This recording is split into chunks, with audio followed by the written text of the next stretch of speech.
Hi everybody. Hello.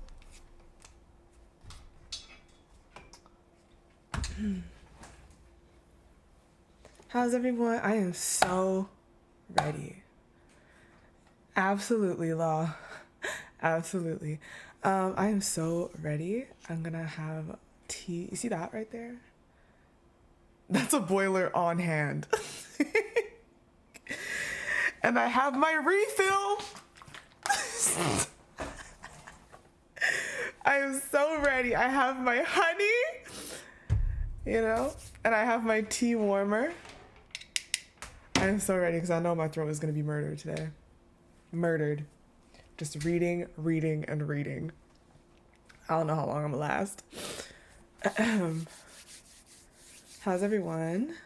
How many people have already actually read or started to read or whatever? Yeah, thank you. I need it. You haven't read these yet? All right, so I guess I'll read them to you. Hello. Yeah, I know I didn't read the like any other world underneath. I just feel like shit is getting like serious now. I feel like shit is going down in this game, so I'm like, you know what? We yap a lot about lore and stuff, so I'm like, maybe they dropped like a huge chunk all of a sudden. I'm like, I guess I can read them with y'all. Nyla, what are you playing? Oh, okay, I think I know what she's playing with. Yeah.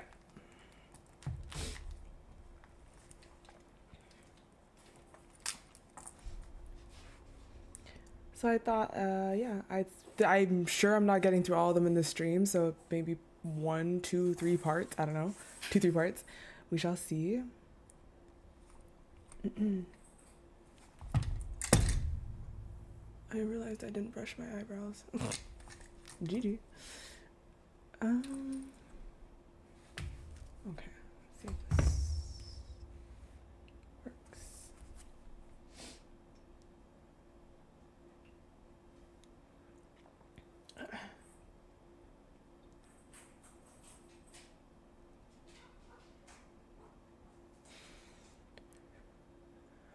I don't give a shit, to be honest.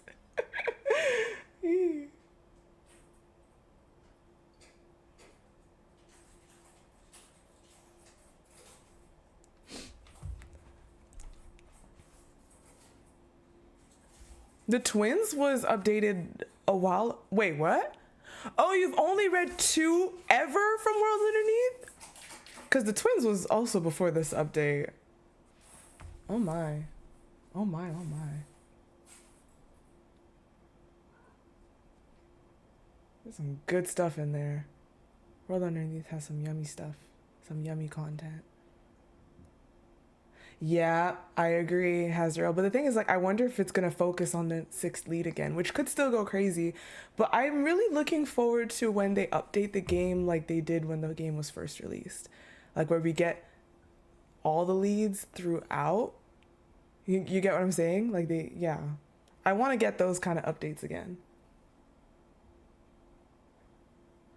Oh, you skimmed for gems, so you didn't read any...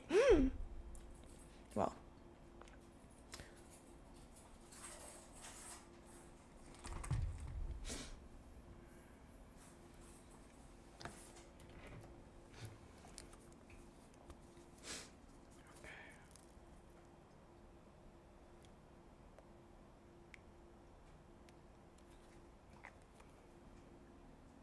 I cannot drink things too hot anyways, so hello.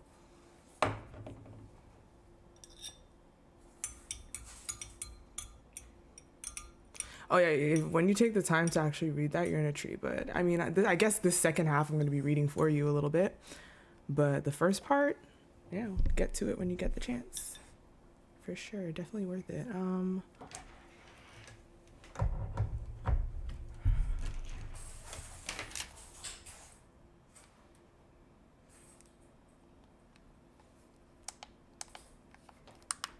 What? Yeah, I pop in. That's just how I do things. Okay.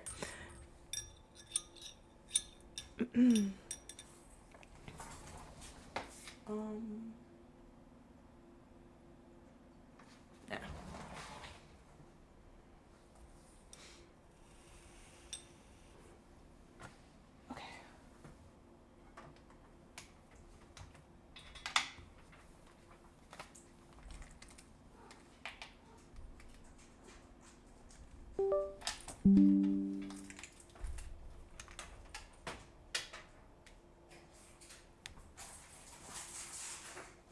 Okay.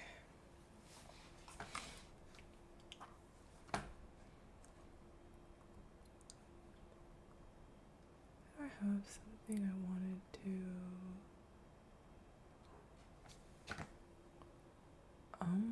what is this?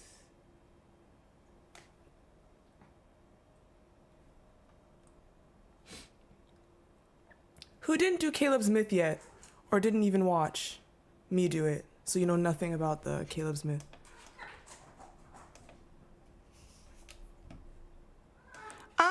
So I get the feeling that this plug is too weak for it. Let me plug it somewhere else. Because this is not heating up. Excuse me. Oh, you're gonna watch it today, but then I popped in and fucked everything up. Got you.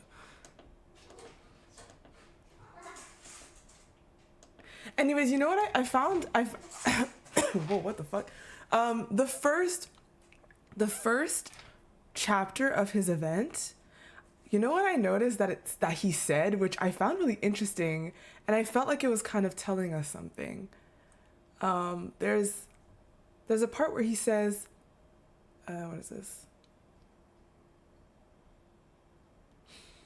There's a part where he says, okay, I'm just gonna read what he says and I'll let that sit. So anyone that has watched it and knows what I'm talking about versus. So he said, relax. The story of our escape isn't gonna end before it can begin. And I thought that was a very nice thing for him to say. And I read into it and I was like, yeah, that's all. Honestly, like I might. Now I need to see what happens next season, but I might watch Toilet Bound Hanako.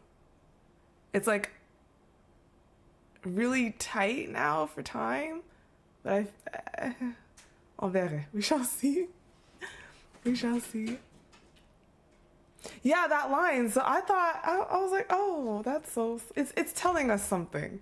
Definitely, okay, this plug is clearly not doing shit. It's telling us something, and I appreciate it.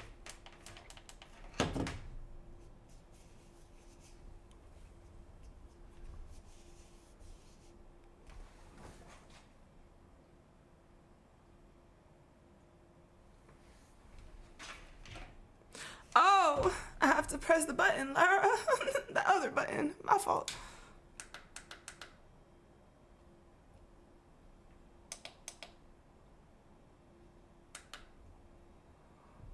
So, like, I forgot it was a touch to turn on, and I'm like, what?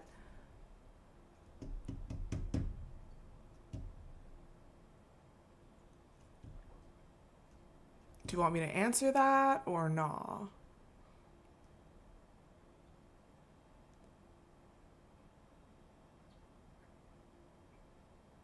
I'm definitely still streaming at 7:30. I just started. You gotta go close the store. Wait, you want me to, wait, sorry, do you want me to answer that? You said I do? Oh, okay. Personally, I would not say it's as bad as Silas's, but that doesn't mean you won't cry. I didn't, right? I did for Silas, but I didn't for this one. I think it has a lot to do with context, right? And time and stuff like that. So that's what I have to say about that. Oh, now it's heating up. Shit. But I actually, you know what? I don't need you on right now. I wanted to make sure if it worked, because I can't drink tea too hot anyway, so it's a little too hot regardless.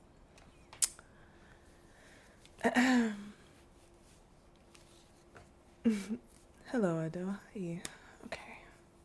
So, hi, Moon. Hello. What else? What else? What else? What else? What else?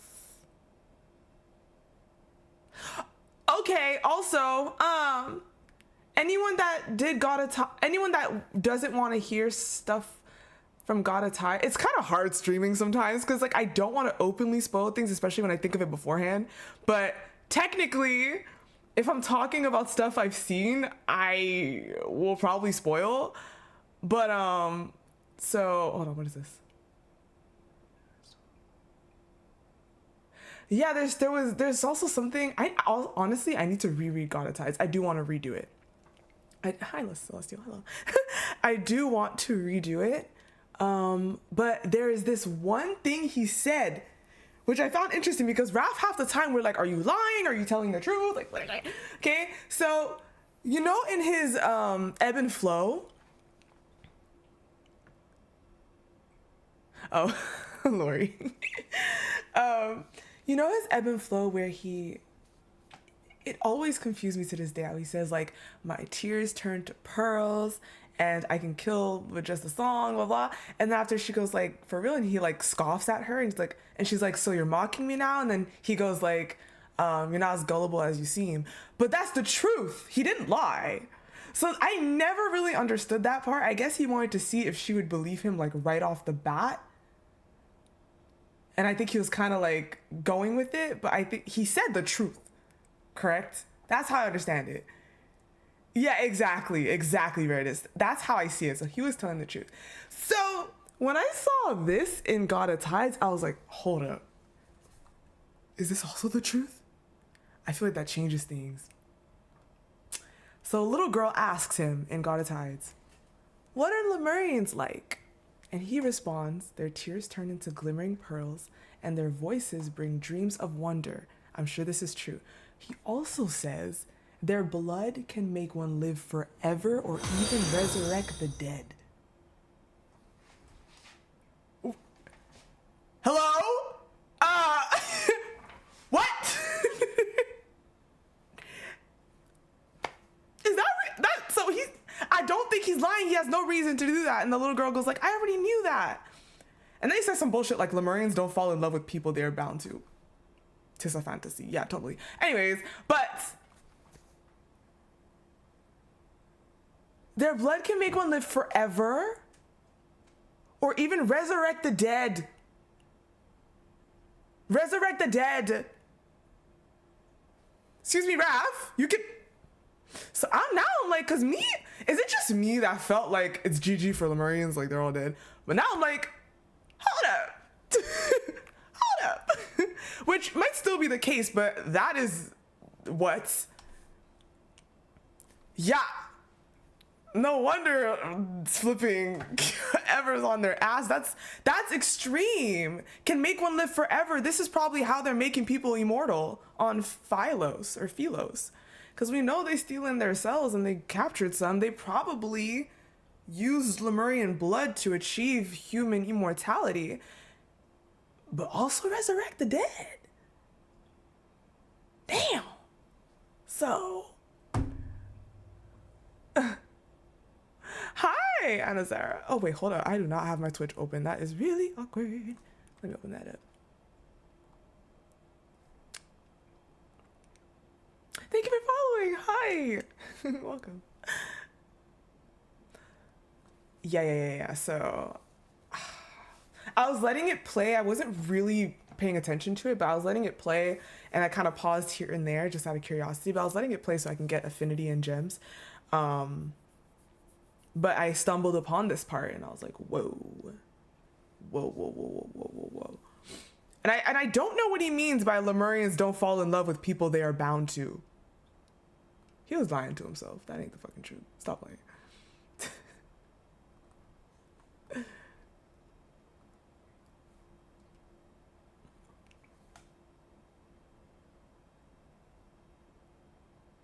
Thank you. I still need to R3 Caleb. I want to, but I'm saving that for the end.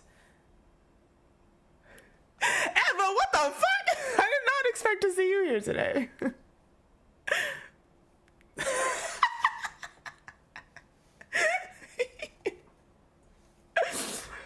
She popped in to preach. Also, we need to talk about this. Like, why is this so pretty? Hold up. Oh my god, Eva, look!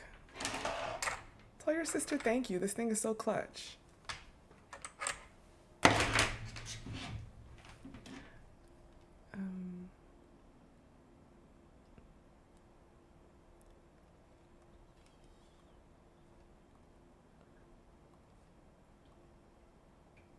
Oh yeah, you're waiting in line. Oh my gosh, have so much fun. Wait, what time does it end again? You thinking like 10 or maybe like 9? So, yeah, I'll probably still be here. Bro, I'm so excited to listen to Brewed Edition. Brewed Addiction. I am so excited for that, and I'm also horrified, but I'm excited. Very excited. Ugh. Anywho. Also, look how pretty this is. Like what? Lemuria. Lemuria. Lemuria. Lemuria, please. This is so pretty. So pretty. And you know what I noticed that was interesting? I was looking at these and I was like, what is that? Like actual roads, which I guess they can have, but you see that this area, like this place is not road friendly per se. And I noticed that, but then I'm like, yeah, they literally don't need roads. They can have a few little walkways. They mostly need just architecture, just vibes.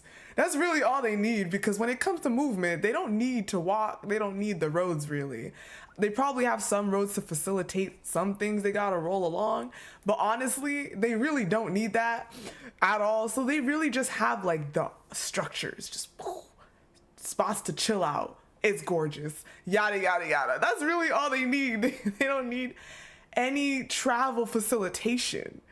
They just gotta fly to the next level and just bro. So I found that nice that you could visibly see that. What is this, by the way? I wonder if that's like anything legitimate. Hello? Hello? Hello? Hello? Ooh. Oh, I can't read that. It's too small. Hello?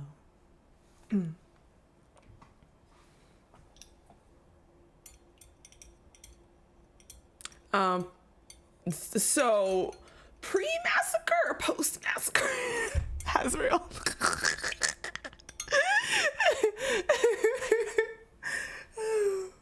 Yeah, is that Papa Seagon?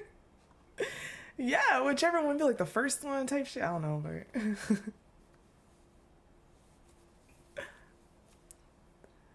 yes, you're right, Ado, for sure. Yeah, exactly. He did. He definitely did. It's gorgeous.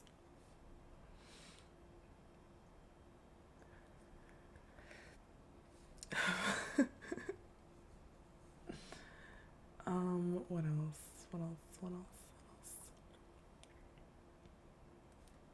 Ooh, okay, you know his you know his whatchamacallit, you know his, was it what is this? What was this card, guys? I forgot. This was New Year's? No. Wait, I did it late. This was New Year's, right? Yes. What is this, Raph? What do you mean? Out of the corner of my eye, I did this, but I don't know if I noticed this. Out of the corner of my eye, I noticed he's carrying his paper cuttings in his pocket, but in a much more intimate pose. What do you mean? What do you mean, Raph? Like, what are we talking about here? What pose were your paper cuttings in? They're so vague about it. I'm like, what? What does that mean?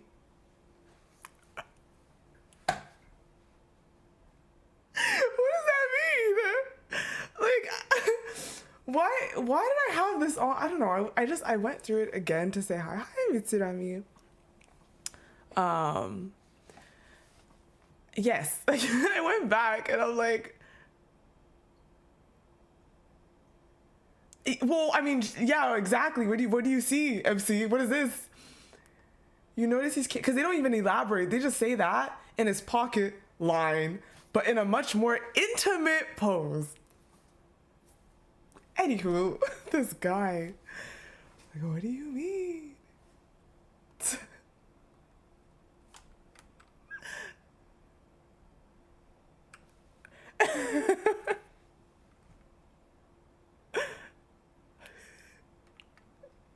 Actually, I just need to know what pose, bro. And then she asks, it's like literally this ... and what's that one for? And he doesn't answer. Hold on. He literally does not answer. Like, what? What the fuck?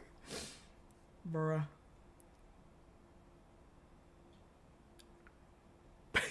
Let me, like, I'm gonna pull that up real quick because that's funny as heck.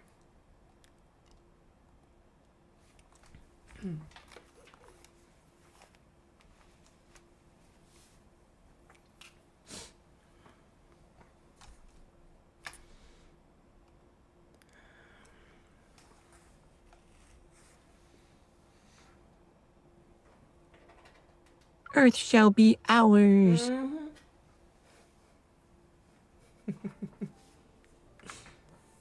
Oh. Whoa, whoa, whoa, whoa.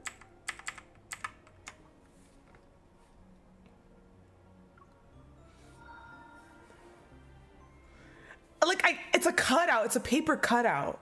So it's whatever image he cut out, essentially. That's what it is. It's a paper cutout. They were cutting things out for like, you know, New Year's and stuff. A reunion always happens when you least expect it. Yeah, I got questions for you, sir. Actually, can I put this up one more, maybe? Okay. Honestly, they're also dressed nicely today.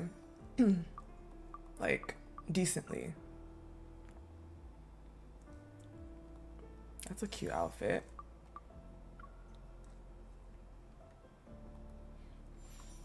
Oh, we saw Raph.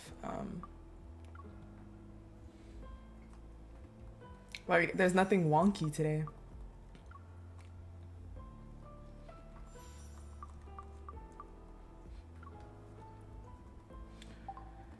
Let me find it. Let me find it.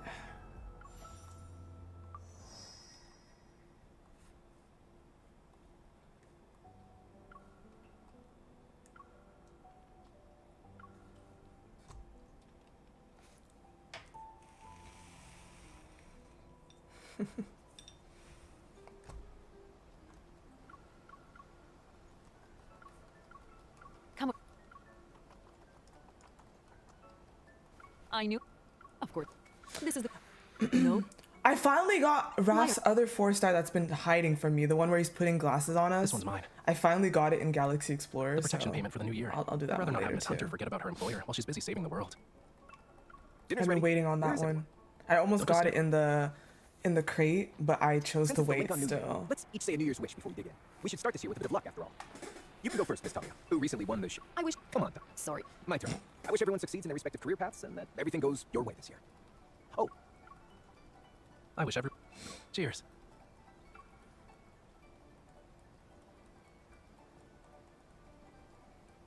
No, don't worry. Oh, don't worry. I just started. I really did. I didn't even start reading yet. But... Seriously?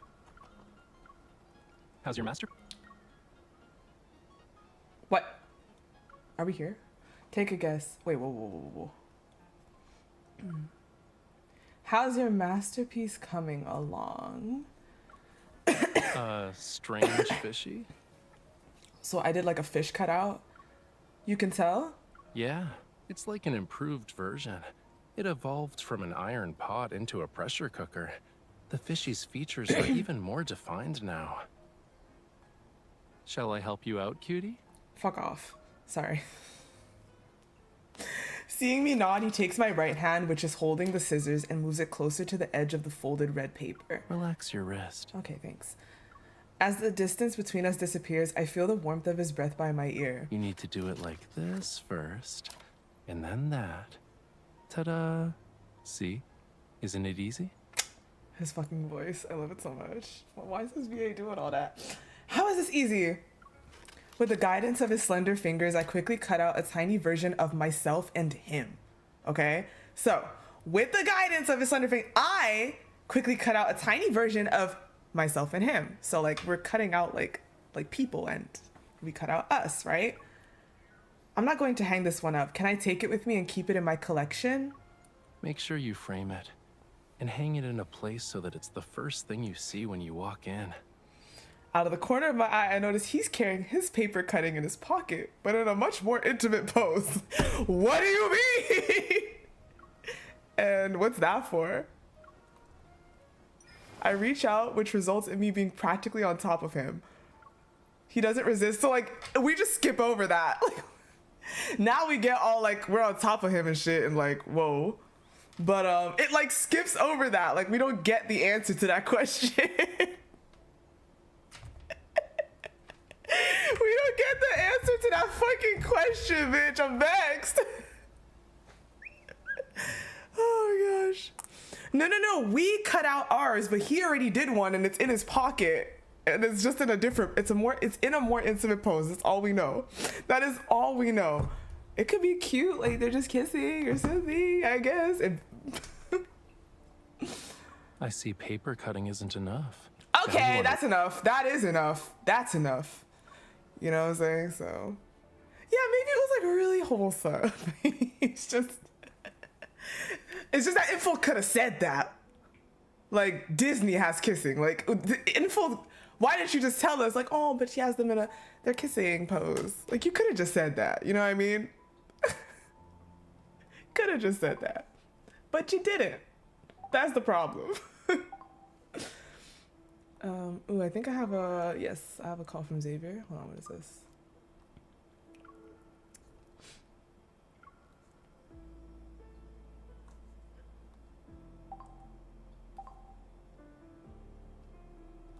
What?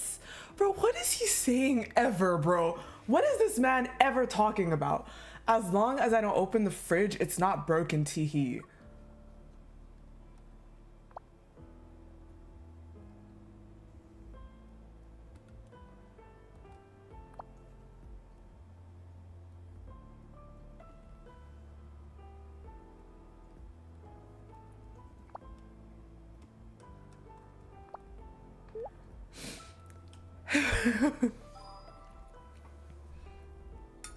Yeah, he always posts the randomest shit.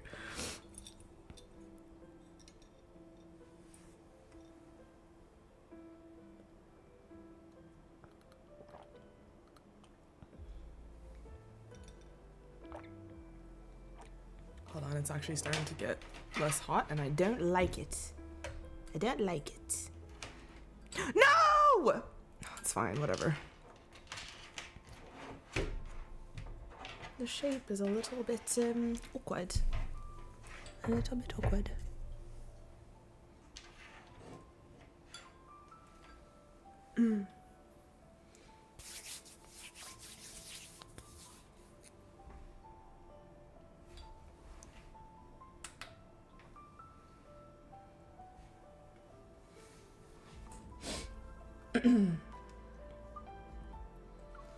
Hey, it's me. Oh, it is. You are still awake? I am. Why? I knew it. I bet you're eating fried chicken right now. I was yesterday. What the fuck? Did you install cameras in my apartment, Xavier? Of course not. Then how do you know? It's not just that. I know what you ordered. 1 chicken sandwich. Hold on, did I order on your fries, account? 2 spicy wings, 1 box of popcorn chicken. I may have cola, ordered it on his and account or 2 some ice shit. cream cones. It's just a family meal. It's not a lot. You still haven't told me how you knew all that. Check your receipt. Yeah, I figured. It's a family meal. Nothing's wrong here. Look again. Why are you talking to me like that? Hold up. His voice! Fine. I'm fine. It's okay. It's no big deal. Recipient, Mr. Xavier. Did I send it to? No, but I have it.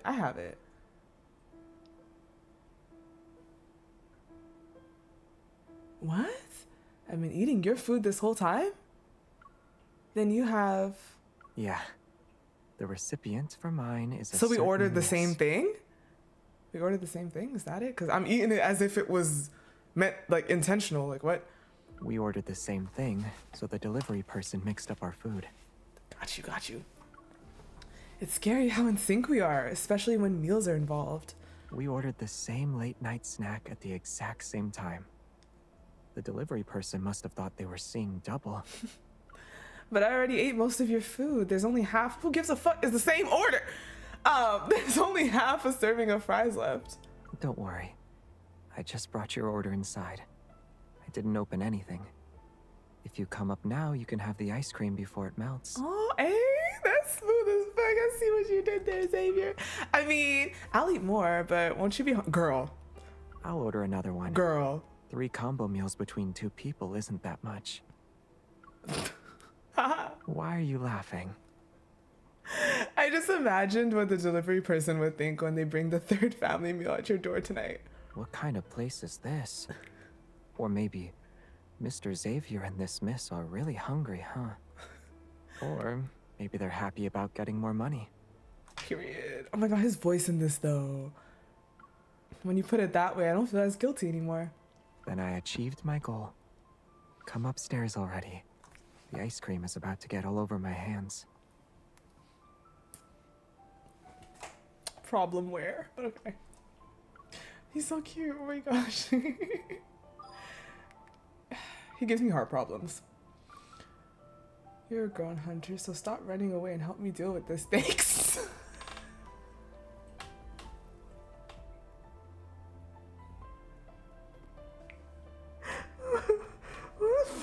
This guy, bro, I swear. He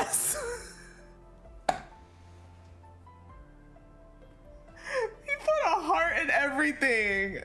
He put a heart, bruh.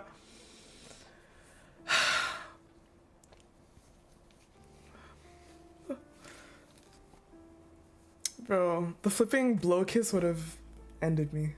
But he put a heart.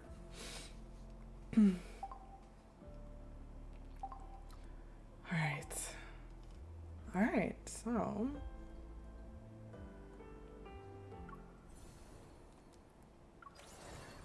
it is time. I got all the gems already, but it is time. Oh, ayo, the track.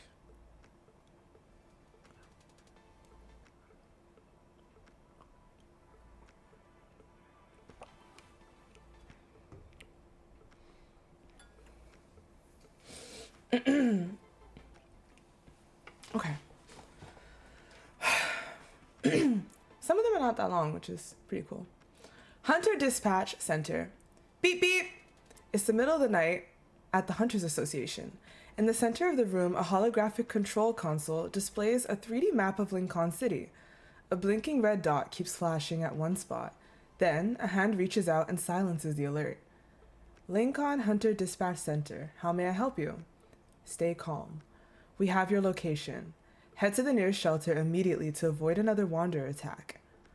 Colin, who has been a hunter dispatcher for 12 years, handles emergencies like it's nothing. He quickly forwards the incident details to the nearest hunters on the map. Almost immediately, 2 small blue dots on the holographic display begin racing toward the yellow one. A timer appears overhead. 10 precious minutes for the rescue to succeed. Deployed medical teams, hazard alarms, real-time positioning now active. The dispatchers coordinate seamlessly, their hands moving swiftly across an array of holographic screens. Together, they weave an invisible safety net over Linkon City. Finally, the yellow dot disappears from the map. The countdown stops at 8 minutes and 27 seconds. Colin watches the holographic map return to normal. He sighs in relief, sorts through the information he collected, and begins drafting his first incident report of the day. Hunter Dispatch Center incident report. Wander attack, threat level C class. Details: a single wander, an elemental subspecies, appeared in the riverside area of the Imperial Ring district. The target was neutralized and the cleanup crew has been notified. No civilian casualties. Status resolved. Reporting dispatcher call-in. That's a typical day at the Linkon Hunter Dispatch Center. 6 a.m. Lights remain on around the clock at the dispatch center. Linkon Hunter Dispatch Center. How may I... Help! It's a wander! It's trying to kill us! Hurry! The call has barely gone through when frantic screams nearly burst Colin's eardrums. Stay calm and tell me what the situation to the best of your... And tell me about the situation to the best of your ability, he says as he hits the location tracker. A young man's shaky voice answers, There are 3 of us, and an older lady with her groceries. A loud roar drowns him out. Then it's followed by blood-curdling screams. Are you still there? Hello? Hello! Colin calls out to them, but there's only silence. Next to him, the surveillance officer pulls up local traffic feeds. Captain Colin, we've contacted the hunters on patrol. They need approximately 6 minutes to get there. 6 minutes. Colin feels powerless. This is what usually happens. No matter how fast the dispatch center reacts, it still takes time for help to arrive. All they can do is provide the hunters with clear route. And then, no! Let me go! Ah! The desperate shrieks returning through the speaker made everyone's stomach drop. Their worst nightmares becoming a reality. Despite having heard these agonized cries countless times before, watching a life slip away in real time is still unsettling. No, because seriously. Ugh. First responders, like, over the phone and stuff, like, ugh. That's insane to have to hear. And you always would, like, question if maybe you did everything right. And ugh. Before a few dispatchers can turn away, gunfire erupts on the other end. The Wanderers let out one last screech before falling to the ground with a heavy thud. They survived. Oh, yay! Relieved, Colin glances at the map. He frowns when he notices that 2 blue dots are still too far away to have reached the designated site. The hunters haven't arrived. So who fired the shots? That's it? And you call this a robbery? Luckily for you, I took my gun for maintenance while I was out getting groceries. Otherwise, you'd be in real trouble. A confident female voice shouts. Robbery? Gun. Colin and his coworker exchange looks of bewilderment. Before they can say anything, panicked shouts come over the line again. Ah! Ma'am, it's standing back! Help us, hurry! What are you doing? Get behind me!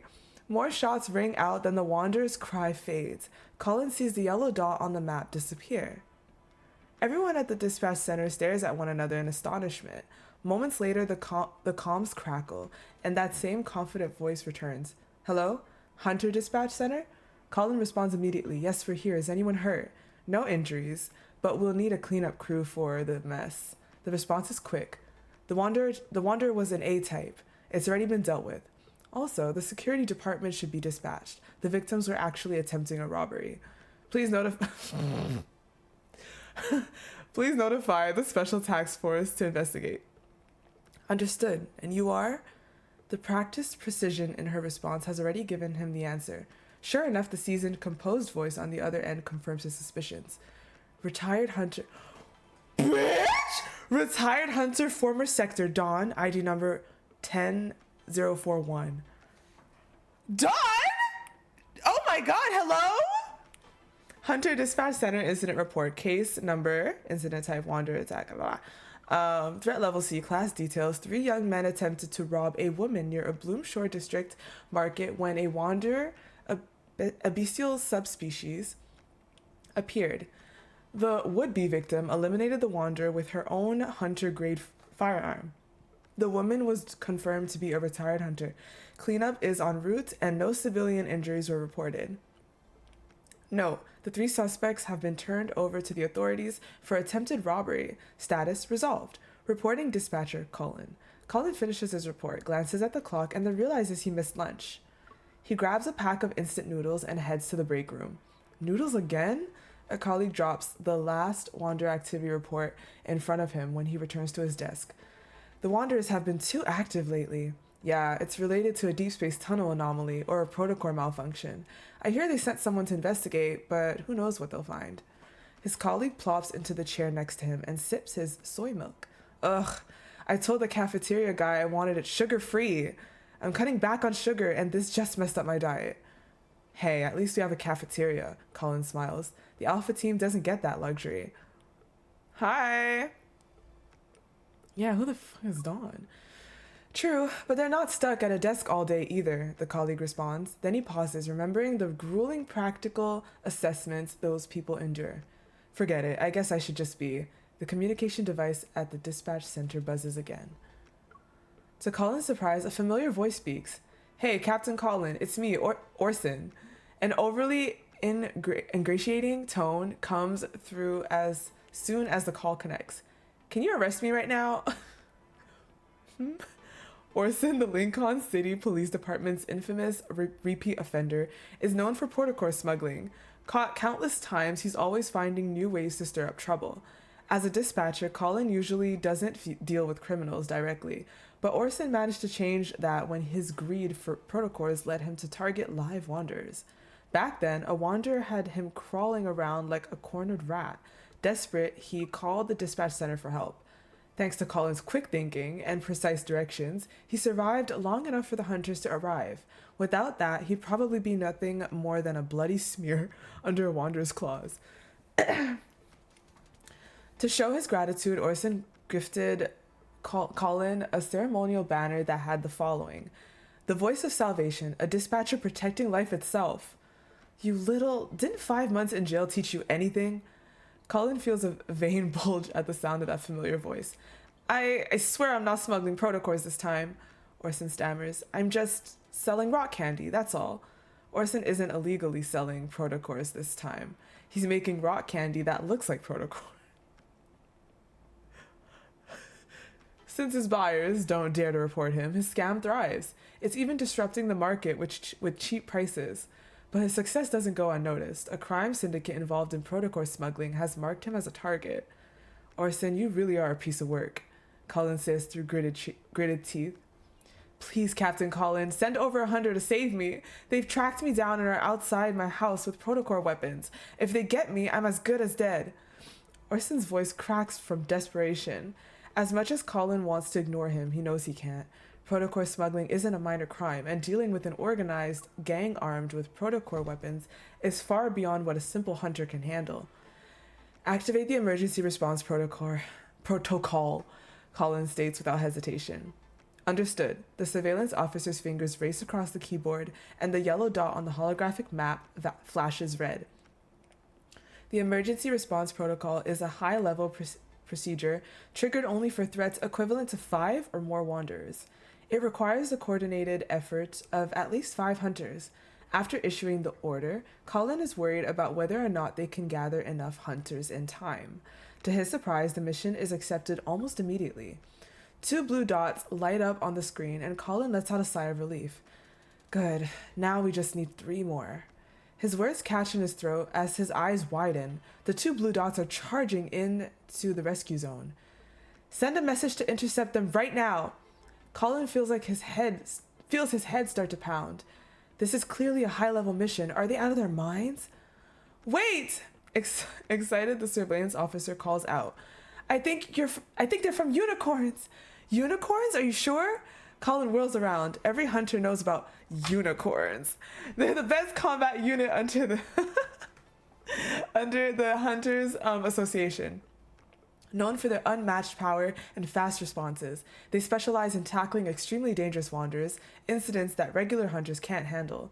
Colin has never met them, but he heard the stories. Their elite sector is small and notoriously unconventional. One rumor claims a unicorn's hunter once blew up an entire subway station just to take down a wanderer.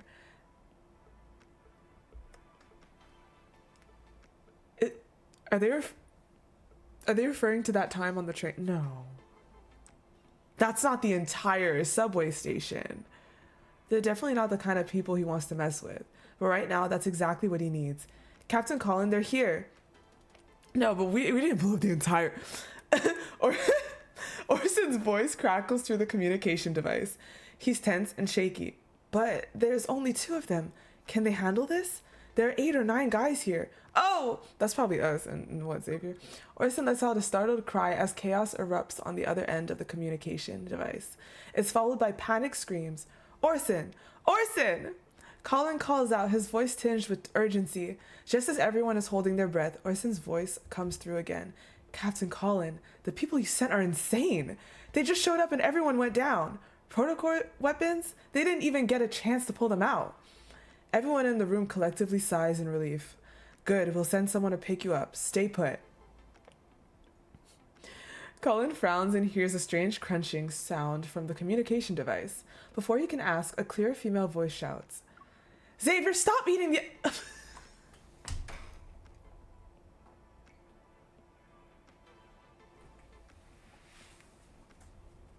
Is it because it looks like candy? Is that why he's nomming on it? Xavier, please. Xavier, stop eating the evidence! Hunter Dispatch Center incident report. Incident type protocol smuggling, threat level A class. Details, Shellbank District Orson, a repeat offender with 8 protocol smuggling charges. Sought assistance from the dispatch center.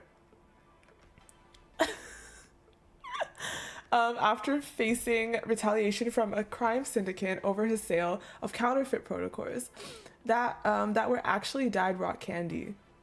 The involved criminal organization has been successfully apprehended. Orson, the reporting party, has been handed over to the relevant authorities for investigation of fraud. Note, a portion of the evidence is suspected to have been consumed. Status resolved. Reporting dispatcher Colin.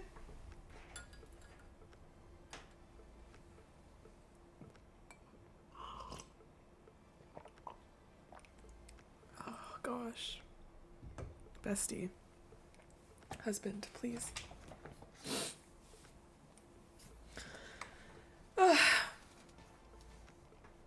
Linkon's Joy Sky offers the most comprehensive selection of fresh vegetables and fresh products at affordable prices. Colin steps out of the supermarket. He's holding a steaming box of fried chicken. He stretches content. His busy day is finally over, and all he wants to do now is head home and enjoy some well-deserved rest. One second. Okay. The supermarket is not far from his apartment. All it takes is a walk through the business district and the plaza. It's rush hour, and many parents are walking with their children. The setting sun lights up their joyful figures and casts bouncing shadows on the ground. Colin pauses, unable to look away from this heartwarming scene. It's something he hasn't seen in a long time. As a survivor of the 2034 Chrono Rift catastrophe, he, like countless others, knows how hard-won today's peace is. And like many people, he chose to be a guardian of this precious tranquility.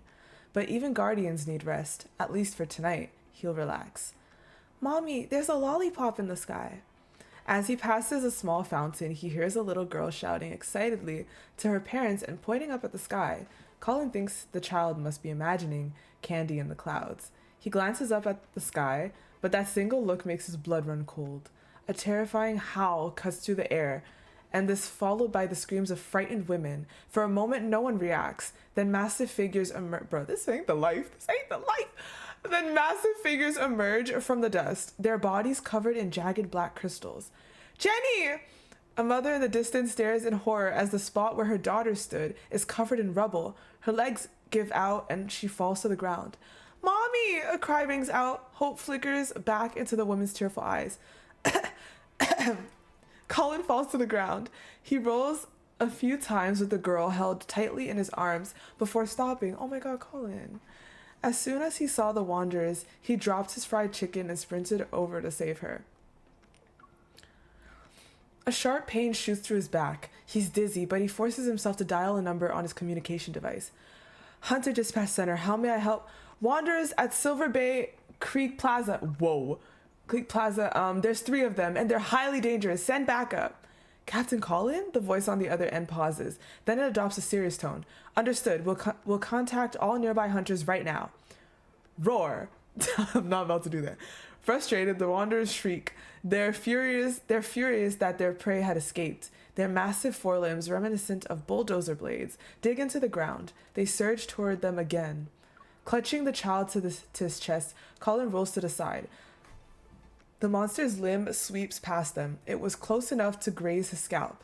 He shudders as he thinks about what would have happened if he had been a second slower. Boom. Jesus, slower. Boom! A powerful shockwave hurls Colin through the air. His vision darkens, and the world spins uncontrollably. When he manages to lift his head, he sees another wanderer towering right in front of him. The ground trembles beneath its cry. Its massive compound eyes glint coldly as they turn downward. Energy particles gather in its gaping maw. Just a little longer. Colin clenches his fists. He forces himself to stay conscious. Rescue should be here any... Bang, bang, bang! Gunshots, right? Ring out in quick succession. A beam of light slices through the Wanderer's attack as two figures leap before Colin. Captain Jenna, we've arrived at the designated location. Colin's eyes snap open at the sound of a clear, authoritative female voice. A young man and woman stand before him. Their movements were swift like shooting stars. Oh. After finishing her report, the female hunter lowers her communication device and briefly checks on Colin. Confirming he's unhurt, she raises her weapon again. Let's move, Xavier. Without waiting, she dashes forward like an arrow. The male hunter, now a glowing blur, is right behind her. Roar. The wanderer gathers energy particles in its maw again. It's preparing to launch another attack, but the female hunter is faster. She leaps onto the monster's shoulders and fires her gun at point-blank rate. We are fire. Bang! At the same time, her partner's light blade pierces the creature's weak spot. The two hunters kill the wanderer before it can deploy its protofield. Damn. Stunned, Colin can only watch in silence. What seemed like a deadly threat moments ago now lies in pieces at their feet. They must be from unicorns. It's not long before the wanderers are eliminated. As the last one collapses, applause and cheers erupt from the gathered crowd. Colin, gathered crowd. Why? Like, behind buildings. What do you mean gathered crowd? Like, hello? Like, I might get it from like a far distance, but Colin claps and puts extra effort into it. Let's go, Xavier, the female hunter says to her partner. Actually, bro, she moving fast, but like with reason. They show up whenever they have to go on to the next, to the next, to the next. Like, understandable.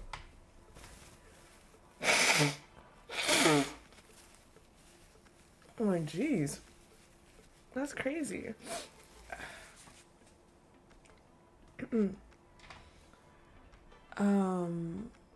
The young man nods and picks up the hot pot ingredients.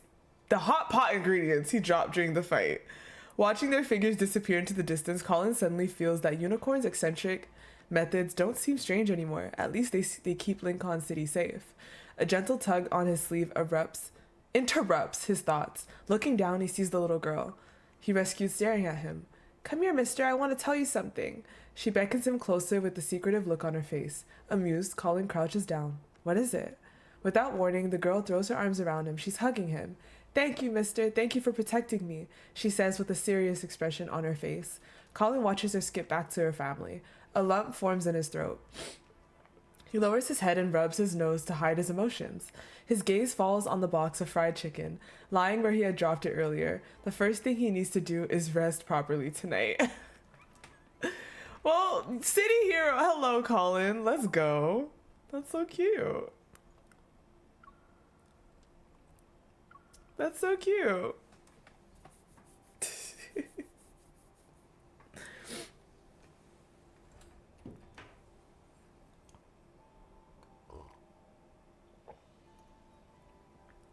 Go Colin, yeah. Yeah.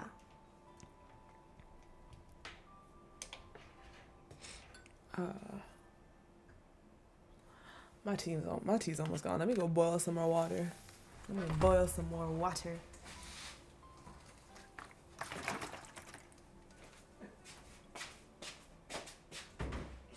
I am ready for this stream, y'all. I did not come to play. I did not come to play.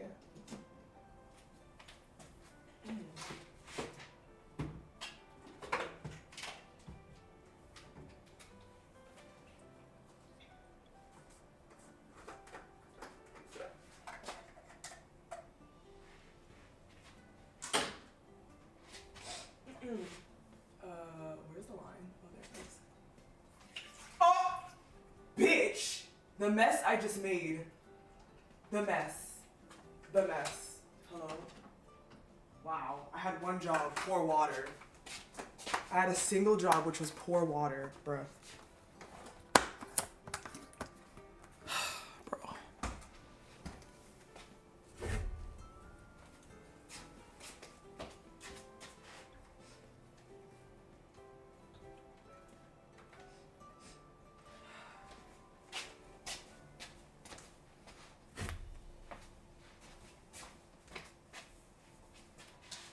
Can you boil, please? Thank you.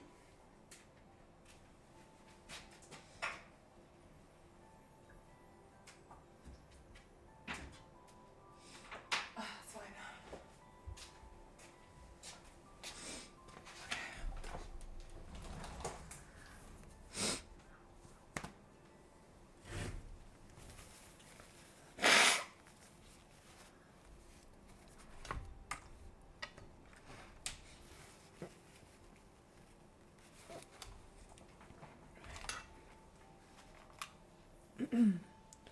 Question 1. Why is it called the Fractal Library? Answer 1. Hello, welcome to the Fractal Library. Since this is the very first question in our guest book, I'd like to use it as a chance to share the library's story. I've never been the type to settle down. Over the years, I did all sorts of jobs. Mason, gardener, delivery driver, janitor, clerk, and more. One day, I, drawn in by the peculiar name of this library, pushed open its doors. Inside, it was deserted and coated in dust. Driven by curiosity, I took a book from the shelf and opened it. In that instant, a new universe unfolded before my eyes, and I fell in love with this place. While I was engrossed in reading, a telephone at the front desk rang, its chime echoing through the library's towering halls. For some reason, I approached the counter and answered the phone as if beckoned by an unseen force. 10 minutes later, the call ended.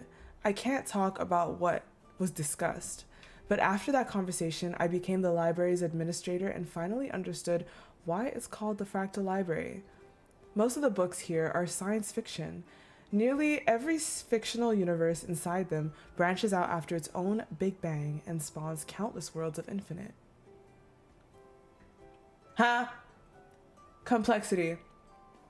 Yet their similarities are uncanny.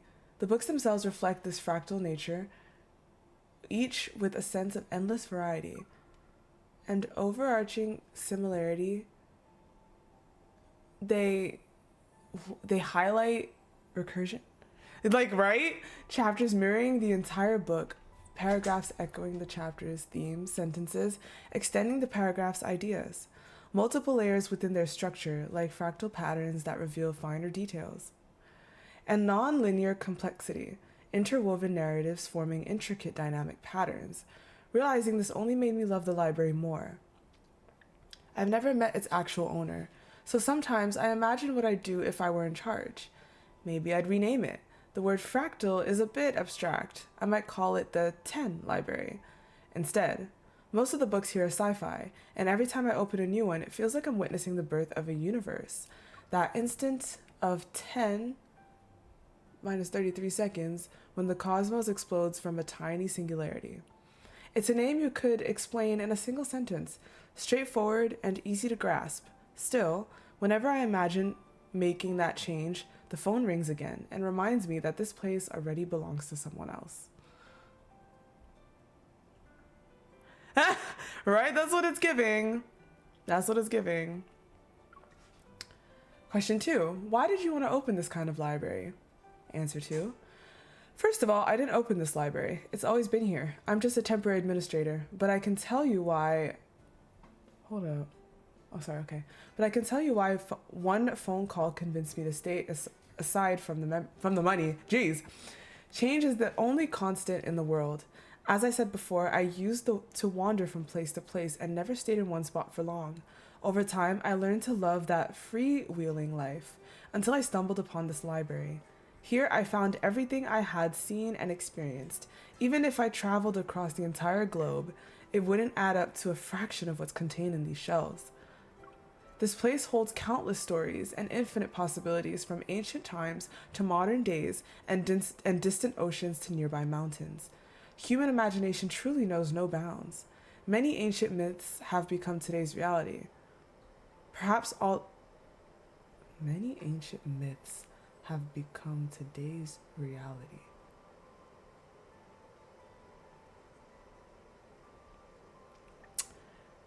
It's giving people that saw the future wrote the shit and everything, to be honest.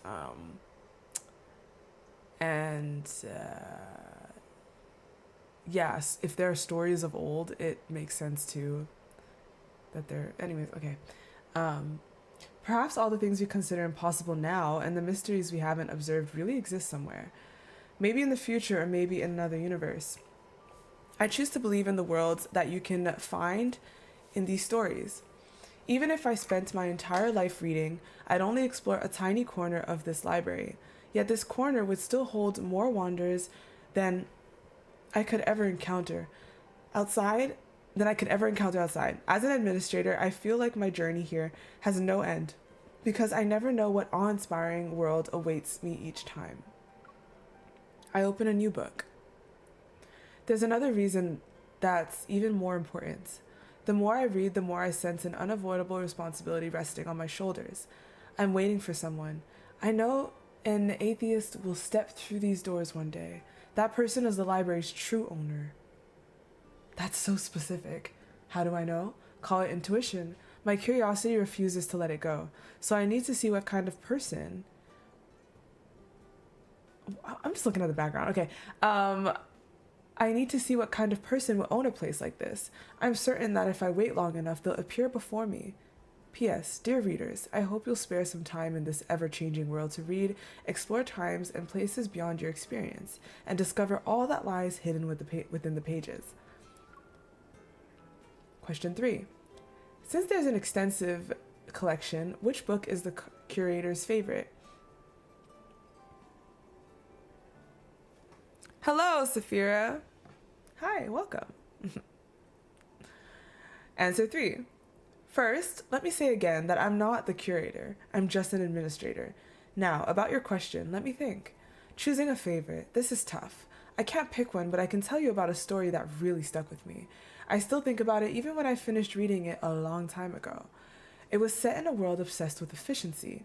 People had no names, only numbers. Those in power genetically screened embryos, and based on the results, decided that their entire lives, from what education they'd get, what work they'd do, whom they'd love... Hold on, let me read this again. Those in power genetically screened embryos, and based on the results, decided their entire lives, from what education they get, what work they do, whom they'd love and marry, and even the traits of their children. Everything was determined by genetics, and the talents bestowed by the gods were fully realized. Nature and nurture, when perfectly fused, left no room for debate. No matter where you looked, it seemed like flawless harmony. At first, the world seemed dazzlingly beautiful, and everyone believed this was exactly how the world should be. But the balance was shattered when a wealthy individual engineered a child without flaws. This child could adapt to anything, yet he revered nothing. He soared above every rule and sneered at order itself. Cracks in the system appeared, and where there are cracks, rebellion follows. But we all know that rebels in any universe are branded as traitors, and they are forever condemned in history. I encountered another world. I just need to know, was this anything? Was this anything? Hi, Macy. I don't know. This could be just super random, or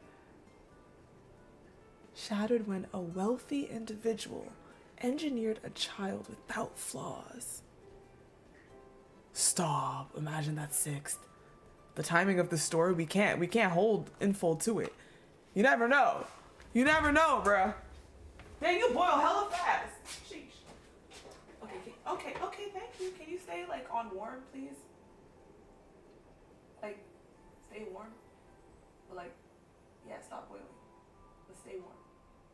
Thank you.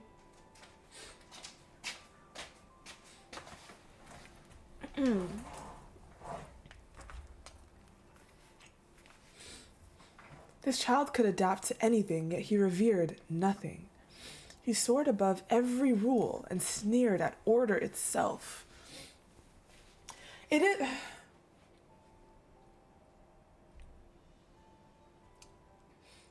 it giving Astra? But cause like it gives motive, like someone wanting to just fuck shit up.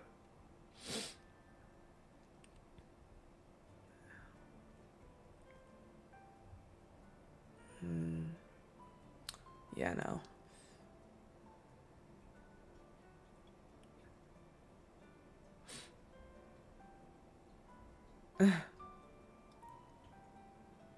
Silas?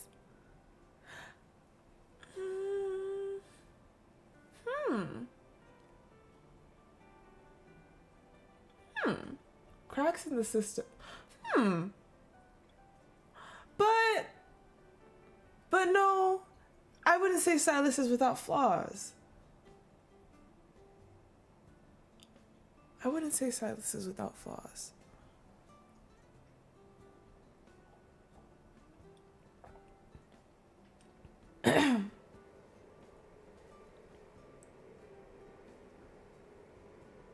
Oh, okay. Anywho, cracks in the system appeared, and where there are cracks, rebellion follows. But we all know that rebels in any universe are branded as traitors, and they are forever condemned in history. I encountered another world. It was nothing like that harmonious place I described before. By the time I looked at it, it was already on the brink of death. Everyone but him had fallen victim to a virus that stripped away the human form and humanity. It turned people into energy that would perish along with the planet. Stop! Everyone but him had fallen victim to a virus. But if that's Xavier, it's because he left, right?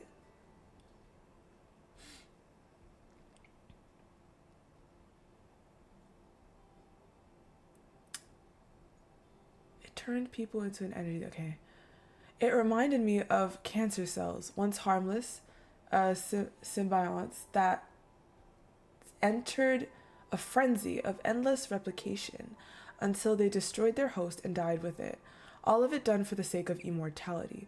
To prevent this calamity from spreading elsewhere, he became that world's lone survivor.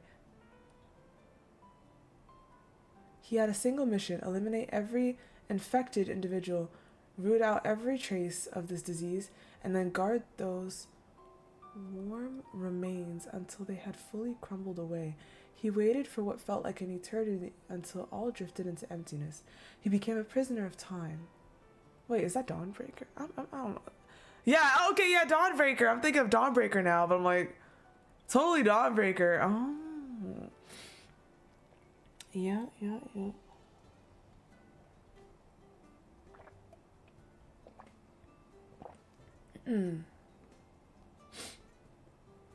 And in the end, as the final speck of that world turned to dust, he vanished too. Excuse me. Now that I think about it, the stories that truly stayed with me all seem to prove an old saying. Happy stories are the same, but unhappy stories each have their own kind of unhappiness. Once a story finds its perfect ending, it stops, and no one looks back. Imperfections, however, remain unforgettable. They echo without a response until the end of time. If these stories are someone's reality, if their worlds truly exist, or once did, could they have been just experimental playgrounds for some god's whim? Bits and pieces thrown together without a trace, without a second thought.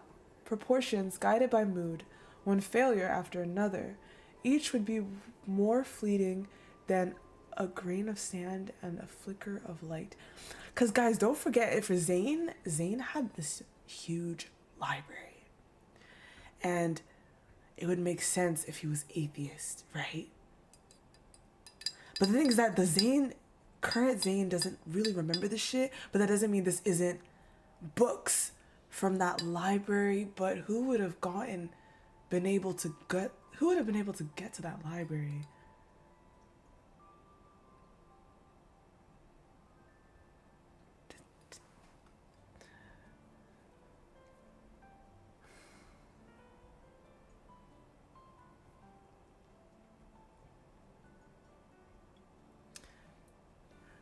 I guess I was thinking because the relationship that I understand Zane has with God, which we think is, I don't know. We thought Astra was like a god. Well, yeah, that's what we understand because Zane, like the whole Fasir thing is like his answering to, but you see, he doesn't F with it, right? So this is what has me thinking that maybe he's the one that's like, I don't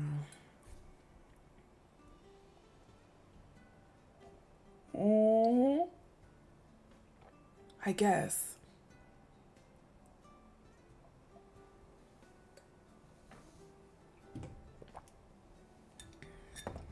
Oh, excuse me.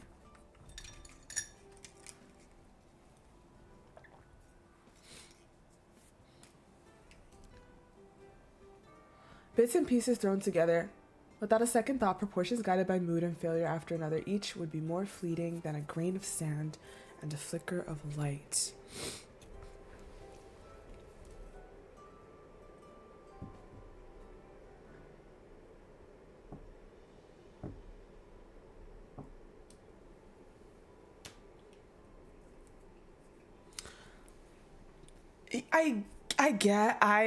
I think I'm not like fully sure to be honest.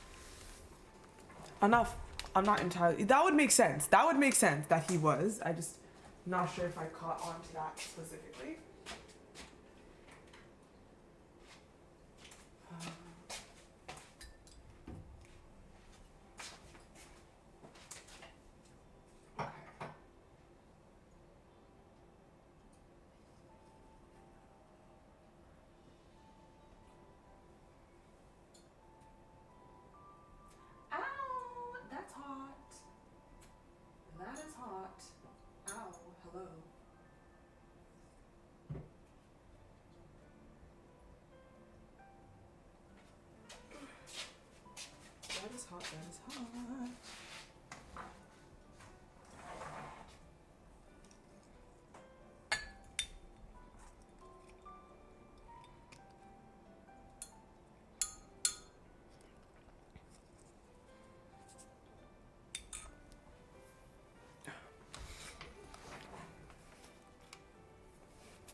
Mm-hmm. Okay. Question 4. What's your ideal future, and what would your ideal world look like? Answer 4. It's interesting that you asked me about an ideal future after we talked about books. Perhaps you noticed how most sci-fi stories tell the future as one imagined at the time they were written. From the perspective of the end of time, the future is just another piece of that universe. The universe isn't good or bad. It's simply a collection of stories following their own laws. If you understand those laws, you can see the final page. That's the theory, anyway. But stories come from life, and reality is often stranger than fiction. Even though this place has shown me countless possibilities, how I spend each day is still up to me. We might be tiny on a cosmic scale, but within our own little universes, we're everything. Even if we use knowledge to predict where the world might go, we can't be sure of our own futures. Maybe that certainty is what I find most ideal. Maybe that uncertainty is what I find most ideal. I just noticed I'm humming a little tune. It's amazing how long I've been here. I've picked up habits from those around me. As for the ideal world, if I must respond, I suppose the utopia so often mentioned in books sounds appealing. It's a place where everyone can be who they want and live as they wish, but a world with nothing but light and no darkness is as stagnant as a dead pond. Such a place can never exist. Still, I hope everyone could become their own utopia. After all, there's no law against making a wish, right? People can wish wherever and whenever they please, and I'll write my sincere blessings for every reader here.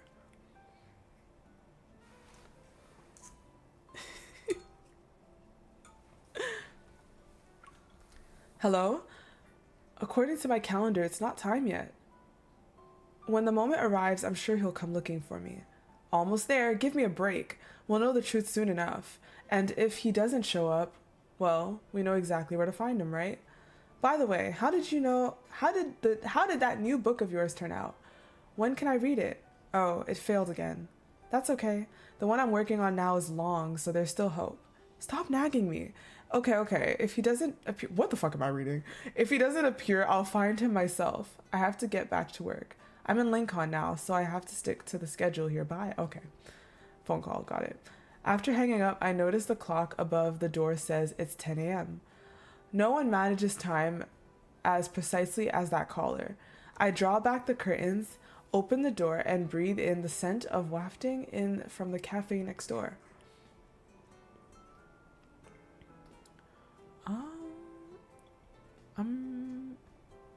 I don't know why I default thought girl, probably because I'm reading, but I have no idea. I'm not sure, actually. I draw back... Yeah, I'm not sure. Let me go back and see if it said anything, but I'm not sure. I draw back the curtains. Standing outside, I stretch and order my morning treat. A 100% sugar, sea salt, cheese latte. What? With double whipped cream and chocolate cheese latte. Cheese latte? No, it's not Zane talking. Wait.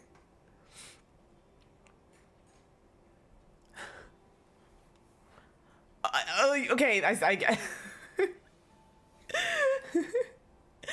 It's a sweet dopamine rush to kick off a lovely day.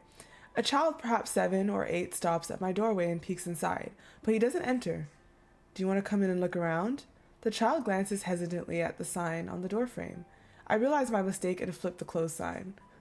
He follows me into the library, opens the guest book by the counter, reads a few lines, and then scans the room while being puzzled. He soon meets my gaze. A library? But most of these things don't look like books. What a perceptive kid. That's another reason for me to love this place. You're right, a lot of the things here aren't what you'd call books. But let's call them books for the sake of convenience. What do you mean? Can I check out the things that don't look like books too? Of course, when you want to read them, they'll take on a form that's... Isn't that what happened to MC in Forcier? Like, it was a book, but she zooped in it. Right? Maybe the child... So what year is this? When is this? When is this taking place?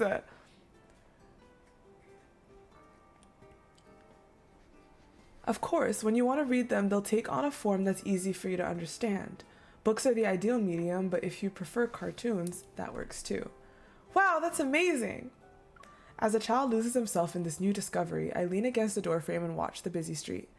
If each book holds a tiny world, and everyone who enters a library seeks some kind of answer, then I hope you find your own singularity in this little library, your personal starting point, your own universe. I might not meet all your expectations, but I'll still say the following with sincerity. Hello? Welcome to the Fractal Library. Excuse me.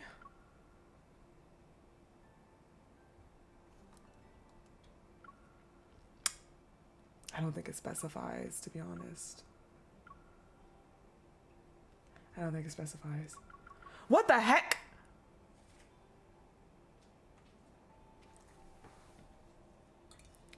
What was that about? You know what's funny? I am so prepared for my tea drinking, and you know what? I only have 2 tea bags because my dumbass really thought I had tea at home already. So I went to the store and I didn't buy more tea.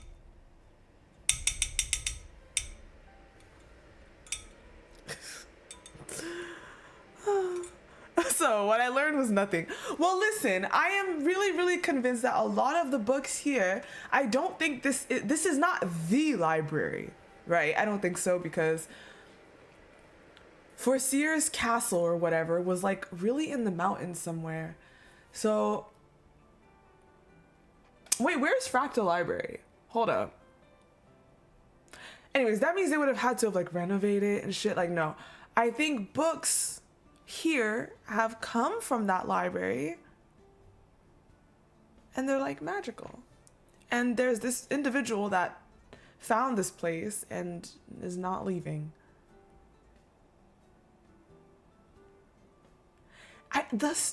I don't know, the dialogue wasn't giving Zane for me. But I agree when he spoke about the drink, it's like, oh, the sugar. Like, I don't know if that was like a tiny hint. Also the fact that I do think the books have a lot to do with Forcier's library. But the speech wasn't giving Zane talking. And it said he was like, he had all sorts of jobs and was like a nomad type shit. Like, it's not. Oh yeah, you think so? I've never been the type to settle down over the years. I did all sorts of jobs. Like, I don't know. It's not really giving Zane to me.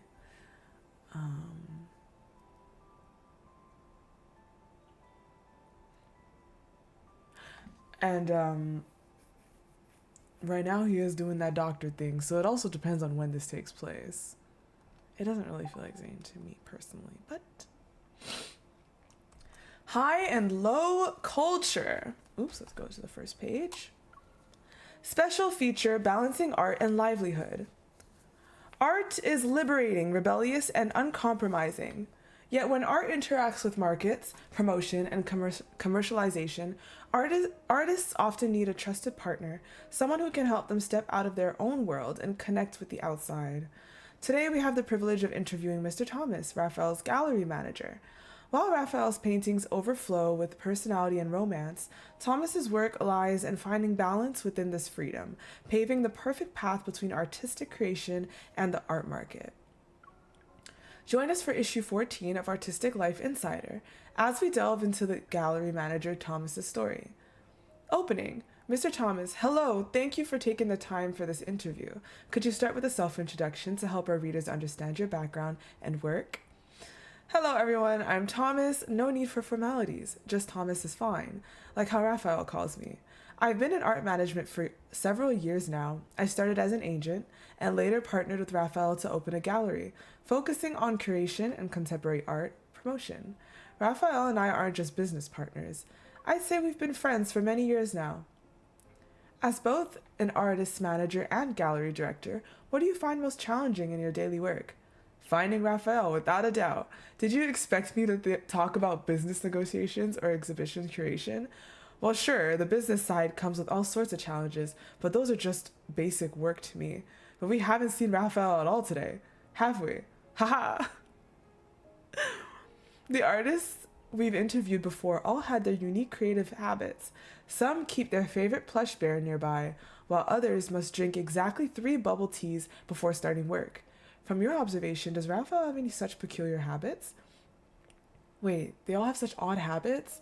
Thomas blinks in surprise before falling into deep thought for nearly a minute. When creating art, Rafayel likes to put his glass fish tank over his head to truly experience life from a fish's perspective, to see the world through their eyes. I know that's a lie. Okay, he doesn't actually do that. I was just thinking how these quirky personas can be effective marketing for artists, but I couldn't come up with a good one on the spot. What? Did you actually believe that? I suppose artists can get away with anything these days. He does not need a fish's perspective.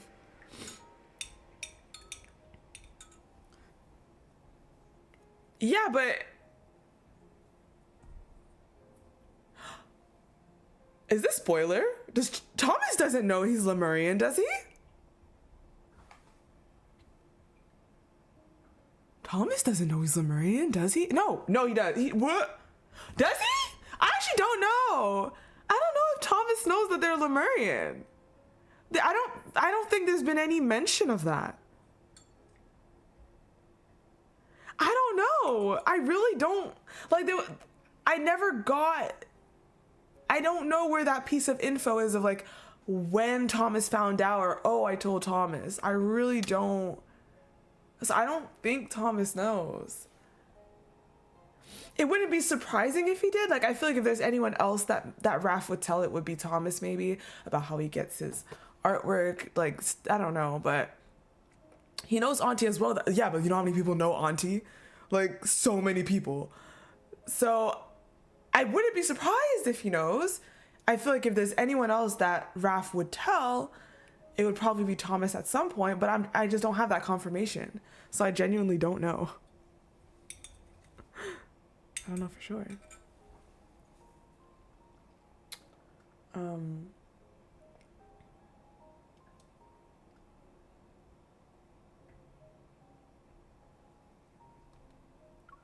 But if I had to point out something genuinely concerning, it would be how Rafayel completely forgets to eat when he's working. I used to bring food to his studio just to make sure he hadn't passed out from hunger. And sleep. He won't eat, he won't drink, I guess, and he won't sleep. Dude's trying to go blind and shit. Like, it's bad. Hello? This is why he needs wifey. Like, I'm not even joking. Let's be so for real. Let's be so for real.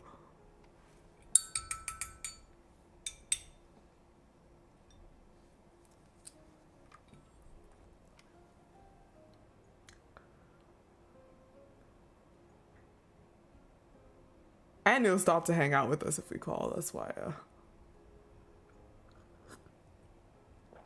Hot.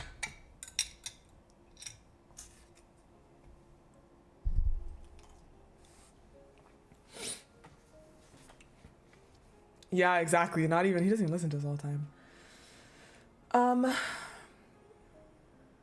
Though lately, I don't have to worry about that anymore. When we tried to inquire about this recent change, Thomas insisted it was a private matter of Raphael's and politely declined to elaborate further. So is Raphael the type to forget to eat when he's working? I don't think he sees painting as work at all. How can you tell if Raphael is getting inspiration or just spacing out? Ah, well, I never ask him directly. He'll always say he's getting inspiration. Raphael is an artist who pursues individuality and romance. Do you think commercialization restricts him? Sometimes I wish it would, just a little. Thomas sighs wistfully at the thought. The thing is, Raphael couldn't care less about how much his paintings sell for, or his commercial value as an artist. We're only bound by the things we care about, aren't we? Have you ever considered what would happen if Raphael lost his creative spark? That's impossible. This was Thomas's most resolute answer of the entire interview. This interview will be released during art school admission season. Do you have any words for those who are about to enter this field? First, to all young aspiring artists, congratulations on choosing a path full of challenges and endless possibilities. Second, there will certainly be moments of uncertainty along the way. He also was an artist. True. But as long as you stay true to your artistic voice, you'll eventually find your own path. Who knows, perhaps one of you will become as remarkable as Raphael. I'll definitely be here to sign you when you do. Finally, try to dance with the industry. Art isn't just about creation, it's intimately connected with markets, audiences, and society. Understanding how the industry works and finding your place within it is an art in itself. Your work will ultimately dialogue with the world through various channels. Here's to all the young artists. May you find joy in the world of art. I agree. I agree. I agree. When I'm like really like on something, what is self-care? The scent of fresh vegetables still clinging to soil mingles with the sharp smell of raw meat. While the sound of haggling fills the air in the market, Thomas's designer blue-gray coat stands out. A nearby elderly man in nothing but slippers and shorts for his grocery run eyes Thomas's jingling metal necklace with visible disapproval. The produce vendor stares for a good 3 seconds before recognition dawns. Thomas? Solana was here this morning. Didn't you two coordinate? Getting all dressed up for your birthday, huh? The outfit, the hair, even makeup? Thomas carefully selects a few stalks of fresh green onions. Just getting something to make garlic shrimp for her. The styling is for a magazine interview today. Wait, how did you know it's my birthday? Solana mentioned it this morning. The vendor weighs the green onions. What magazine? I'll buy a couple for you. No need, sales numbers don't affect me. Thomas hands over the garlic and ginger. If you really want to show support, how about a discount? A discount? But my wholesale price for from the farmers, Solana told me you sold her Chinese cabbage for $15 this morning. Ah, fine. Here you go, Mr. Artist. Fussing over a few dollars. Just take them. They're on the house. Thinking back to today's interview, while it wasn't meant to be impromptu, having Thomas as the interviewee was purely a work of mishap. I'm terribly sorry. I've mentioned it to Rafayel, but I've been so swamped lately that I didn't realize I hadn't synced a schedule.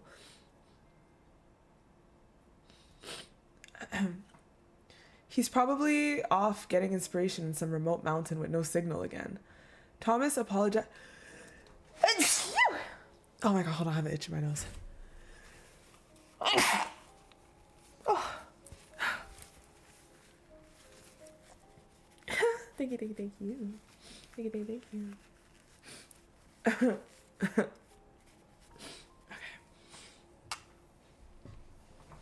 Thank you.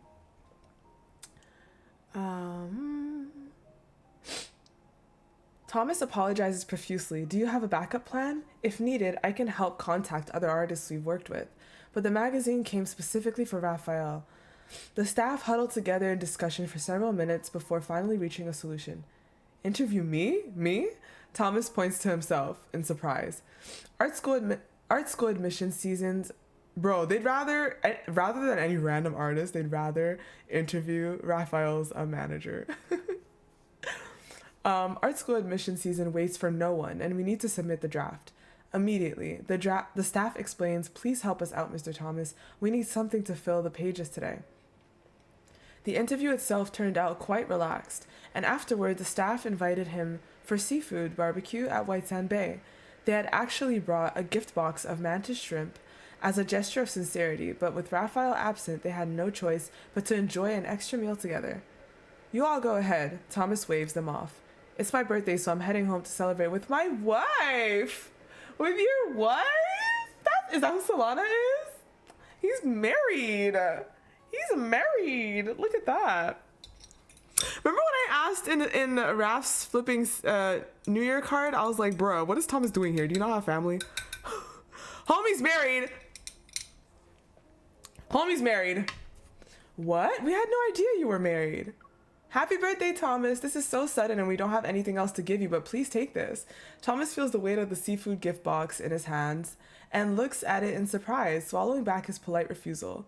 Well then, thank you everyone. I'll graciously accept. My wife happens to love garlic shrimp. Oh, you're so sweet. As Thomas opens his front door, he's struck by the thunderous sound of crying. Solana's cradling their wailing.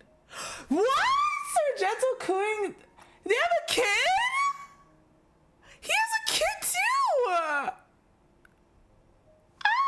the fuck?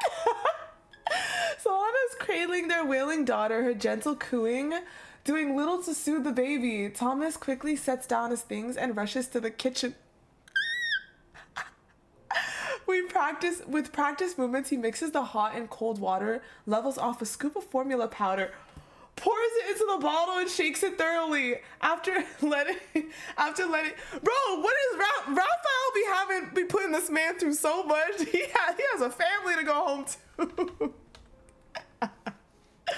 Oh god. After letting it settle, hold on. Yeah, after letting it settle, he tests the temperature against the back of his hand. 40 degrees Celsius, perfect. Making formula for their daughter has turned both Thomas and Solana into human thermometers these days. Oh my god, and it's a newborn! The piercing wails finally subside with the warm bottle of formula. Solana gently pokes their daughter's chubby cheeks. You little glutton. You just had formula 2 hours ago. Don't listen to mommy. You're not a glutton. Oh my god! Eat at all. Eat up. You'll grow big and strong. Just as they finally manage to get their daughter to sleep, the phone breaks the silence, undoing half an hour of the couple's efforts in an instant. While Solana hurries to comfort their crying daughter again, Thomas takes the call and walks to the balcony. After handling some business matters, Thomas ties on an apron and heads to the kitchen. Get you a Thomas! Get you a Thomas! Oh my gosh. As he pours the seafood from the gift box into the sink, water splashes up and Solana chuckles while grabbing some paper towels to wipe his face. Just as he's about to start preparing the seafood, his phone buzzes in his pocket again. With both hands occupied, Solana takes out his phone and holds it to his ear. Oh, wait, they're so cute! Thomas continues peeling shrimp while talking to the person on the other end. Regarding transportation, I've confirmed with the logistics company. The timing works. The lighting design needs to be adjusted based on the exhibit's materials and color schemes to ensure proper presentation. We should use neutral tones for the background to avoid competing with the visual focus of the exhibits. As for the overall atmosphere, Thomas takes 4 phone calls in the time it takes to prepare dinner. Oh my god. Finally, as the couple enjoys their homey dinner of dishes and soup at the coffee table with their TV, Thomas's phone is silent, as if it too wants him to properly enjoy his birthday. Oh my god, yeah. While Solana goes to get the cake from the fridge, he quickly switches the mystery show on TV to his favorite romantic drama. Let's watch the meteor shower. Returning with the cake, Solana glances at the screen and sighs with familiar resignation. The show again? Are you sure you're really an art professional? High art meets pop culture. Pop culture meets high art. In the flickering candlelight, Thomas closes his eyes and makes his birthday wish. May Solana be safe and happy. May our daughter grow up healthy and strong. May our family stay together forever. Oh, right, and Rafayel, hope he gives me less to worry about this year. And may he and his Miss Bodyguard be happy together for a long time. Thomas is so cute! Thomas is so cute! I knew I liked him since he first showed up. He's adorable! He really is, honestly, and even during New Year's you saw that. Like, he is actually adorable. The cat cards and stuff, he is adorable. Make him the 6th lead. The moment he blows out the candles, darkness falls. Actually, don't fucking do it. The moment he blows out the candles, darkness falls and his phone decides to vibrate at that exact moment. Thomas reaches for his phone with resignation, but upon seeing the caller's name, Raph, I know for sure, he springs to his feet in one fluid motion. He throws on the blue-gray coat draped over his chair and heads to the entryway to change his shoes. It's Rafayel. If he's calling at this hour, it must be important. Damn! He's probably back in Linkon. I need to go see him. We'll have the cake when I get back later. Gee, honestly, hold up, Thomas. Hold up. Answering the call, he hears Rafayel's unusually serious voice. Thomas, come to Mo quickly. He just knew. I have something extremely important to discuss with you. Thomas manages to take the call. He just knew. Oh my gosh. Change his shoes and press the elevator button all in one seamless motion, taking no more than 10 seconds. Actually, I had something pretty important today too. I mentioned it to you, but I failed to put it in your schedule. That's my bad. Though it's all been taken care of now, Rafayel sounds confused. Huh? This needs to go in my schedule too? As the elevator dings open, the voice from the phone receiver merges with, "Oh!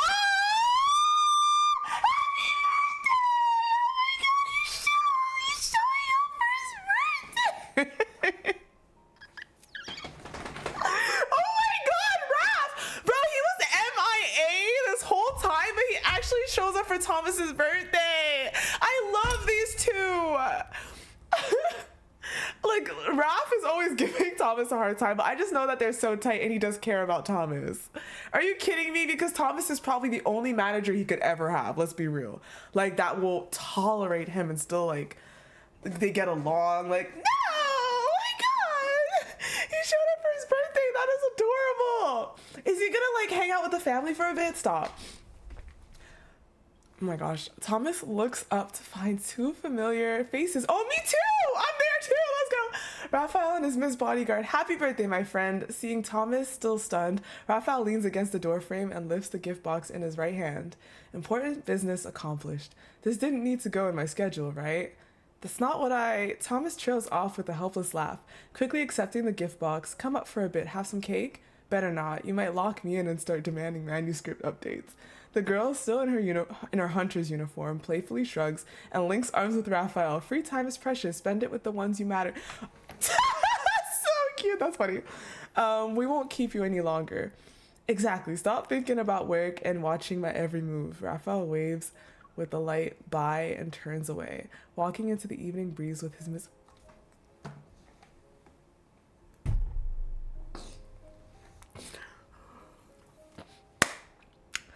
And so Thomas returns to his doorstep, a gift box in hand. Click, the key turns in the lock, and the corridor's motion sensor light flickers on. Behind the door, Solana's face lights up with pleasant surprise. You're back already? Nothing urgent with Rafayel. He just came to deliver this, he says, setting the gift box on the table with a pat. Now then, let's go cut the cake. That is so cute. I love that. I love that. I love that. I love that. Aww. Hi, Deja. I love that. That's so cute.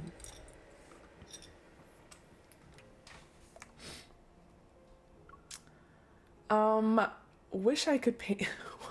Wish I could paint.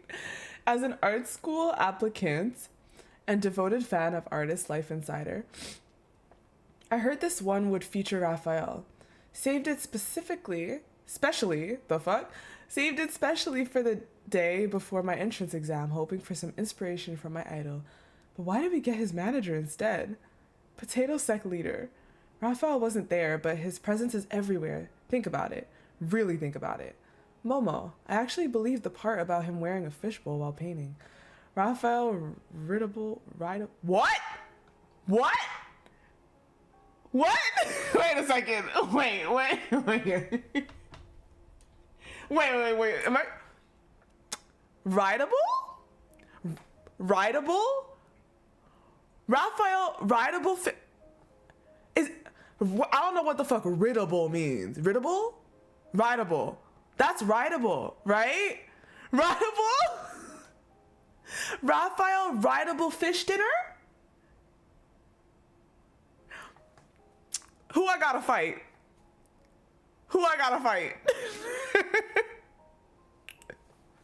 In full, please.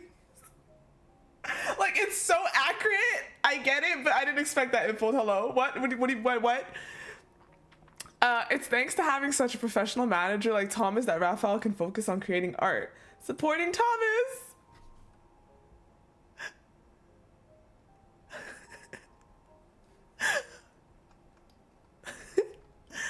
User 4268835. So why exactly don't we need to worry about Rafayel starving anymore?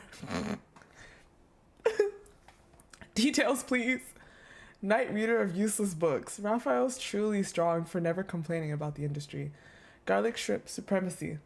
Thomas clearly shows his expertise as a manager. The insights he shared and in the interview are really valuable for anyone planning to enter the art industry. Good luck to everyone with their entrance exams. Confident women live best. Honestly, that's probably fucking true. Honestly, that's true. When is Rafayel releasing new work? Just a leak. Was hoping to read about a master artist's journey in the special exam issue. The art exam special is generating quite a buzz online. Thank you, Mr. Thomas. After hanging up, Thomas pauses his work and checks his phone, wondering if his insights had particularly resonated with art students and guided countless exam candidates. On the trending page, several topics are marked with red viral badges. Artist Life Insider, Art Exam Special, Rafayel, True Masters never complain about the industry. Rafayel paints while wearing a fishbowl.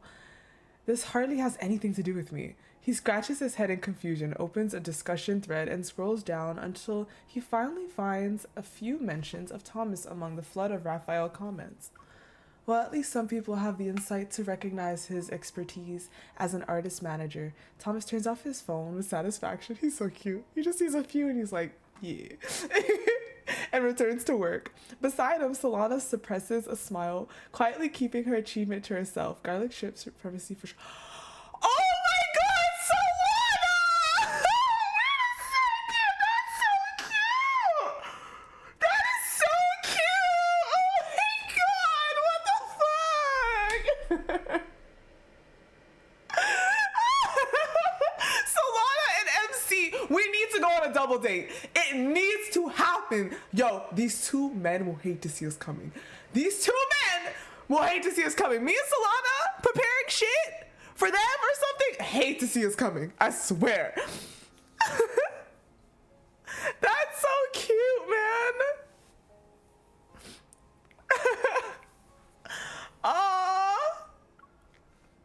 Oh, she's adorable. She knows him and she loves him clearly so much. She freaking just left a message and she's like, and it was enough to make him smile and be happy and content. That's so cute.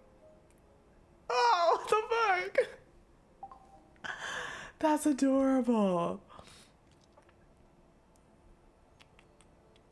Yeah, exactly, Victoria.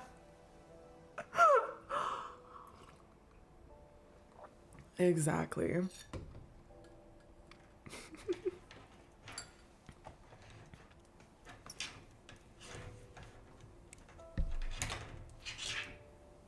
Hi, Melody. Okay. All right. Elysium. This is giving Silas. Beep beep. The alarm sounds. Mr. P glances at his watch. It's 9:55 p.m. Time's almost up. He quickens his pace. He has a date he can't miss tonight. The sidewalks of Amerta Street are nearly empty in the darkness. For the opulent capital of crime, the N109 zone, this is just one of many waking hours. Neon lights blur into a misty haze, but Mr. P has no time to savor them. He lowers the brim of his hat, tightly pulls his coat, and keeps walking. He pauses at a window filled with over-the-top decorations. Plushy bomb, the crown jewel of the shop. For displaying purposes only, not for sale. Chris's Antiques and Oddities. Behind the sign sits a frog plushie inside a bird cage. Fuck off. What does that mean? Not the frog plushie. Inside a bird cage? Why a bird cage? Not the frog plushie.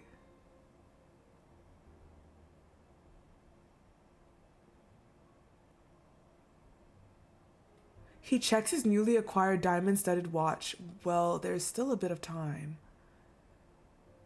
Yeah, I swear, no, because the frog plushie is definitely for the next male lead. And, like, he's gonna have, like, frog emojis. I'm calling it now.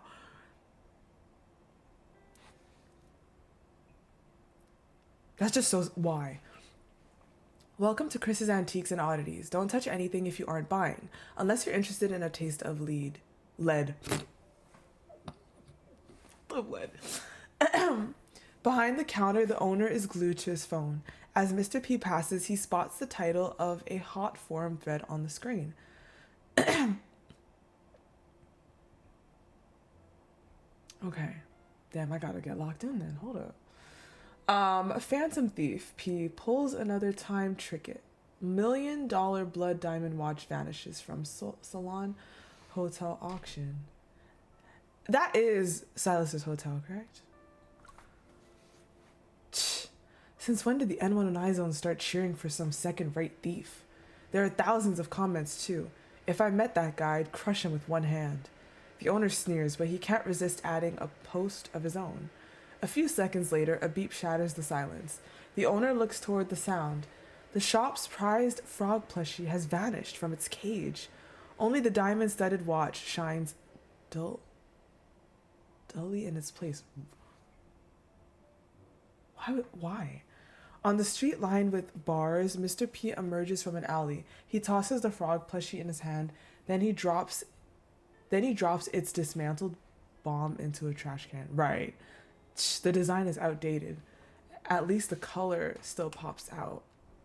Why the frog though, for real?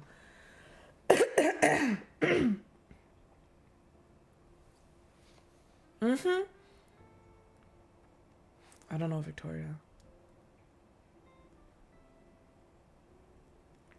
He straightens his hat. Behind him, neon lights quietly turn on and trace his figure in a faint glow. 10 p.m. That's when Elysium officially opens.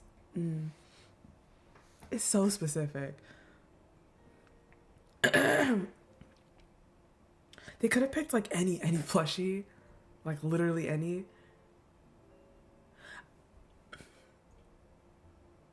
They wouldn't pick the other guys, I guess, because they wouldn't want us to think too deeply into that. But they could have still picked like any plushie. Like, in fact, they could have just said a plushie.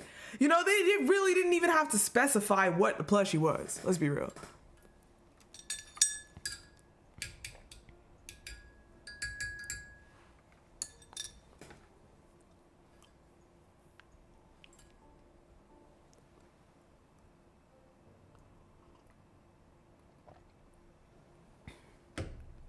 That's suspicious.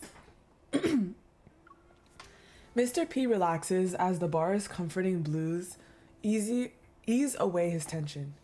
New face, huh? What can I get you? Standing behind the counter, the woman with chestnut wavy locks props her chin up on her hand and smiles at him.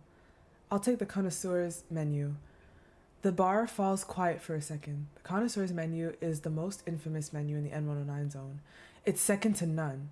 Not only do its dishes draw inspiration from the area's most celebrated eras and figures, but it also doubles as a top secret ledger for intel trading and deals with high stakes. A moment later, a thin menu slides over to Mr. P. Enjoy. I don't know, man. I don't know. I don't know. I don't know why it's Mr. P. Elysium, connoisseur's menu, test menu. Fill your empty soul to your heart's content. Do it. Jeez. House special blend, 1/3 whiskey, 2 scoops of cream, and 1 brown sugar cube, and sprinkle of fate, complimentary. Description. Every gift comes with a hidden price, but this coffee is actually free. Do it. Can be a command or an expression of encouragement. Then again, some say to ignore people and do whatever you want. Lobster salad. Mashed potatoes, eggs, fresh shrimp, chickpeas, and yogurt all crushed together with desire. 5, 6, 7, 8. Description. They came here to survive. They drowned in their own greed. To those ruthless criminals, we lost forever. Without them, the N109 zone wouldn't be what it is today, although they're no longer here to see it. What the fuck is this? Coward shell. This is all super code, but like, what? Fresh oysters, lemon juice, ground pepper, and a dash of courage. 1, 3, 4. Description. Without their sturdy shelter, the spineless remain spineless. That is why we built our foundation from the strongest materials. This dish honors those misfits who once graced our establishment. Without them, Elysium would never exist. Some exiles become worthless junk, and others transform into pearls. It is the environment that determines their fate or their own nature.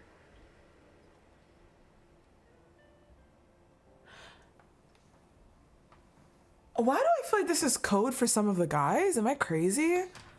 No, but that, why? No. No.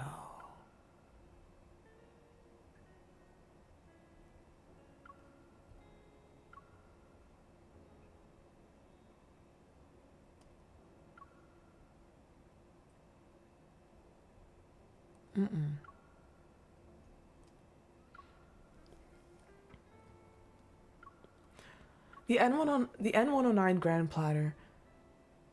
Venison from acorn-fed deer, white truffle, cheese, white caviar, and blue lobster tart with mango, complimentary to true VIPs 3-5. Description. 4 distinct powers dominate the N109 zone. They are the true players at the N109 zone's gambling table. A platter of 4 rare delicacies. They don't complement each other. They're just equally expensive. Choose wisely if you're unsure. Try them one at a time. I'm not crazy? Like, it's... Why is it making me think like it's... We know that... We're pretty sure Raph, Xavier, and Silas, of course, have ties to the N109 zone, and like... I'm pretty sure Caleb does too, let's be so for real. Zane knows about the N109 zone. I don't know what kind of ties he really has. But this is, I don't know. 24K exchange artist. Bruh. Chicken leg cooked with scallion oil, soy sauce, salt, golden coconut oil, sesame oil, shredded ginger, and scallions.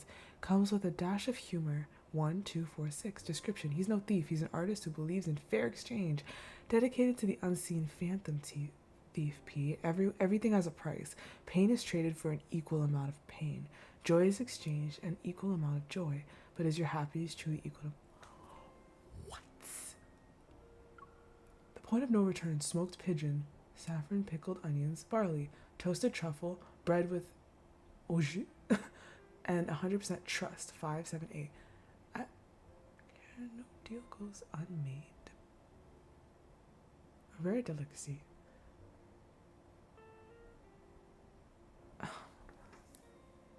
Pay the appropriate fee and they will fulfill your every wish.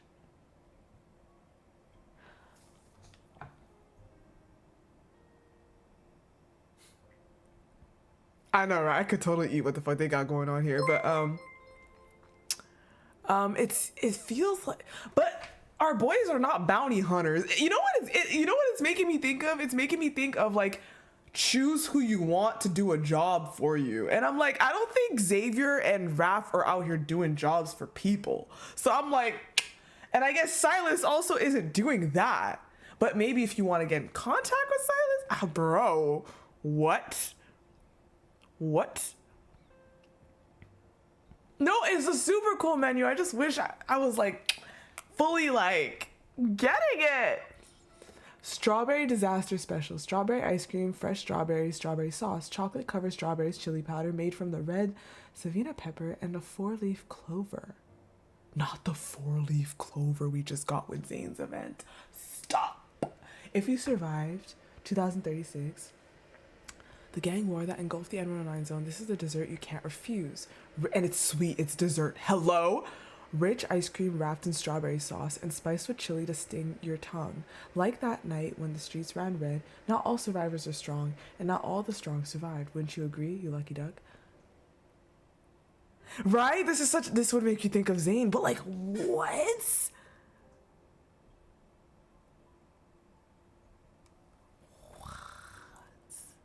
Today's special, sweet evil trap, pepper walnut tart, rosemary gelato, pomegranate jelly, pomegranate jelly, red wine marshmallow, 10.5 grams of soul.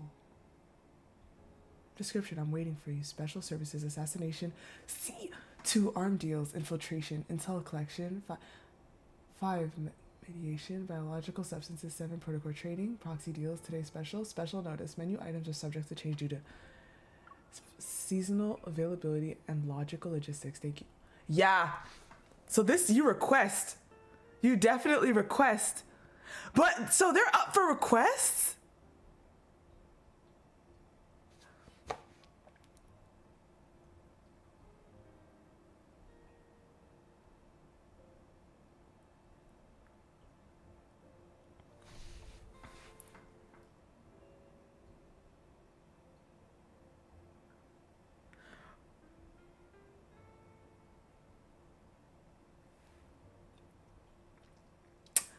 So you can request them? So this is canon. Like they are tied to the N109 zone in this way, Elysium, I guess you could say, where they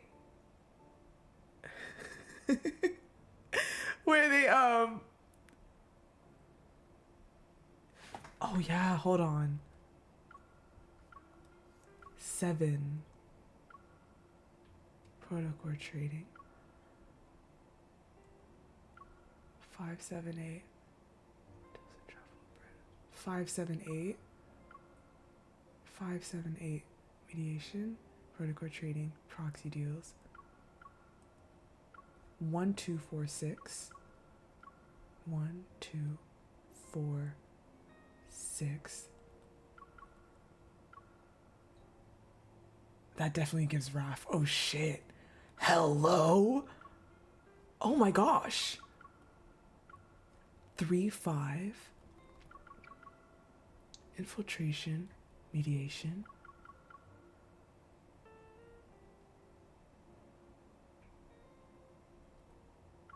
One, 3, 4. 1, 3. Oh, that was, oh my God. Hey, yo. 5, 6, 7, 8. 5, 6, 7, 8.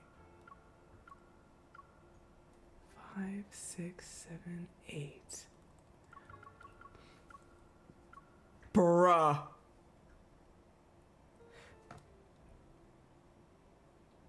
That's what I'm, so you think that this is a bounty book? Like where you'll say, I'll have this job. I'll do this job. I'll take this job. And then it tells you what the job requires. Ooh, that makes sense. This is a bounty book. These are, okay, so there's people that put in this into the menu. And then you check the jobs available. Mr. P is looking at the jobs available. They kind of give a description. And then this is what the job entails. You see what the job entails based on the numbers that they put with it. So it'll involve assassination, infiltration, intel collection, for example. This job requires protocore trading.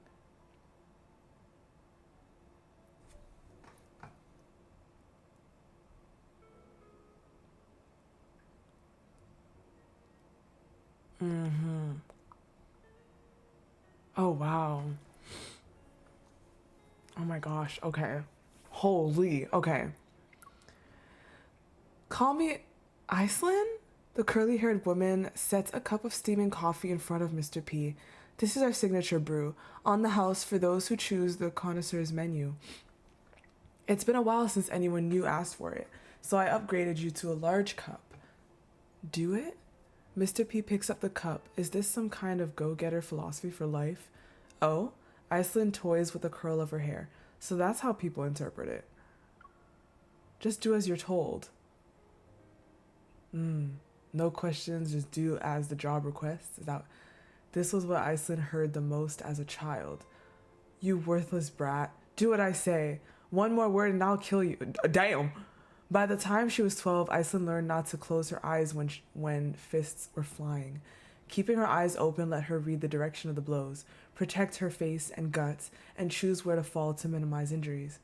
She got lucky that time. He wore himself out quickly and sent her off to buy liquor. Before leaving, she glanced at the drunk who claimed to be her father. Of course, it was only true in the strictest biological sense. Then she limped away. Sometimes staying alive requires more than strength. It needs a bit of luck. Turning the corner, Iceland saw a striking woman leaning against the bar entrance and looking at her phone. Her tank top revealed sculpted muscles, and her short orange-red hair shined brilliantly under the sun. That was Ginevra, the bar's bouncer. Iceland knew her. She had seen Ginevra single-handedly knock down a group of drunks. They lay in a pile. She's amazing, even stronger than Dad. With that thought, Iceland couldn't help but move closer. Noticing her approach, Ginevra glanced up and laughed. Hey kid, your face is quite the work of art. Iceland wiped her wet nose. The blood smeared across her swollen cheek. She was 12, malnourished, scrawny for her age.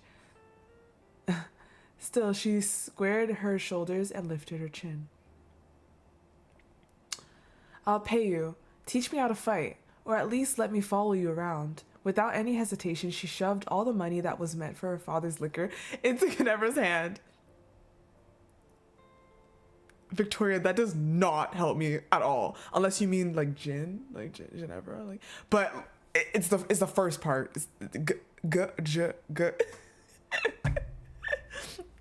If she could become her sidekick, no one would dare to mess with her again. Ginevra didn't take the money. She crossed her arms and looked at Iceland. You lost a playground scuffle and now you want lessons? I'm not into babysitting. Ginevra, that's what you're saying. Ginevra, okay, well. I don't know if your dad will be scared to hit you your size, but Love that. I want my dad to be too scared to hit me again. Can you help me? Iceland stood on her tiptoes and brought her bruised face closer. Ginevra looked interested for a moment, but her face fell when a drop of blood landed on her shoe. She heard Ginevra curse under her breath. Mr. P has barely tasted his drink before the drink's burning edge brings tears to his eyes. Who put booze in coffee? Who puts booze in coffee? Some people do that. Yeah, 1/3 whiskey, 2 scoops of cream, 1 brown sugar cube, and a sprinkle of fate. With a knowing smile, Iceland taps the menu in front of Mr. P. That's our signature blend. Wait, which one was that again?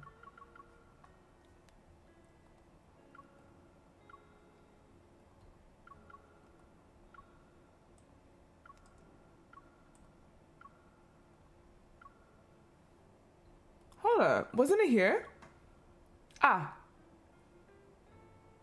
Okay.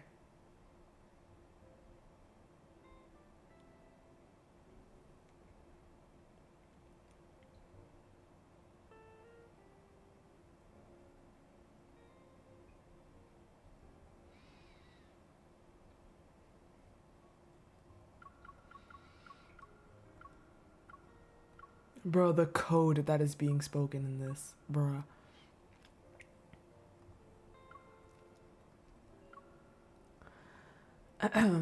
Now you may place your order. Every dish comes with its own special seasonings, so our customers can choose what suits their palate.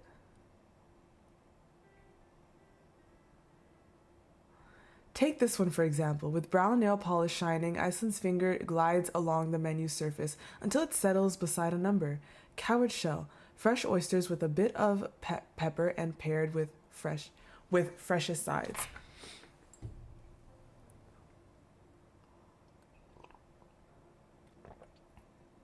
Assassination, infiltration, and intel collection.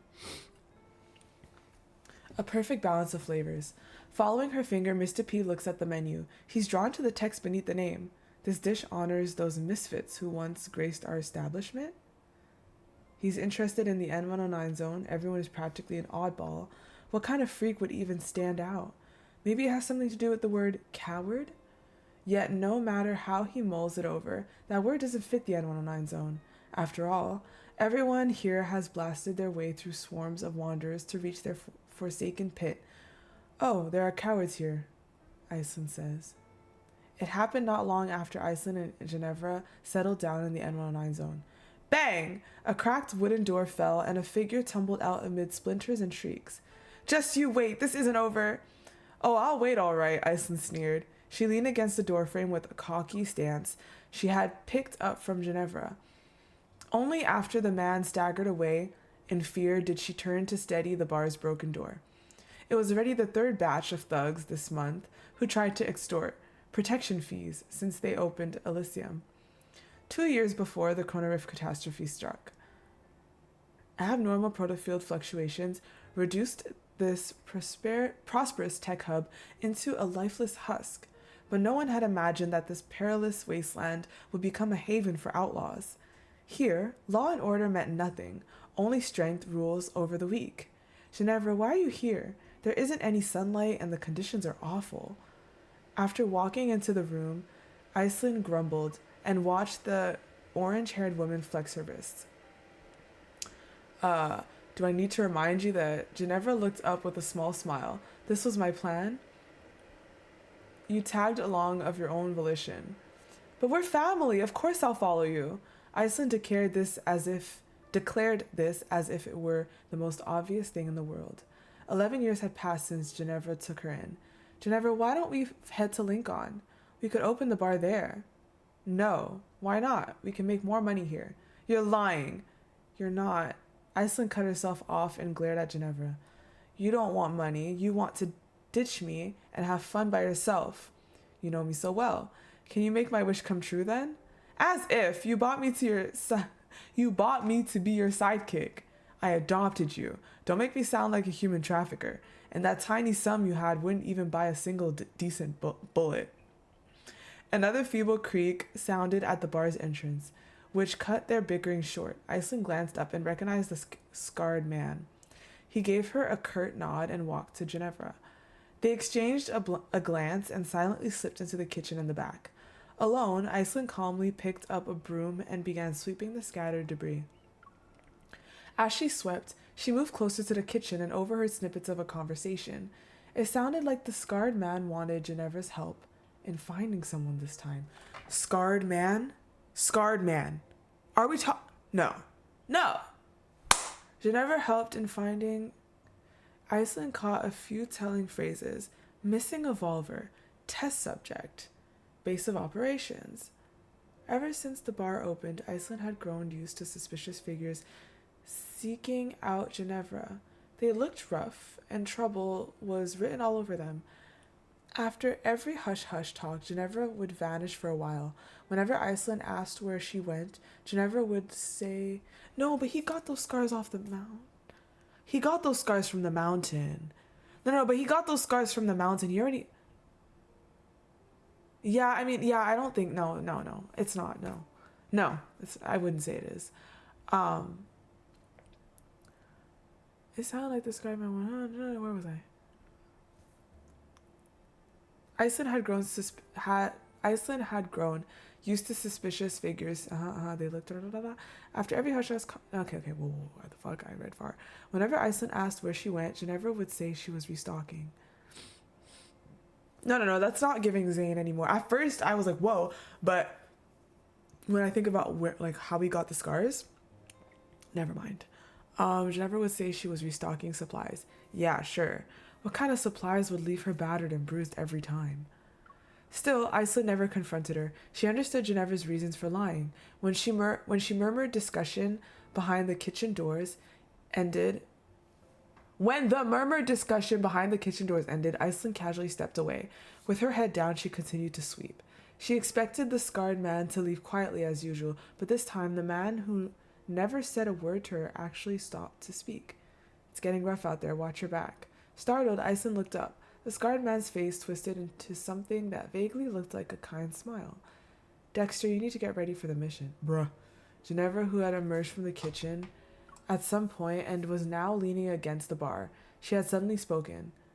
Our lookout vanished. They might know we're onto them. Your cover may already have been... She trailed off, but Dexter tilted his head. He understood what she was implying. What? Are you worried about me? If I don't come back, drop some flowers at my grave. Get lost. He laughed before speaking in a serious tone. Don't worry about me. In this line of work, hardly anyone meets a peaceful end. I accepted that. Besides, we promised the parents that we'd bring their child home. If not us, then who? We can't be cowards now. Ginevra smiled. Fine, make it back alive and I'll clear your tab. Iceland didn't know what Dexter was about to face, but she knew one thing. Neither Ginevra nor Dexter were their real names, and more importantly, they were good people. Once Iceland found a special task force ID hidden behind Ginevra's bedside drawer, so she knew they were the good guys. Once Iceland found a special task force ID... Oh...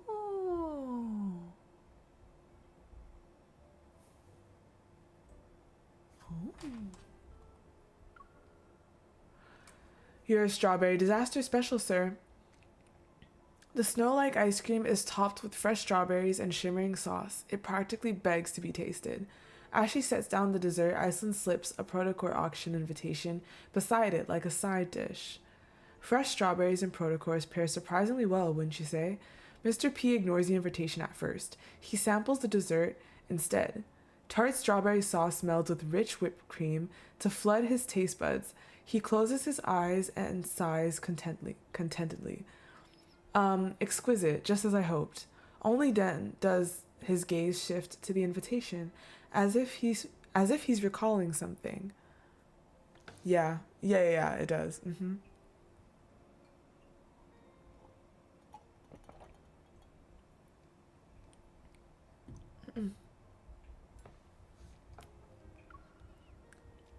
The 2036 disaster, if I'm not mistaken, it started because of a Protocor map. Is that where you got your inspiration? A third of the N109 zone's population had vanished in the chaos. Mr. P remembers it well.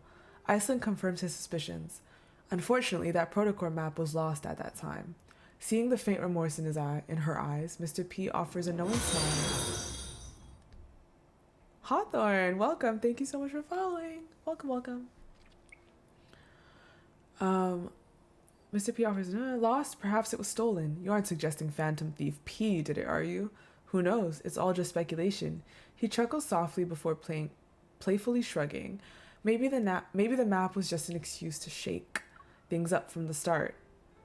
Seeing his genuine smile, Iceland lowers her gaze to mask her curiosity. Perhaps. She idly brushes back a strand of her chestnut-colored hair. As it slips off her shoulder, Mr. P catches a glimpse of a silver windflower earring. There were no flowers in the N109 zone. Iceland propped her chin on her hand and stared blankly at the silver windflowers on the bar counter. Ginevra brought them in a few days ago from somewhere. Since then, Iceland never saw the scarred man again. Although certain people stopped visiting, Ginevra was even busier. She headed out and vanished for days. Did you hear? Even the Special Task Force cops have their eyes on the protocol map in the N109 zone. Where did you get that from? It can't be true. If they ever set foot here, they'd be ripped apart in seconds. Inside the bar, Iceland quietly wiped glasses while two customers whispered. At some point, a rumor started circulating about a priceless protocore that was hidden in the N109 zone. It drew in greedy opportunists like moths to a flame. I heard something else. Someone says Silas has started eating people. Silas? Iceland knew that name. Actually, everyone in the N109 zone knew. This powerful lone evolver roamed the area and became a hot topic after devouring several prominent factions. Plenty of people wanted him on their side. Eating people? What's that about? You heard about some evolvers going missing, right? They say it all began after Silas's Onakindness came into existence. Really? Does that mean I'm in danger? Oh, please. He has standards about what he devours. Period. At midnight, Iceland woke up to an urgent ringing. The display showed a number she knew all too well. Ginevra's. She had been missing for months. For some reason, unease stirred in Iceland's heart. She quickly answered the phone. On the other end, chaos reigned, gunshots, something like a beast's roar, and human screams. Amid the clamor, she heard Ginevra's voice. No matter what happens, don't leave Elysium. And her final words were drowned out by a massive explosion from the streets. Late 2036. The N109 zone experienced its largest riot since its conception. A scramble for a protocore map soon escalated into a gang war. It engulfed every faction. The festering, rotting darkness opened like an inflamed abscess. It revealed the true face of this soul-devouring cesspit. The fighting raged for months until the weak were fully consumed and every resource was carved up. In the end, the N109 zone's turmoil disappeared, and the legendary Silas emerged as the victor. Wait a second. Did he transform? No. Cause what do you mean roar? Aren't they talking about this was like an internal war in the N19 zone between like Silas and like other gang members and shit? That's what I understand, right? Why was there a roar? Am I getting that right?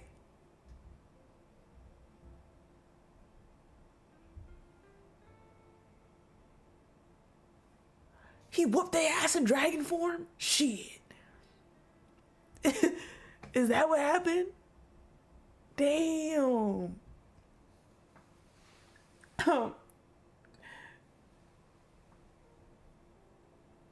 The One's three-way power balance was shattered and the lawless territory finally met its new master.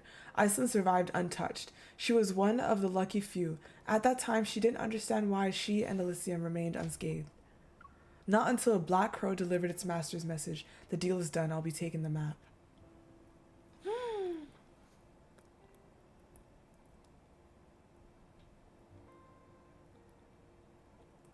No, yeah, for sure, Audrey. For sure.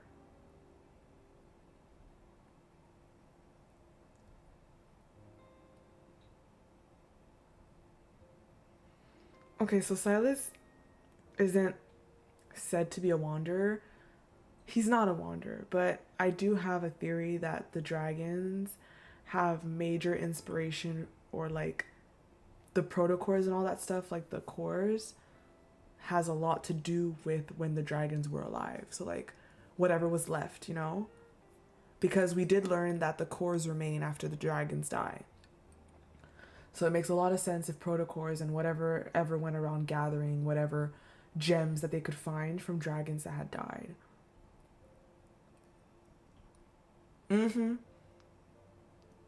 For a protocore map, which is interesting because Silas fought for it.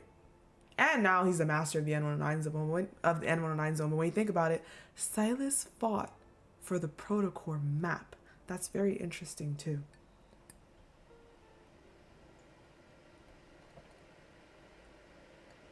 But that means he also killed Ginevra, right? That's what happened. A deal. That's definitely something he'd do. As Mr. P eats his last spoonful of ice cream, he still feels unsatisfied. He's curious about that past event.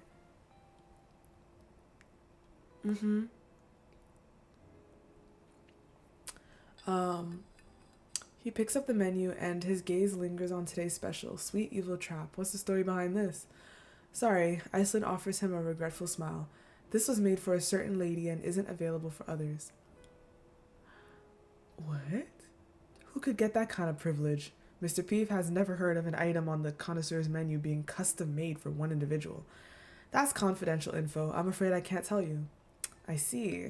Then can you at least tell me about the side dish? Mr. P doesn't want to give up. I'd love to, but I'm afraid I can't. Iceland smiles shyly. I don't have the courage to serve our sponsor as a side dish.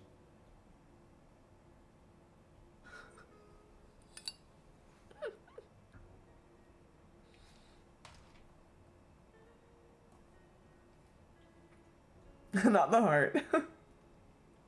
It's 3 a.m. deep into the night. After seeing off the last customer, Iceland goes to the bar's entrance and flips the sign from open to closed. As always, she returns to the counter and pours herself a glass of whiskey. For years, Elysium has been one of the N109 zone's top intel hubs that's backed by a powerful force. She hasn't seen Ginevra since the riots, and from the Crow, Iceland learned about Ginevra's deal with that man. They traded the protocore maps for Elysium, protection amid the chaos. How Ginevra got the protocore map remains a mystery. Iceland believes that with enough time, she'll find Ginevra and get the answers herself. Well, I hope so. From that day on, Elysium stepped into the murky depths of the N109 zone as an intel bar. As Iceland finishes her drink and prepares to leave, something on the corner of the counter catches her eye. Iceland picks up a frog plushie! She recalls that it belongs to the customer who ordered from the connoisseur's menu. Mr. P. Earlier today, as she moves to place it in the lost and found, a gift box slips from the plushie's arms. It reveals a wine-red card tucked into its seam. To my dear Iceland, once someone traded me a map for what's in this gift box. Oh, now I'm returning it to its rightful owner in exchange for your splendid menu. Thank you for your hospitality tonight. Maybe I'll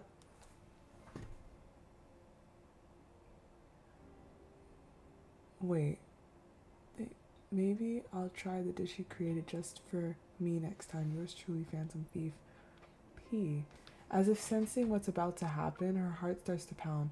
With trembling hands, Iceland opens the gift box. On soft velvet rests a stack of old bills, the very one she once forced into Ginevra's hand. Beside them lies a yellow slip of paper that reads Iceland's protection money. Iceland touches her eyes that sting from her tears. After all these years, this small piece of survival finally returned home. But Mr. P is not Ginevra, so Mr. P brought a message from Ginevra to her?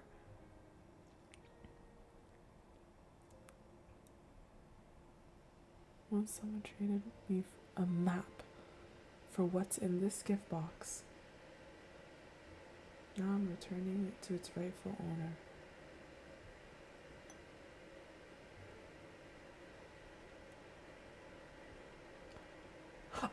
Oh! Oh, no. Hold on. Oh, the map came from Mr. P.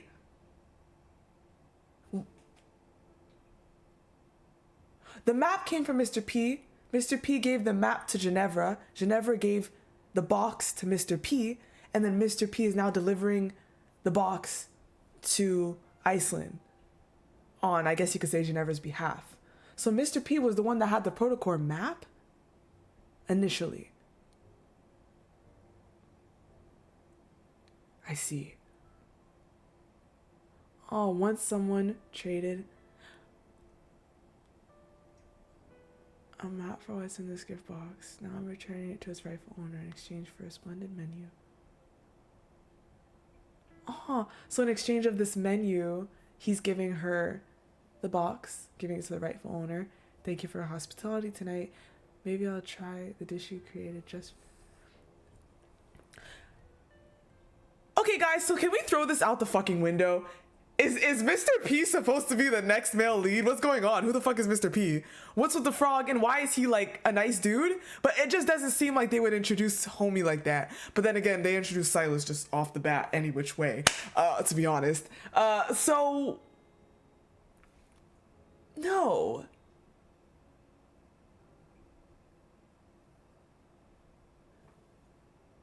What do you guys think?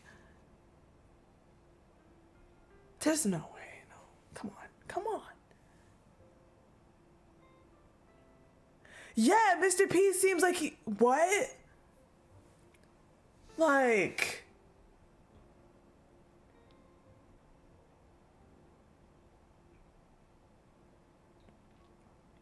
He seems like a badass that's with the shits. Like, why the fuck you got the protocol map? Hello? And then he seems like a nice person. We need to keep that in mind. If it was a shitty douche, like, it wouldn't be, right? But, like, he seems like a nice person. And, like, the frog thing. This is really bothering me.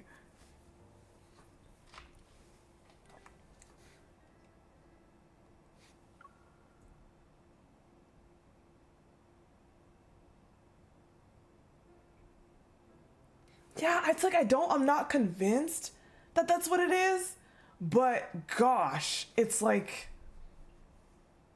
yeah, you know what I mean? Yeah, there was mention of a crow, but that was like a crow delivered a message, I believe, after, about the map.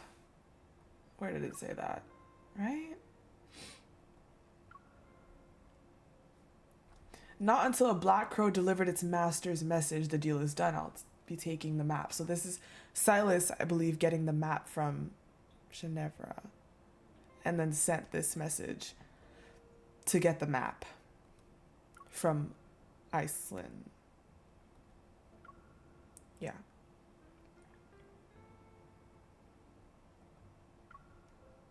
Yeah, he could just be related to the sixth as well, you know?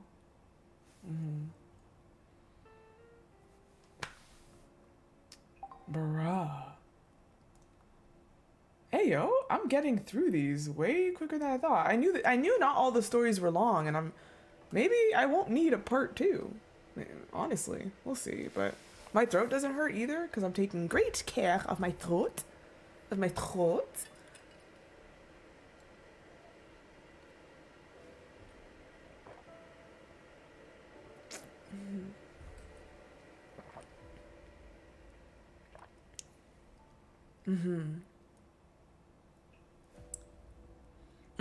There's a menu item for MC, yeah.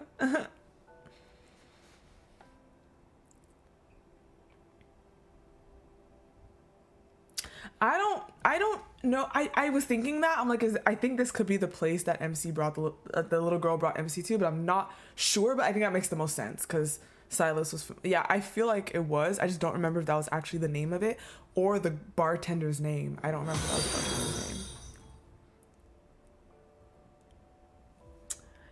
Hikari, welcome. Thank you so much for following. Welcome. It is? Okay. Yo, I am just chugging down tea, bro. It's a little tiny teacup. That's what I'm thinking, but I just don't remember if that was her name or how they described her appearance. That's why I'm like not sure if that was her, but it would make the most sense, yes. Oh, thank you. Welcome to the Twitch side, but yeah, I'm streaming to both either way, so thank you. He wasn't named? That's the thing, yeah. I guess we just learned her name. Did they describe her appearance? Because her attitude seems to match her too, to be honest. It just makes sense that that be her. But I just wasn't sure if they had described the other girl, but if they didn't, then it's most likely her. Yeah.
Okay.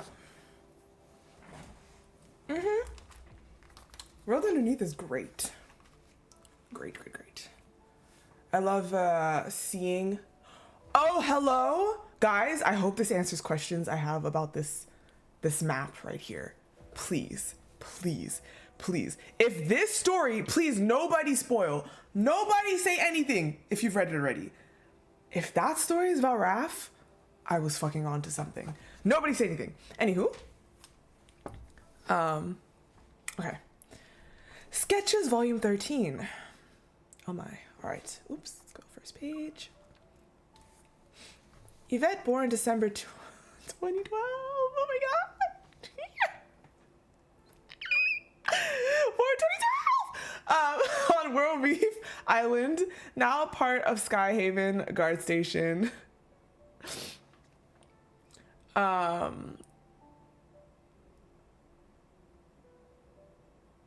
Oh, so this is gonna be, is this a Zane one? Love to see it.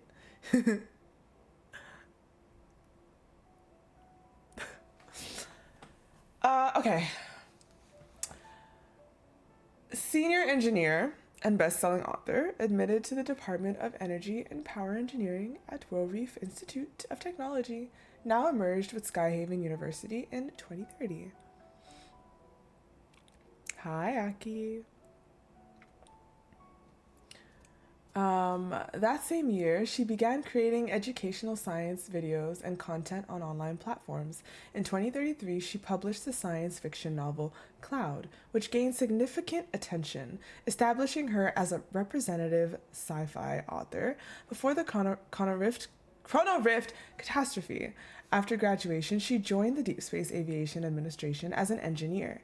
In 2043, following her divorce, she resigned from her engineering position to pursue writing full-time. Hold on a second, y'all. I actually forgot to answer something. Hold on, let me do that. Whoops.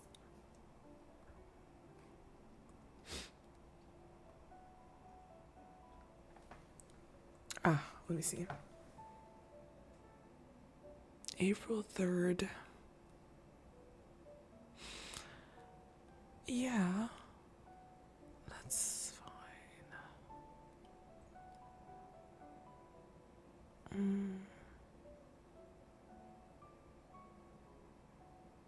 Okay, sure. Confirm my presence. Cool. Sure, add to calendar. Oh, that's fine. Okay, cool.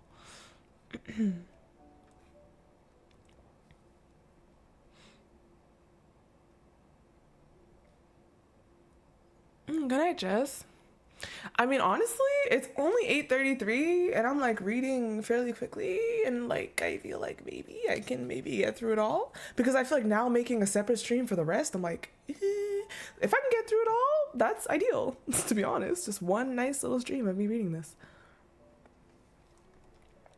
Okay. Her influential works included Cloud, Far Sky's End, and The First Question, which have been translated into multiple languages and published worldwide. She has received numerous awards, including the White Hole Literature Award, Skyhaven Fantasy Literature Award, and the Suspense Award. In 2048, she was awarded the Skyhaven Medal of Arts and Literature.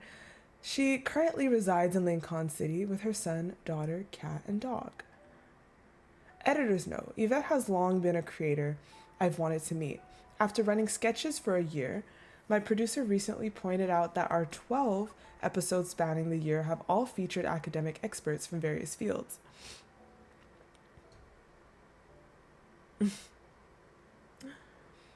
The show lacks mass appeal and entertainment value. It won't survive at this rate. The producer suggested interviewing some popular young entertainers who have both influence and talent as a year-end special. However, I've always insisted that sketches should be authentic. We spend at least a full day with our subjects, moving through multiple everyday settings for open conversations, aiming to reveal sides of them beyond public perception. Of course, I can't afford to book a young celebrity's entire day. Then I spotted Cloud on my bookshelf. It's one of my favorite novels, consistently ranking in the top 10 bestsellers across bookstores and websites since Skyhaven's establishment. Many consider it prophetic of the Skyhaven project, and its author, Yvette, has gained immense popularity across... Wait, is Yvette Zane? Because I think I think we did this before. I think we confused it with... What was her name? Is it Yvonne? I think we've done this before. I think we've confused them. Yeah. I just realized I think we've confused them. Yeah. Because I'm like, she's just a nurse. What do you mean author? What are we talking about? Yeah. I've confused them before. Yeah, Yvonne is Zane. Who the fuck is Yvette? Has gained immense popularity across all social classes and age groups. The producer agreed readily, perhaps seeing this as the best compromise I could make a literary influencer, and that's how this episode came to be. Yeah. We're confusing them. Well, who's Yvette? For Zane? What?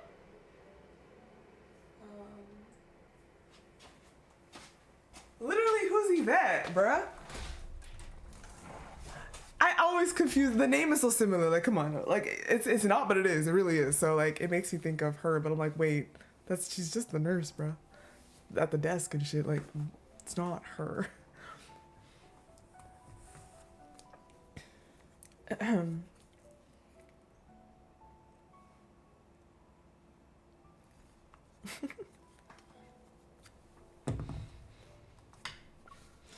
At 1 in the afternoon, I arrive as planned at Yvette's studio in Hillside Gardens, Philly district of Linkon City, which also serves as her home. Just as she mentioned on the phone, the scent of plum blossom signals that her house is near.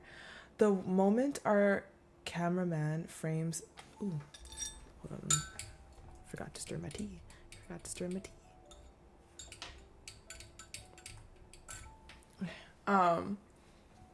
The moment our cameraman frames the small courtyard with its plum tree, the front door opens and out comes Yvette, greeting me with 2 garbage bags in hand, even waving at the camera.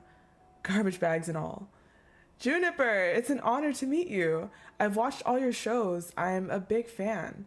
Let me just take out the trash first. Please come in. Oh, the camera crew too. You'll need to set up your equipment, right? I've cleared some space. The crew and I stand there momentarily stunned, somewhat hesitantly entering the courtyard. The cameraman even asks if we should edit out that last bit. We end up conducting the interview under Yvette's plum tree, brewing tea in the early spring air amid the fragrance of plum blossoms. The atmosphere is wonderfully relaxed.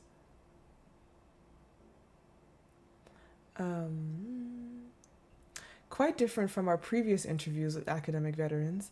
Sketches. When Skyhaven was completed, all former World Reef Island residents were granted immediate residential rights in Skyhaven and its guard stations. You're one of the few I know who gave up this right, especially considering you were working at the Deepspace Aviation Administration at the time. Yvette. It wasn't what I'd imagined. I grew up on World Reef Island. How much do you know about it? Sketches. I did my research. It's primarily a coral island. Its base eroded over time by coral-consuming microorganisms into a pivot-like pointed structure.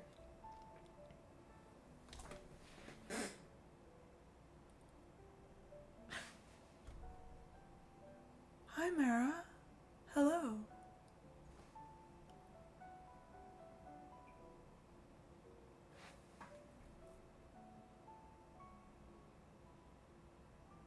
It began rotating under the planet's protofield, generating torque. This rotation ground, no, I'm tripping.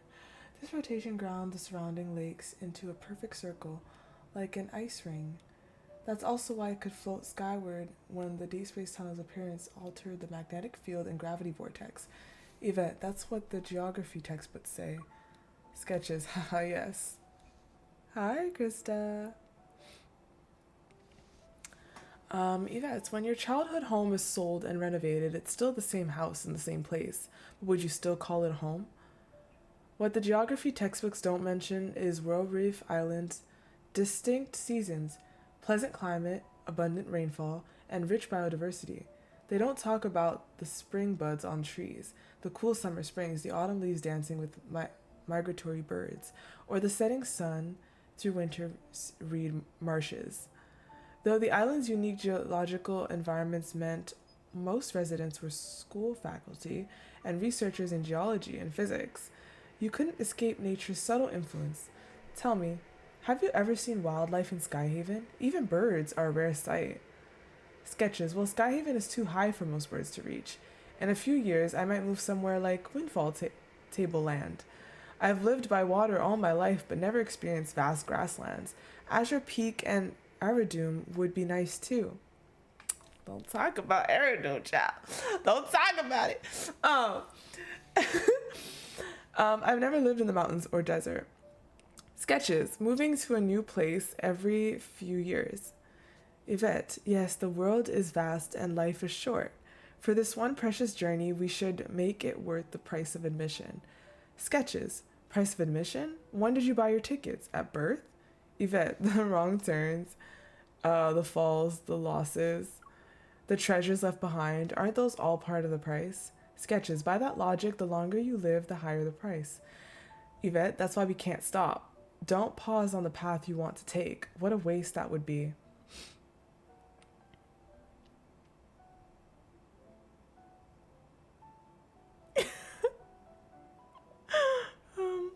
The interview concludes here as Yvette heads to her guest lecture at Skyhaven University.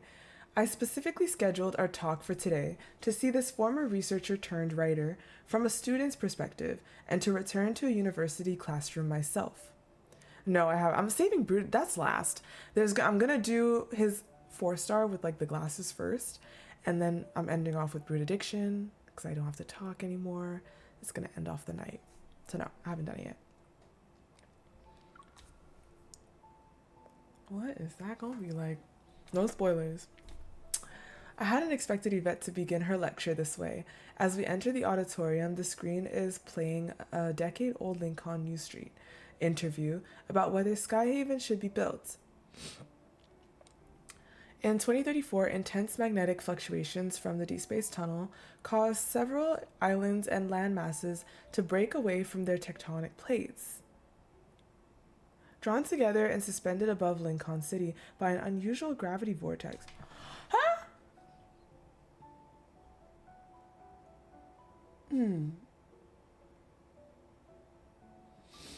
Okay. In 2036, building on their initial success with protocore technology, Ever Corporation boldly proposed the Skyhaven project, a plan to stabilize these floating islands using high-intensity protocores, establish self-sustaining ecosystems, and connect surrounding guard stations to create a true aerial base, pioneering new ground for human habitation.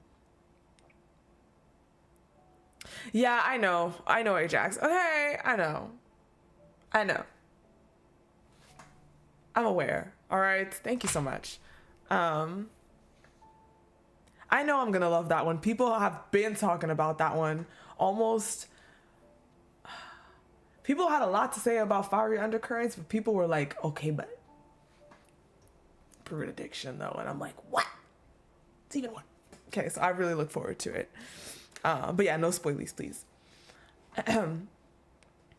When the plan leaked, it caused a global uproar. Until then, protocore technology, still viewed with skepticism and often faced with opposition, had been limited to manufacturing hunter equipment and weapons. This marked its first application in civic infrastructure.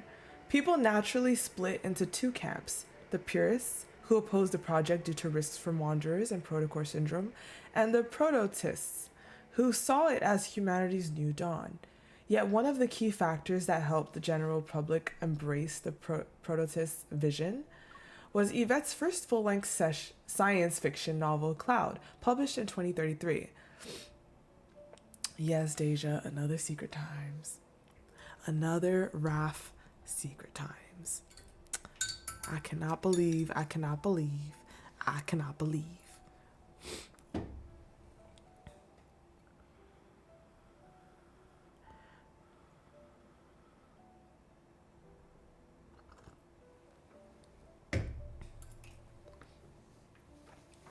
In class, instead of discussing the creative process behind Cloud, Yvette engages in a conversation across time.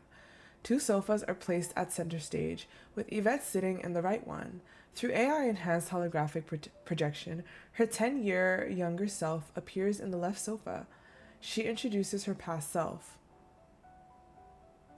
Yvette 27 research is, which I need Fiery Undercurrents, by the way. They gotta bring that out at some point. I need Raph to be at 100 collection, number one. And number two, I just need that one in my collection. Thank you. In fact, there's 2 limited 4-stars. There's the one where he's in the tub. Like, I need that one too. Because my 100 collection, please, and thank you. I don't know how they're gonna give it to us, but they gotta figure it out. Okay. Yvette 27 Research Institute of the Deepspace Aviation Administration, senior engineer of the Skyhaven Initiative, science fiction author, and devoted prototist. Then she turns, playfully gesturing to herself. Yvette 37, author, enjoys growing flowers and drinking tea, wastes time, harbors simple sentiments instead of grand ambitions. Yvette 37, from your first online short stories to the published novels Cloud and Far Sky's End, the relationship between technology and humanity has been your central theme for 5 years. Do you think this topic has been fully explored? Yvette 27. It's inexhaustible. I believe this has been humanity's question for the past 3 centuries and remains the defining issue of our era. Each generation finds its own answers, and each generation poses new questions. Just look at the recent past. Before 2034, wind and solar power were clean but inefficient. Oil, shale gas, and coal were limited and heavily polluting. Nuclear power carried high risks and faced public resistance. The whole world was trying to achieve nuclear fusion at room temperature to solve our energy constraints. Now, I hear even the last nuclear power plant is about to shut down. After all, we have protocores now. Cosmic energy from deep space. Yvette 37. Do you think our reception of this cosmic energy was coincidence or inevitably? Yvette 27. Electronic voice. I'm sorry. I don't understand your question. The audience erupts in laughter. Yvette 37, let's try another question. What's your real answer for supporting Ever, Corporation's protocore technology development? That's so sus. Yvette 27, I believe our era needs protocores. Yvette 37, then what about those suffering from protocore syndrome? They're no different from past radiation victims. Yvette 27, it's like the relationship between technology and humanity that I've been exploring. How technology develops is determined by people. Yvette 37, do you think people can be trusted? Nuclear reactions weren't originally developed for power generation. Hey, yo, that's so sus, the questions that aren't answered. I'm sorry, I don't understand your question. Another wave of laughter, and they're just laughing. Ripples through the audience. Yvette 37, infinite energy, breakthroughs in genetics, interstellar migration becoming reality. What kind of world do you think that would create? It's so sus, and they're just laughing. They're like, ah, like this is a robot. Bro, Yvette 27, when resources are depleted, civilization regresses. Earth is small, but space is limitless. Humanity can seek answers to all its questions in the depths of space, and the universe will respond. That's why I believe the future must be beautiful. Yvette smiles, not asking any more questions, and turns to face the students. After a moment of silence, applause breaks out. I don't join in. I'm not sure what they're celebrating. When the applause dies down, Yvette raises the microphone. Do you truly believe our world has become a better place? Those on Earth look up to Skyhaven. Those in Skyhaven gaze into deep space. And those in deep space seek to glimpse what lies beyond. Everyone has their own central question. What's yours? I'm just trying to know what that next multi-banner is, to be really honest with you. Okay, no, but seriously, super sus. Super sus. Yeah, it's a hologram. Exactly, yeah. That was so sus though, like what?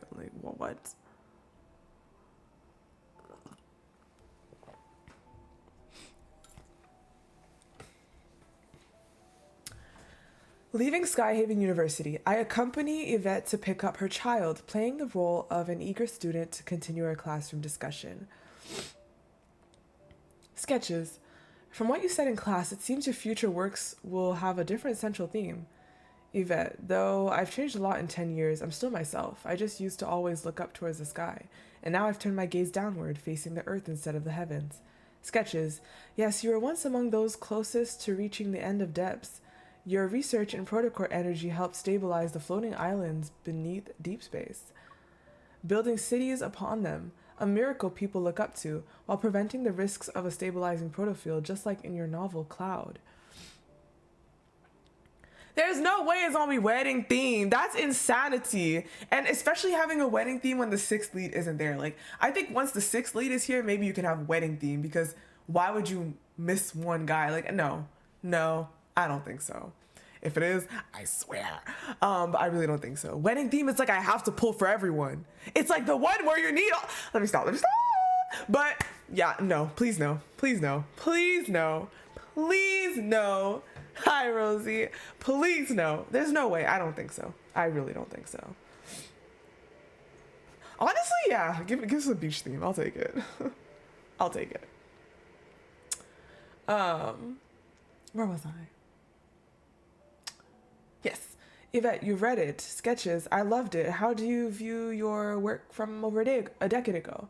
Yvette, I was quite the dreamer back then. As you saw in that opening interview, everyone was holding up my book, imagining the wonderful life after Skyhaven's completion. Humanity would gradually live above the clouds, returning Earth to itself. Those in the sky would immerse themselves in viewing Earth in its purest form, without human presence. Oh my god. They'd watch elephant migrations and the seasonal return of migratory birds. When I wrote it, I never imagined life above the clouds would become a reality in just a few years. But the Earth I described in my book never appeared, and perhaps never will. Sketches. That's why you asked that question before class ended. Yvette. Yes, science fiction used to focus on how we'd find new homes and preserve human civilization after depleting our resources. But now that the resource problem is solved, people suddenly think they're omnipotent. No, bye. That's so cute. Bye. Um, we've crossed 2 eras before we've even figured out how to sustain civilization. We're already trying to become gods. Suddenly, everyone's lost touch with reality. Sketches, and you came back down to Earth. Yvette, haha. The landing was a bit rough. Sketches, it wasn't just because Earth in the clouds never materialized, was it? Yvette, no. Sketches, leaving the Deep Space Aviation Administration and later the divorce. All of that? Mommy! A boy holding a girl's hand runs out from Skyhaven's elementary's gates, throwing himself into Yvette's arms. I stop questioning, suddenly unsure of how to proceed. Though Yvette seems completely at ease. Why am I having a suspicion here? No. Yvette at the Aviation Administration, my ex-husband and I were considered the perfect couple, high school sweethearts who joined the administration together. I researched energy. He became a pilot. Then he joined the Far Space Fleet. And after that, we divorced. Sketches, whispering, is it okay to discuss this in front of your children? The children? Girl, why wouldn't it be? Mommy doesn't love Daddy anymore, so of course she can leave. Boy, yeah, but it's been a while since we've seen Daddy. Yvette, should we try our luck up there? We might see him. Boy, yay, we get to visit the Skyhaven Ring again.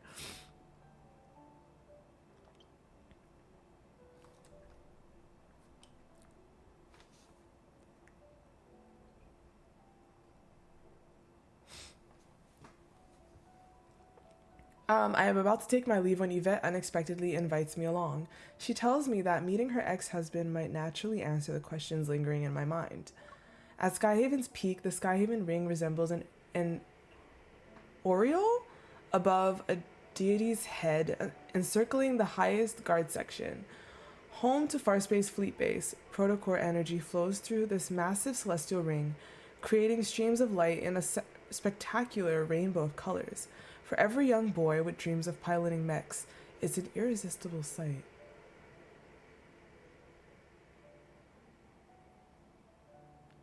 Sketches. If you don't like Skyhaven, why have your children attend school here? Yvette. The educational resources are excellent, and when they first started elementary school, I was still working at the Aviation Administration. Sketches. Do you hope they'll follow in yours? And your ex-husband's footsteps? Yvette, they'll make their own choices. I can't interfere with that. Though, if I'm honest, I prefer they don't become scientists. Humanity won't die from progressing too slowly. But take too big a leap, and you'll not only stumble, you'll lose your way entirely. Yvette's attention is drawn to 2 tall figures standing in the reception area. Dad! The boy rushes forward, but the officer turns and instinctively moves to protect the young colonel behind him, his hand shooting out to block the way. Undeterred, the boy wraps himself around the very arm, trying to push him away. Dad! Liam, they came to see you. Yvette approaches with the girl, and I notice the complex emotions in the officer's eyes as his son clings to him.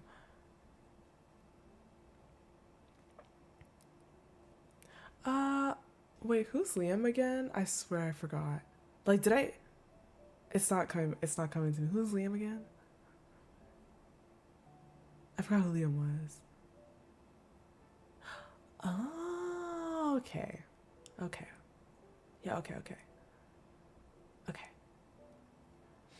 Wearing this unfamiliarity, hesitation, before finally settling into neutrality, he turns to his colonel, seemingly asking for permission, then nods and reluctantly pats the children, his touch lacking and any paternal warmth.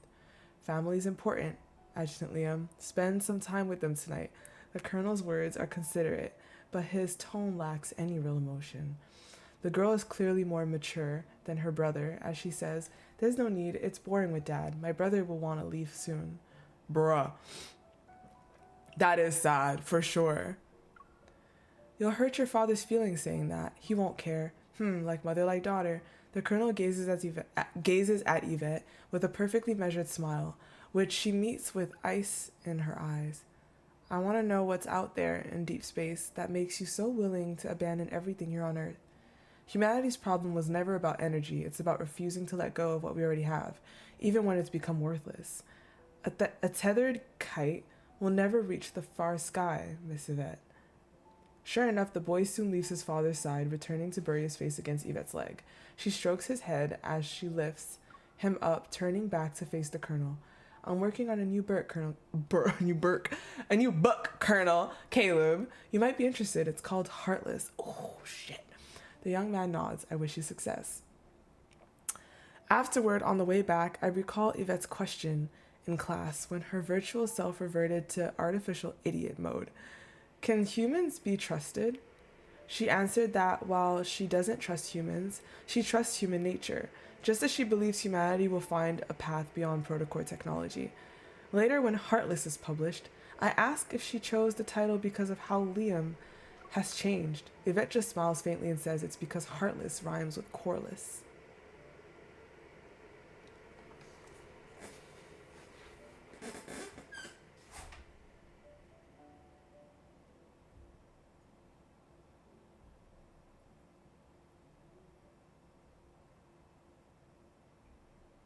Is it because Skyhaven has no core? Because you know how Earth, the Earth's core? Is it because Skyhaven has no core? But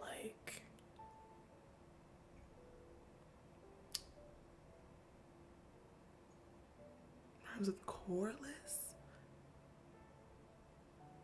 Translation thing? You think it's an error?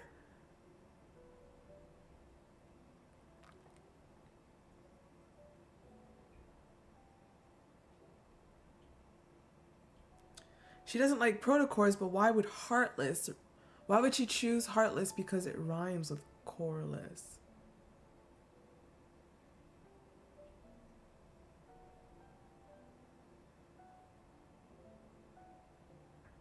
Okay, so I guess she's saying it rhymes, but Heartless is just Heartless. If she wanted to say Heartless, then she could just say Heartless.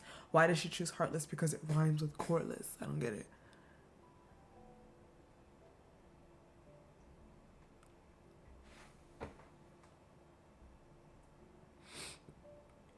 Yeah, but you could just say soulless too.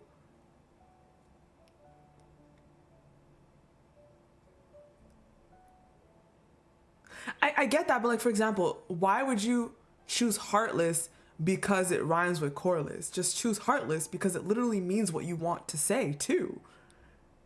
You know what I mean? Heartless means what you want. So why would you say Heartless because it rhymes with coreless? Just say Heartless because it's literally what you want to express. But she said Heartless, so why does the heart need to represent the core? The heart, you called it Heartless, so it's representing the heart. You get what I'm saying? I'm just I don't know why she would choose Heartless because it rhymes with coreless. Heartless literally means what she wants to say. And heart means heartless, So I don't know.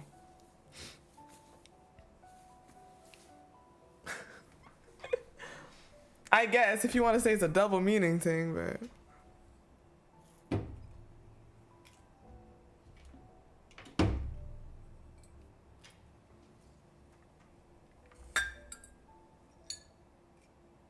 Because normally, if this is what I was trying to say, I would have called it coreless. And people are like, why would you call it coreless? I'd be like, because it rhymes with heartless. That's what I would say, and I think that explains the double meaning more.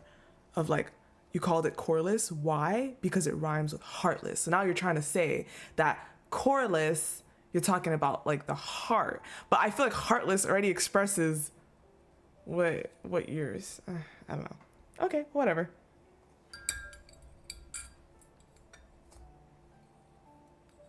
Yes, Victoria.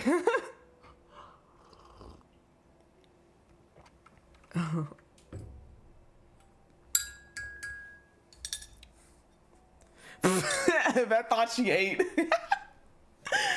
Hello. Oh my gosh, we only have 4 more. Let's go. Oh, this one's not that long. Wait, one. Okay. Excavation. The city's tweaking. Don't worry about it. Don't worry, this is boiling water. Excavation site, northern forest of Linkon City. Recorder, Shaylin. Survey date, 2034 weather, clear excavation process, and key findings. Major discovery. This record may serve as crucial reference material. If I ultimately fail to escape from here, I implore whoever finds this journal to deliver it to the EVOL Special Task Force. Assistance note. The date entry is eligible due to water damage. The notebook primarily contains cursive writing and shorthand symbols, suggesting Professor Shaylin recorded these notes in haste. After careful analysis, I've compiled the following summary of the journal's contents. Wanderer report. 3 p.m. Northern Forest of Linkon City. High risk level animal type wanderer. Cheetah-like. Oh, I hate those. Observation log. I am currently in a space beyond ordinary human comprehension, described as follows. Ruins of what appears to be an unknown... Wait, which one did I click on? Yes! I clicked on this! Let's fucking go! Okay, I was reading this and I was already thinking of Lemuria, but like, let's see if I'm like crazy. Let's see if my theory checks out. Let's just see. Let's see. Okay, hold on. All right. I'm locked in. Ruins of what appears to be an unknown civilization remains. Tree branches growing wild through rock crevices. An unidentified celestial body hovering in the near sky, seemingly within reach, like a massive moon. Notes. During combat, just as I was about to deliver the final blow to the Wanderer, it vanished into a crack that appeared out of nowhere. My forward momentum carried me through, and a mysterious gravity vortex pulled me into the massive fissure. After the intense vertigo subsided, a mysterious alternate dimension materialized before my eyes. For a moment, I thought I was hallucinating, or had crossed into the afterlife, or perhaps even jumped to some unknown timeline. Before I could process these thoughts, the Wanderer suddenly appeared behind me with a deafening roar. It doesn't matter what this place was. I had to eliminate it immediately. Fortunately, my evol remained functional in this alternate space. Using what was at hand, I grabbed stones from the ground and hurled them with all my might. Under the successive impacts, its body gradually transformed into particles, rapidly dissipating into the air. Assistance note. Professor Shaylin's evol involves physical enhancement, allowing instantaneous amplification of her strength. She is one of the rare archaeologists in Linkon's academic community capable of conducting solo missions. In the real world, wanderers always escape through rifts just before defeat, reappearing seconds later as if immortal. But this time, it seemed to truly vanish. Did I finally eliminate it? Unfortunately, I had no time for further exploration of the alternate space. Almost immediately after the Wanderer's complete defeat, the rift pulled me back to the real world, right to the same forest where I'd lost consciousness. What exactly was this? Outstanding questions. How does the alternate space manifest spontaneously? Its relationship with Wanderers? Why does physical time there synchronize with real world time? What serves as the key for free access to this space? Can the alternate space be utilized for permanent Wanderer elimination? Excavation site, Polar Glacier number 4. Recorder Shaylin. Survey date, January 2034. Weather, overcast. Excavation process and key findings. Wanderer report, 3 a.m. Ice Valley. Ooh, they're talking about the different protofields that we be fighting in and shit. Yeah. Oh, nice, Ren. Good. Ice Valley between polar mountain ranges, extreme risk level, humanoid type wanderer, non-sentient. As anticipated, the alternate space appeared again. Mission objectives. The primary mission is to explore the geographical environment of the alternate space. To this end, I've brought protofield monitors, hazardous life form detectors, and essential survival supplies to investigate human viability in this space. Based on previous experience, the alternate space will close after the Wanderer's complete dissipation, and the rift will return outsiders to the real world. This humanoid-type Wanderer appears in the mountain depths. The immediate priority is to avoid it and maximize exploration opportunities, for sure. Assistance note. The handwriting in this entry is notably steady, suggesting Professor Shaylin wrote this in relatively secure conditions. Breakthrough discovery. Everything in the alternate space exists as physical matter, not an illusion. I tested this by drinking from a mountain spring and sampling wild fruit from the trees. Remarkably, both proved consumable. The resulting sensation of satiation is undeniably real. Assistance note. Water damage has destroyed parts of this page. Only portions of the notes remain legible. I've developed a new hypothesis. Field experience indicates that the physical dimensions of explored alternate spaces correlate with the different species and specifications of wanderers. This humanoid type wanderer proves for more dangerous than the previous animal type, and its escape route led to an alternate space vastly larger than any I've studied before. Ooh. I believe there exists a positive correlation between the size of planetary protofield spaces and the wanderer's power levels. To gather supporting data, I've used my equipment to record comprehensive measurements of the entire geographical environment. Notes. Oh, I carry this work journal everywhere, sometimes treating it more like a personal diary. Should any colleagues accidentally stumble upon my occasional ramblings, please experience selective oversight.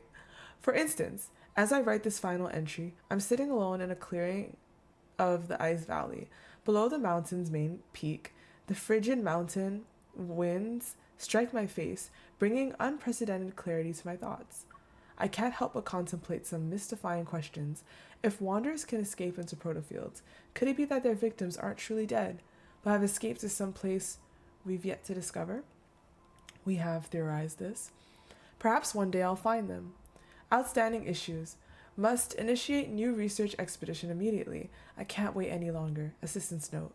The notes end here. According to existing documentation, Professor Shaylin reached the following conclusion in her subsequent research report.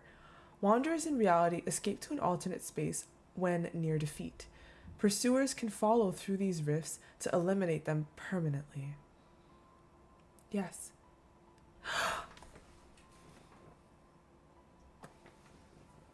Hey Jax, remember how we were wondering why we're not fighting in the streets anymore? Is it because they make it that we fight in the... Like, okay, if we have to picture how this really plays out, we intercept a wanderer, we fight them, and then while they're like on the verge of defeat, they enter a protofield and we follow them. But that's not always what happens, actually. We just be entering their protofields, though. Like, we just be entering. Because here they're talking about near defeat. But, like, we just be entering them off the bat. For example, in the main story, in the main story, when it happened in Zane's office, when it happened with Raph on Hat Island, there's, like, the protofield. When it happened with Raph in his house, we just go in. It's not like we fight them out here, and then they retreat and we follow to defeat them.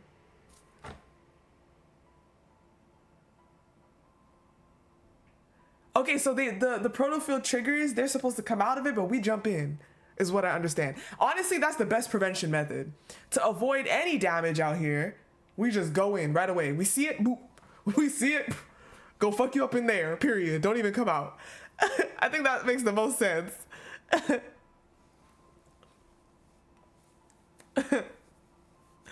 Yeah, like a gate. Actually, exactly like a gate. If you solo leveling vibes, exactly. Except they don't come out. Like in this, they would come out, but it seems like we jump in before they come out. However, on Hat Island, it did come out.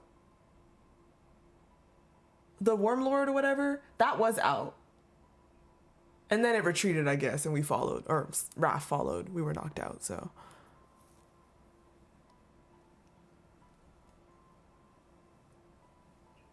Yeah.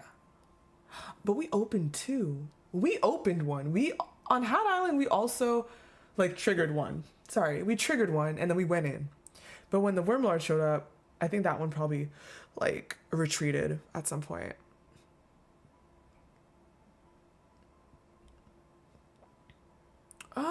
Teleported to it? Like when? Let me think.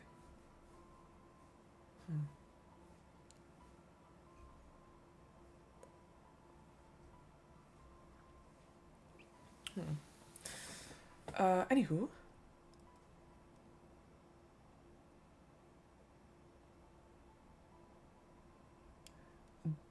That makes sense. That an ether core could trigger a protofield. Sure. Or like attract wanderers, you know? Yeah, he told us to like, whatever he told us to do, and then we were able to attract wanderers. It's like, I don't think it opened a protofield, it more like attracted wanderers, so a wanderer was gonna pull up. And then we...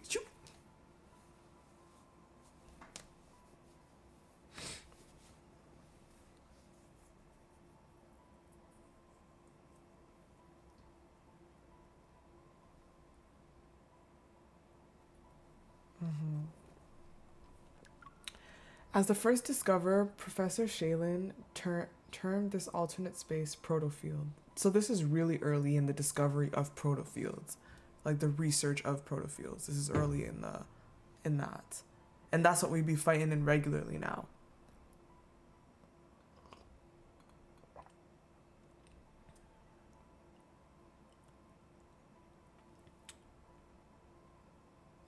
Okay, I see what you're saying, Lori.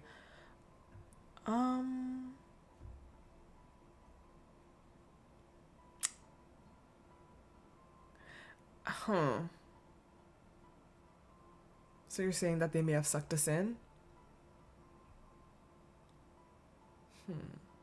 It's possible, I'm sure.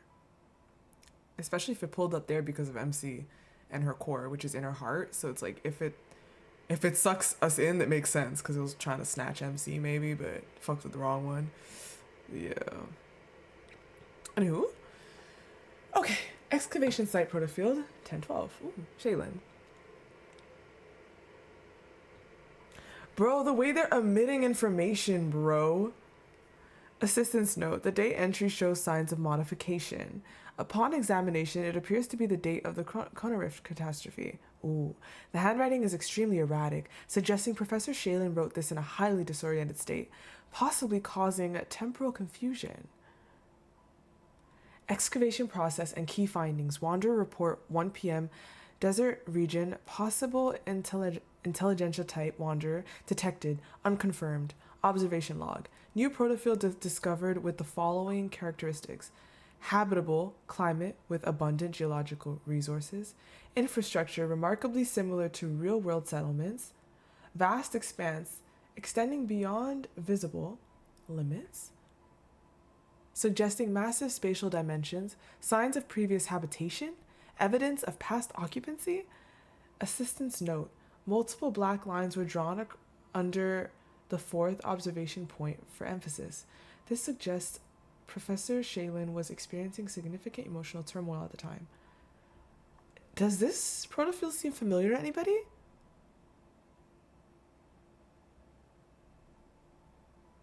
The card one? The card one.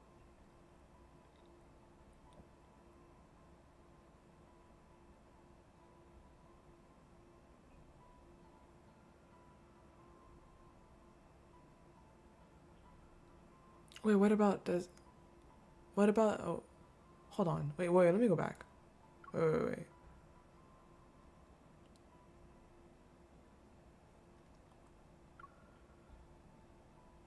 But you can go there by plane. I'm confused.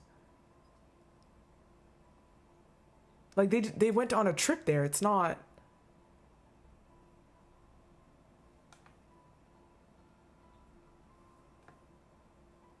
Oh, good morning.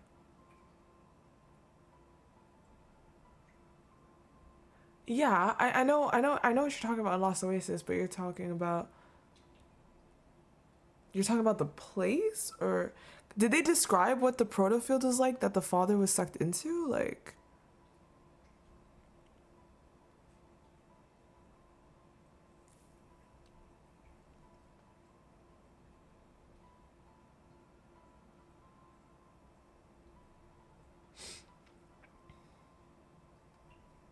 previous habitation, past occupancy, but there's occupants now.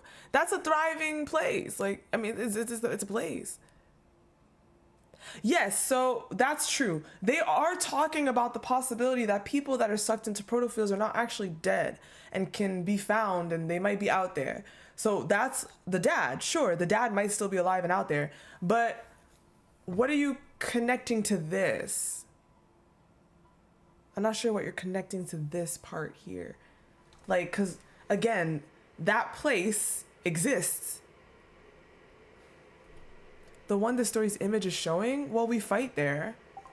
We fight there often. And they already talked about it, I think. Wasn't that one of the first parts? Like, the first stories? Yeah, the ruins one is the picture. I think this picture is about the ruins one they mentioned before. Earlier in the... Oh, I don't remember what revelation. Oops. Experimental plan. I've decided to conduct a new experiment. Within this protofield, previously explored protofields would automatically close after a certain period following a wanderer's elimination, like some predetermined system protocol, with the rift forcibly returning any entrance to reality. But this time, I've waited an entire day without being expelled. This place must be special. Oh, okay, hold up. So they are saying that it's not expelling them. Even now, I maintain my belief that those who appear to be killed by wanderers might still be alive, waiting eternally to be found in some protofield. Assistance note: the experiment purpose section has been torn out cleanly, with even a fold line suggesting deliberate removal by Professor Shaylin rather than external damage. Experiment log. Experiment duration 1 month. Brought supplies, barely sustained basic needs. During this period, I actually took up residence in Protofield 1012. More specifically, I established a campsite using a portable tent and began living here. Using primitive resources available in the space, such as stones and fallen timber, I managed to create fires for cooking, maintaining basic living conditions. The research equipment was extremely heavy, but thanks to my evol, I could carry it from ongoing material analysis. For ongoing material analysis. The protofield's energy signature differs completely from Earth's, showing striking similarities to Wanderer energy patterns instead. Could Wanderer interference be affecting my readings? Is this why I can't find them? I can't determine who left these signs of habitation. The experiment continues, but I'm running out of medication. The hallucinations have begun. Assistance note. The next 2 paragraphs are nearly indecipherable, with words intertwined like a mixture of drawings and code. Initial analysis suggests one line reads, "Science can resurrect the dead." However, this requires verification from handwriting experts. The writing becomes progressively clearer, afterwards suggesting Professor Shaylin regained lucidity. I dreamed of Chadwick and Queenie again. They've refused to visit my dreams for so long. Perhaps they're still angry I couldn't get home earlier that day. They were just as they always were, Chadwick cooking in the kitchen, Queenie doing her math homework in the living room. She should be learning multiplication and division now. It was supposed to be my turn to pick Queenie up from school that day, but work needed overtime and I couldn't make it. That senseless catastrophe destroyed everyone's lives. Linkon City's transportation system had completely collapsed. I rushed back as fast as I could, but they were gone. The neighbors told me they vanished along with the Wanderer. I searched for so long but never found them. But now there's hope. Outstanding issues. This attempt has failed as well, but I won't give up. Assistance note. The following page has been torn out, suggesting additional unfinished content. However, according to information provided by the Institute, Professor Shaylin was ultimately returned to reality by the rift. What on earth? Wow.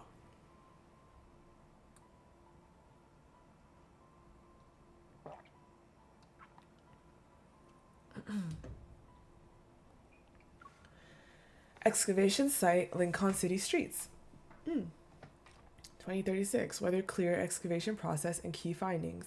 After the last research expedition, my condition deteriorated. For a long time, I lacked the strength to embark on new journeys. Years of intensive work had finally taken their toll, leaving me weaker than ever before. After discovering my regular medication use, the Institute suggested I take a leave of absence. I accepted everything. Gradually, even the medication stopped helping me sleep, and my lucid moments grew rare. I spent most days in a fog. The Institute has given up on me, and so has my intellect.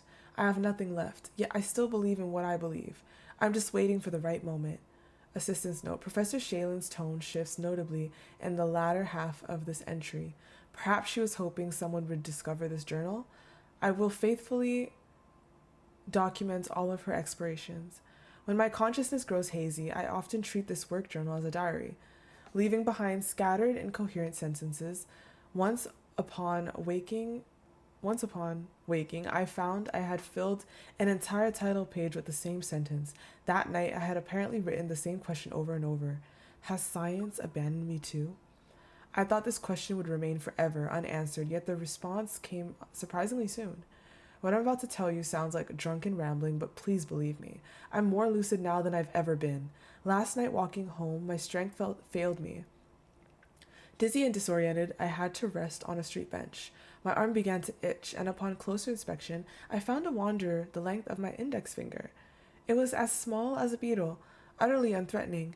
At first I dismissed it, casually brushing it aside, but as it fled in panic, a rift hidden behind it materialized before my eyes. It was actually a wanderer. I could hardly believe what I was seeing. Just like my first time entering a protofield, I stared transfixed, extending my finger toward the fist-sized vortex of chaotic energy. This seed-sized wanderer opened a true doorway for me, and as I was pulled into the protofield, I found myself instantly transported to the infinite cosmos. All of existence dwelled within the tiny rift, like glimpsing an ocean with a single droplet of water. Before I could process it all, I felt a gentle touch on the back of my hand. When I turned around, there was Chadwick, unchanged, as if time had frozen around him. "Let's go, Queenie." Queenie got out of school early. Today she's waiting for us at home. I heard him say with a smile. "Outstanding issues. Now we can return to the universe together. I'm sorry I kept you waiting for so long."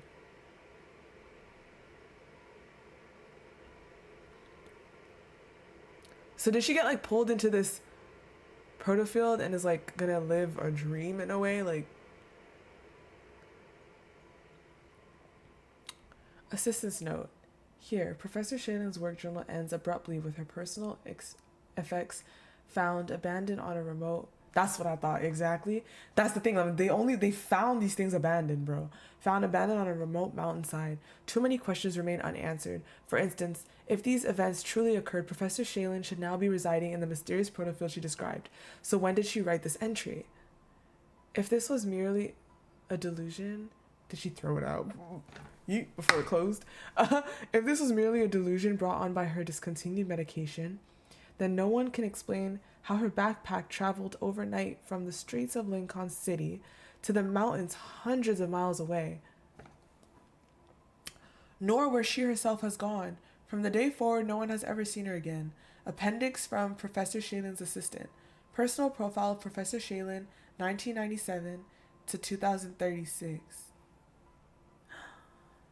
Research fellow at the Lincoln Archaeological Society, 2019 to 2034. She joined the Deepspace Academy in 2034, where she introduced the groundbreaking academic concept of protofields. That same year, she joined the Lincoln.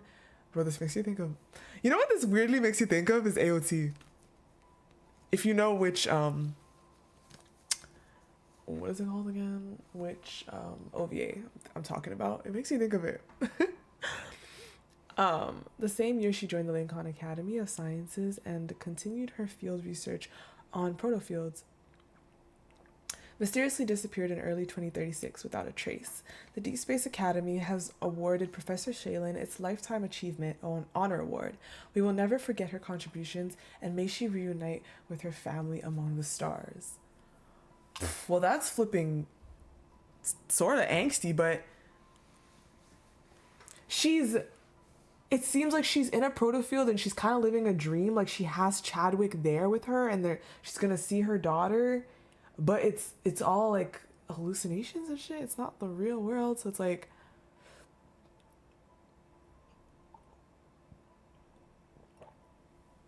yeah, it sounds like she dimension hopped, exactly, which I want to do. Believe it or not, I'm trying to jump into, send me through the screen. I'm trying to go into Deep Space. Love a Deep Space, please. Thank you.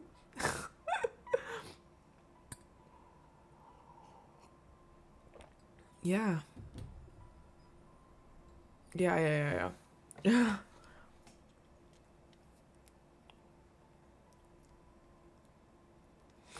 Yes, you're right, Penny, actually. Hold on, that's actually really interesting. That's actually really interesting, Penny. Yeah, you're right. You're right, because I know that Zane has this dream thing going on between them, but during his path, it seems like it's a dream, but they entered a protofield and he was actually in Dawnbreaker's shoes. Interesting.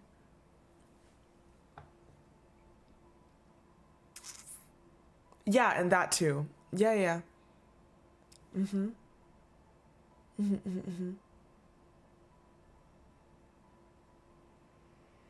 Ooh, this kind of solidifies our idea that there might be other versions of everyone in different dimensions, actually. Because Dawnbreaker, I don't think Dawnbreaker is an illusion. But, well, see, the thing is, Dawnbreaker, I understand, is the future. So it's like a Zane in the future or something. I don't know. That's how I understood it.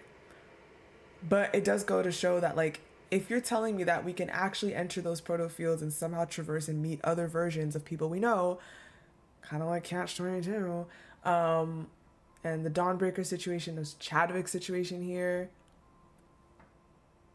that really does kind of solidify that theory a little bit. Yeah, alternate reality type stuff. Well, okay, the reason I thought, okay, you're right.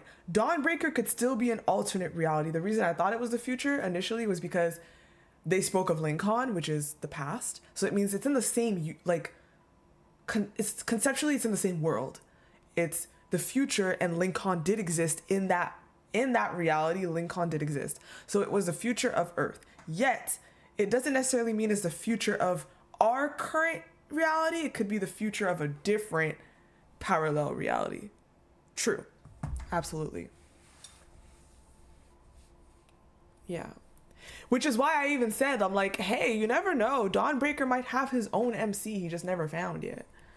You know? Maybe. Dawnbreaker might have his own MC.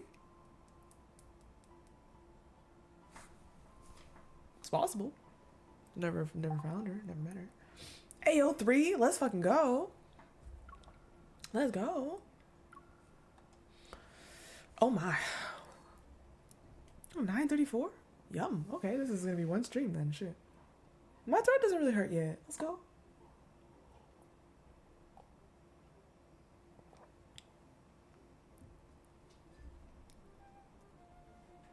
But see, you kind of can't do that to me, Info. Don't tell me that I really got Tamino out there and he needs my hugs.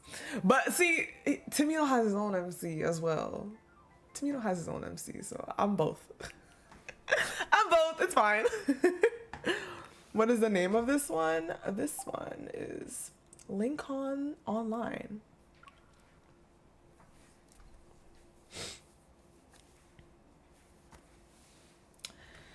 Dear Linkon citizens, to enhance the gaming experience for all citizens, Linkon City Hall is committed to optimizing Linkon Online. We wish you a happy life in Linkon City. Optimization details version 1.42 update. Added the new interaction, just one taste, during cooking.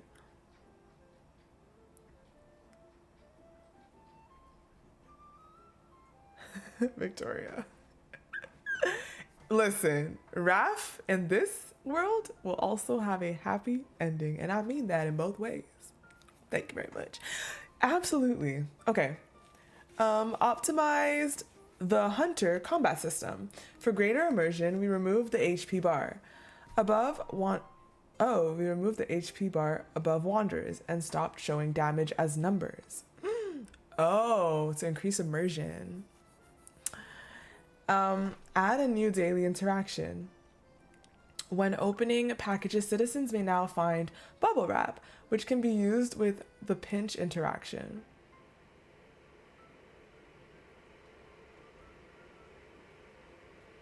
Oh, it's like a lighthearted break? Okay. Version 1.31 update. Fixed an issue where characters couldn't use their phones while using restroom. Fix the elevator interaction logic. When the overloaded alarm sounds... Oh, hi, Cindy. Stepping out and then back in now has a chance to let you use it successfully.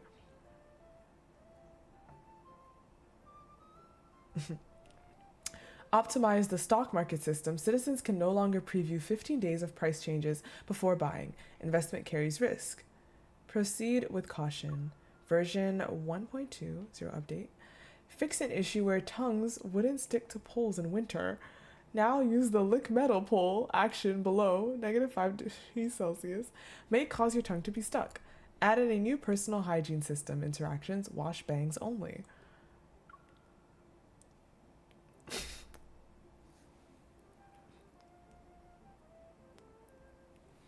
Linkon City 13529.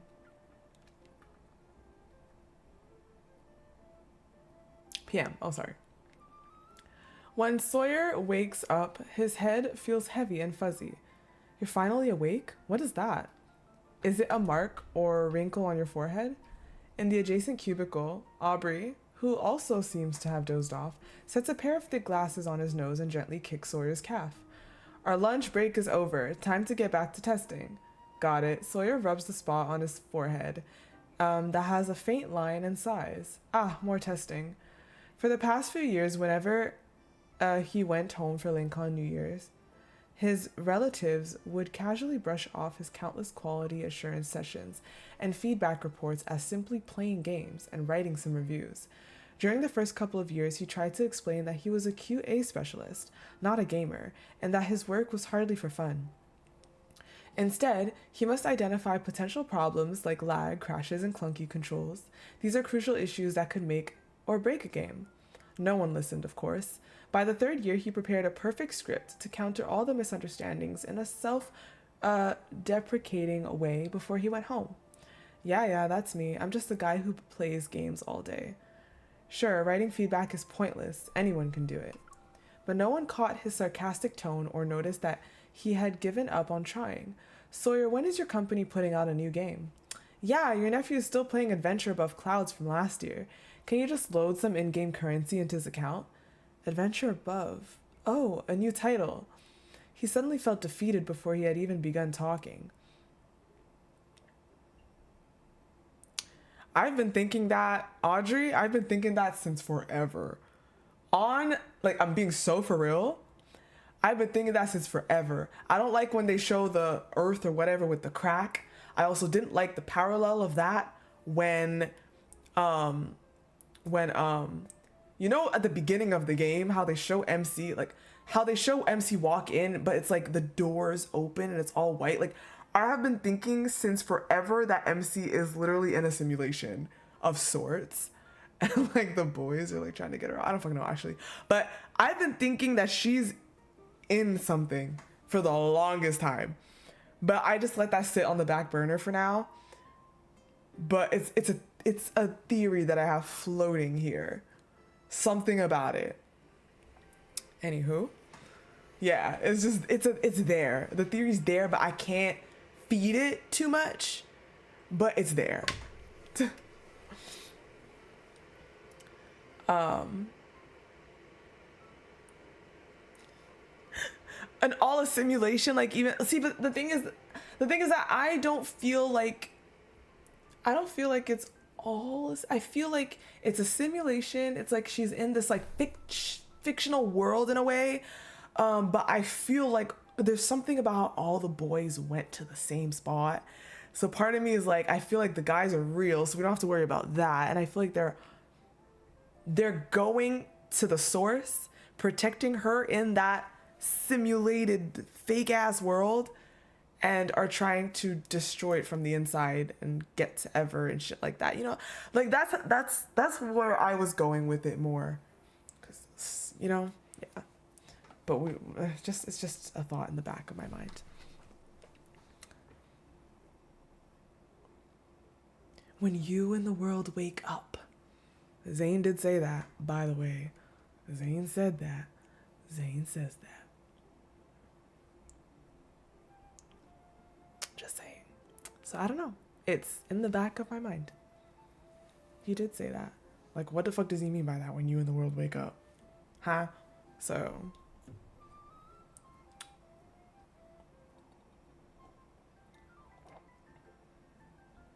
And didn't he say something like, I hope you and I don't meet? So I think he basically means when you and the world wake up from whatever this fucking simulation is, I hope we don't meet after that. I don't know.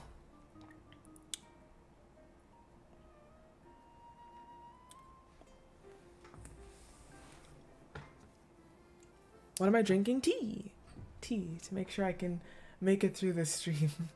I've been sipping on tea the whole time, and I'm not stopping anytime soon. He said that in his trailer, in his character trailer, like early release. Like if you go on the YouTube account, he said that like way in the early video for him.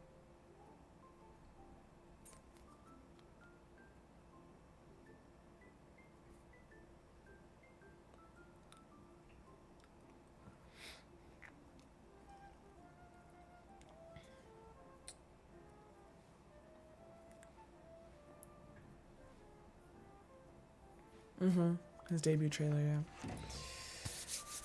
yeah. All right.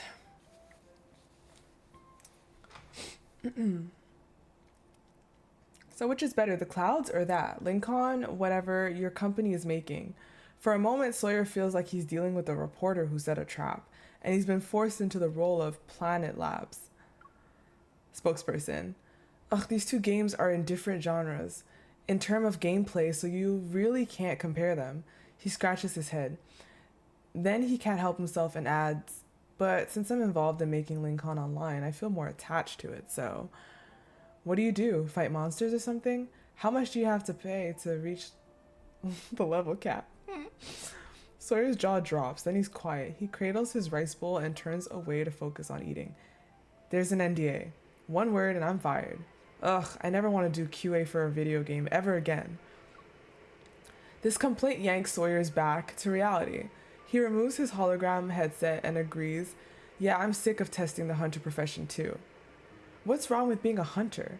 Taking down wanderers is cool and exciting. I'd love to do it. I mean, my girlfriend is a hunter. Once the second beta test starts, maybe I can invite her to see what needs tweaking. Sawyer is at a loss. I thought about it too, but the downside to a fully immersive holographic game is that it feels too real. There wasn't a heroic hunter jumping in to save me when a wanderer charged at me for the first time. I was scared and just fell on my knees, and then realized I was the hunter. You can't turn off the haptic feedback when playing as a hunter? Those hits hurt like hell. Sawyer slumps back into his chair and shakes his head. I've been working inside this game for 2 weeks straight. Aubrey nods, sympathetically. We really should swap professions. My girlfriend is amazing at fighting wanderers. She even taught me a few moves. Aubrey slowly reaches out and brushes Sawyer's hair out of the way a couple of times. A chill races through Sawyer's body as he rolls his chair back 3 meters. What are you doing? Oh, I was just testing to see if I'd clip through you. Aubrey snaps out of it and pulls back his hand. Thank goodness there are still bugs in the game world. Without them, I wouldn't know where I am. Keep your voice down. Don't let the programmers or artists hear you praising bugs. Sawyer slowly returns to his desk. The game has quest windows and dialogue boxes and stuff. Reality doesn't have any of that, so how would you get confused? Premise not to think I'm crazy, right? Okay. Right now, I see quest windows in this world. Aubrey's expression is earnest and tinged with urgency. His eyes gleam behind those thick lenses. Sawyer's mind races. He can't decide whether to urge Aubrey to take a long break or to visit a therapist. Before he can figure out what to say, a wide grin appears on Aubrey's face. Man, you thought I was serious? Aubrey looks a little too excited and gives Sawyer's shoulder a strong slap. Then he lowers his voice. I'll prank our team leader with this later. Do you think she'll swap our tasks? Linkon Online, 10:27 a.m. In the upper left, a beam of particles carves out a floating panel. Shimmering cyan patterns form a semi-transparent grid. Tiny glowing dots flicker and transform into text as each piece of information appears. New status, interview successful. Congratulations, Sawyer has joined the Planet Lab game studio. Please head to the company for orientation. Quest update, complete orientation training. Read company guidelines. After putting the email back into the inbox at the top left corner, the chibi character labeled QA Sawyer walks into the orientation meeting room with an armful of documents. The presenter, labeled Team Leader, has 2 thick glossy braids with project confidence and energy. Please share your career aspirations. A dialogue box pops up above the team leader's head. This classic prompt is meant to fire up the passion of Planet Lab's new hires. As the microphone hovers near Sawyer's lips, he raises his right arm and clenches his fist. I want to create a game that will shake the universe. The text above his head is 1.5 times larger than the team leaders and trembles with excitement. Linkon City, 11:07 a.m. I want to create a game that will shake the universe. As Sawyer guides his in-game character to say these words, he also hears an echo from the time he first joined Planet Lab. His own youthful, slightly unsure voice overlaps with the game system's voice. Distorted by electronic filters, it resounds in his mind. Ever since then, Sawyer began his journey of working inside the game. After swapping duties with Aubrey and jumping into cross-role testing, he soon submits his first round of feedback reports. For him, testing as a QA specialist is easier than testing with roles. Inside the game, all he has to do is get up like he normally does, take the 35-minute subway ride, grab a life-saving iced Americano downstairs, clock in, and sit down as his workstation for the day. During this process, the only things that break his immersion are the bugs or areas that need improvement. After all, in a fully immersive holographic game, the ultimate goal is making players forget they're in a game. I'm reading fairly fast too. Once he submits a few feedback reports, he notices the virtual world grows more convincing. When he hides the quest panel in the corner, everything feels so familiar that it's almost unsettling. QA Sawyer joins the Linkon Online development team, and the colleague is in the next cubicle is still QA Aubrey. Even the office layout and the old computer he once used remain unchanged. So this is what Aubrey meant by exactly the same as real life.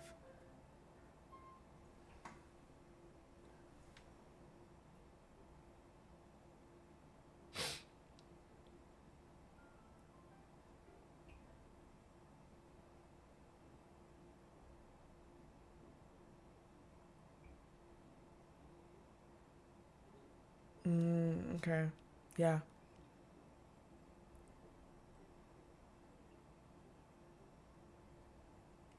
You just found out there's more articles inside the article? What? Linkon City, 2:46 a.m. By the time he submits his new round of feedback reports, it's already morning.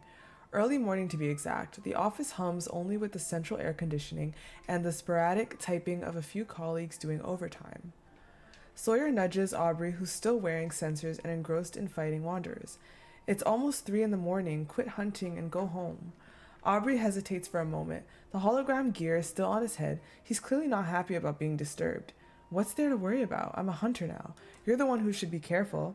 I heard there are lots of wanderers lurking in the shadows tonight. Yeah, simulation theory is terrifying indeed.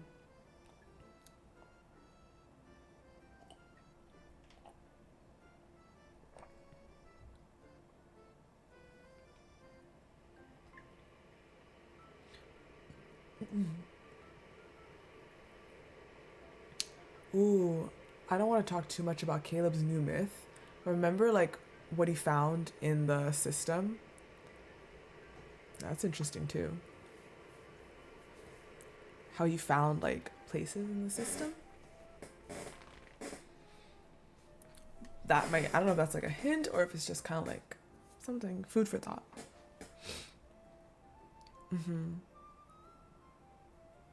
The cute music?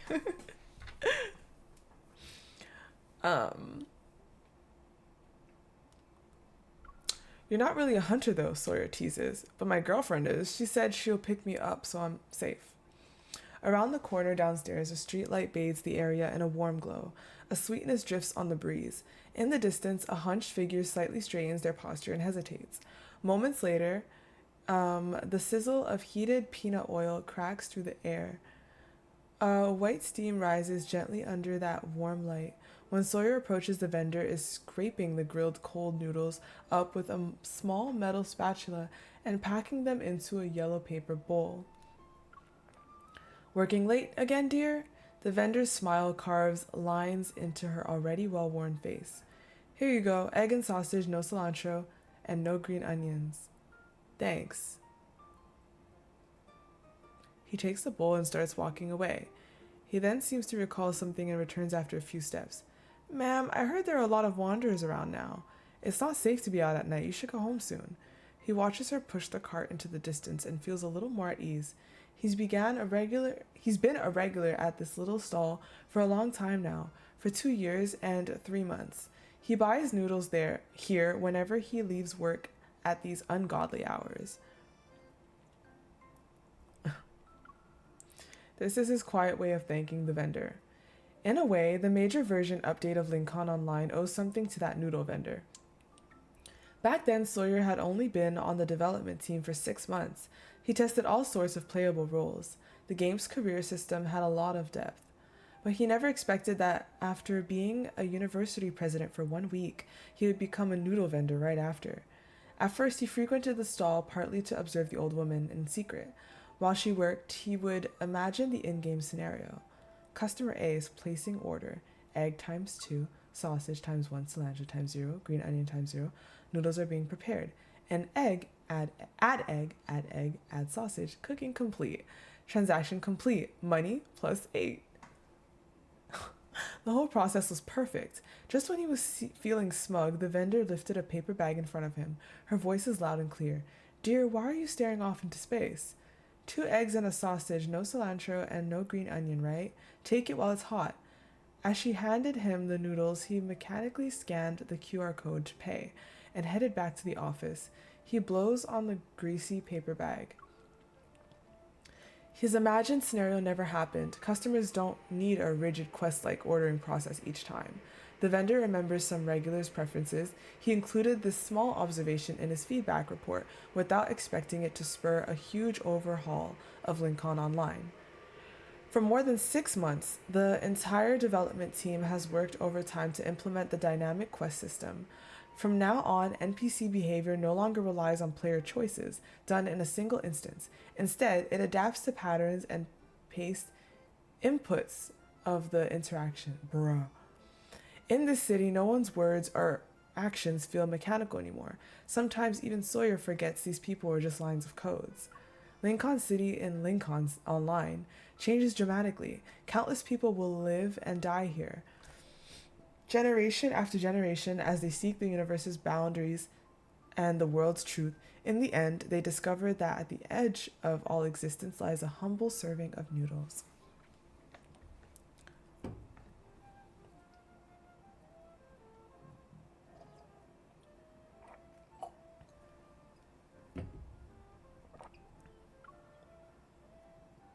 Linkon City, 12:57 p.m.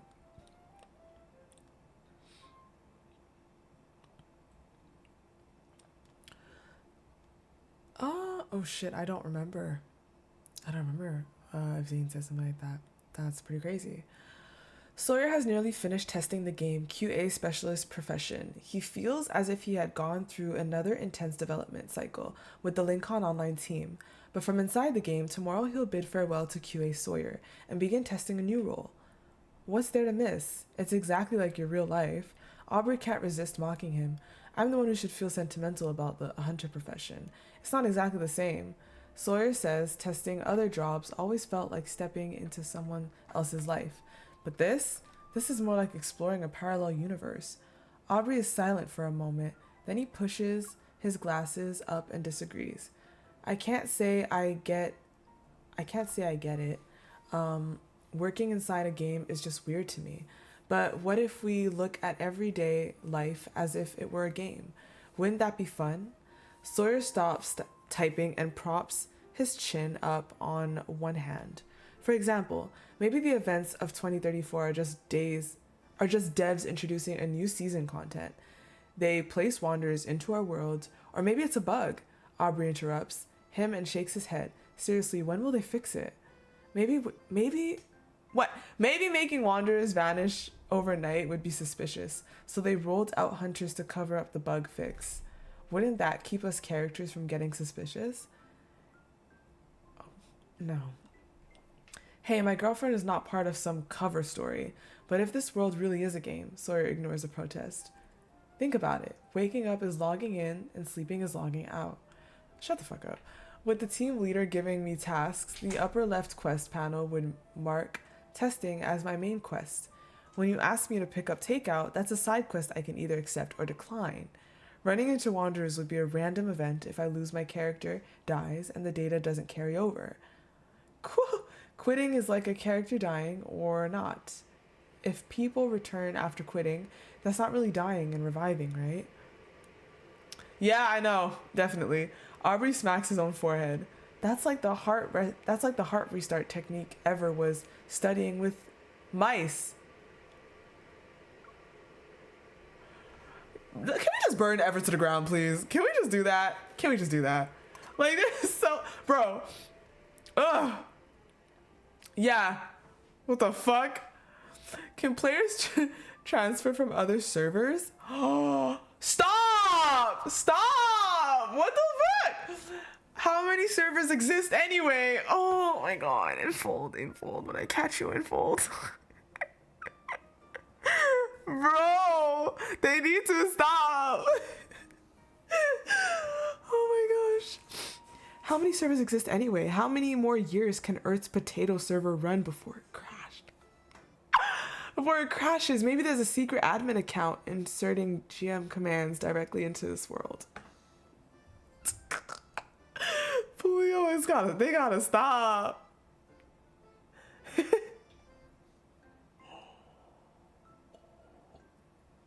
No, I just feel like you're reading this makes you feel like they're paralleling it to the game, and it's really bothering me. Unless that's what they want us to think. What are they starting? After submitting, Linkon City, 1:02 p.m.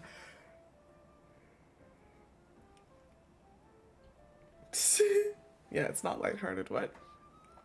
After submitting the final batch of feedback reports, Sawyer logs into the game again. He and QA Sawyer are exhausted. For these last moments, he lets his in-game character take a break.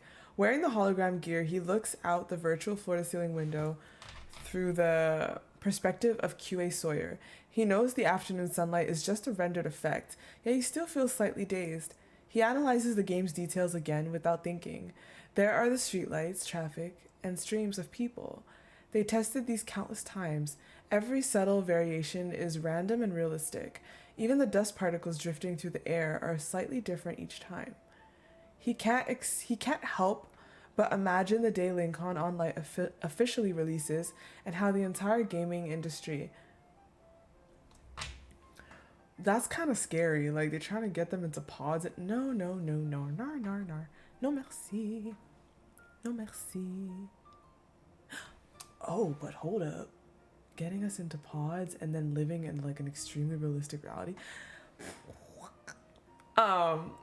He can't help but imagine the day Linkon Online officially releases and how the entire gaming industry, the world, and even the universe itself will tremble. At that moment, millions of Linkon City citizens will pour into this brand new world and start their lives here. Hello? And you could be a hunter.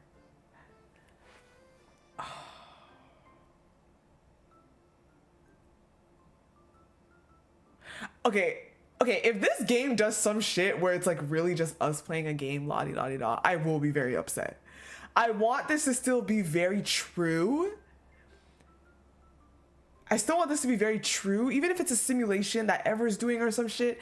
I still want all that to be like really true though. But I hope they're not gonna show us just like our character stepping out of a pod and being like, ah-di-da-di-da, going about her day, and Silas and Rafayel and all these people are not real. Like, or they're real, but they're in other pods, and it's just, no, thank you. Don't do that shit. Don't fucking do that shit. No, seriously? Yeah, no, I swear. Infold, please don't do that shit. Please don't do that shit. Like that. Please don't do that shit. Ugh. Sickening. Because if you think about it, it's kind of like what we're doing. Like, we don't go into pods, but we're playing a game that's like self-insert immersion, and we're a hunter. So you could look at it that way, but I hope they don't translate that in-game too. Please don't. Please don't. I beg. Oh my god, but imagine, you know what would be crazy though? Imagine at the end of the game, they show like our MC getting out of the game. She just walks into her kitchen, she goes out on the street, and she passes by the guys. Like, we don't actually know it. Like, we played with each other in the game, but like in the real world, we just pass by. We see like a rat. I don't know what's. Maybe he's not an artist in real life. He's just a dude. And then we just see like a rat in the corner, just chilling on his phone or something. Just like it's like, don't do this. I'll fight. No, I'm not giving them fuel. I'm saying it'll be shit. Don't do it, Infold. Trash. Trash. Okay. I'm saying trash. Consumer feedback. Change the whole blueprint if that's what you're trying to do. I'd be so hurt. God. No, I don't think so. They have way too much angst for it to, like, why are you being so angsty in a game, my friend? Stop it. But if they are in-game characters, like in-game characters, then yeah, it makes sense if they have all kinds of lore and shit like that. But no, trash, garbage, disappointing. What do you mean, Macy? What the fuck? Literally what reality can be, easy peasy. What do you mean? That's typically how life works, but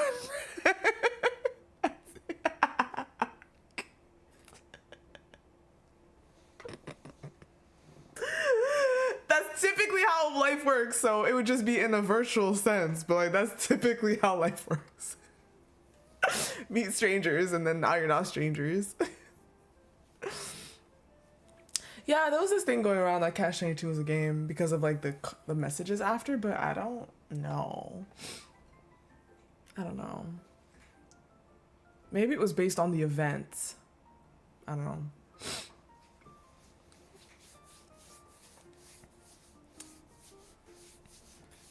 Yeah, having Steamy time through Bluetooth, exactly. The fuck? The fuck? You're right. He can't help but imagine the daily world. Okay. And he, as one of the players, will stand among them, part of that vast tapestry. Sawyer slowly drifts off, and a series of Z's float above his head. Linkon Online 135. QA Sawyer finished. Lunch break, which triggered random nap effect. Grogginess. QA Aubrey, you're finally awake? What is that? Is it a mark or wrinkle on your forehead?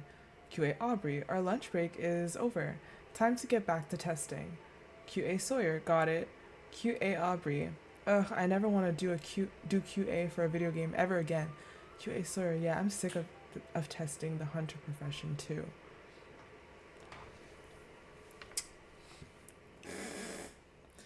But yeah, still the concept of us being in a simulation is still very plausible.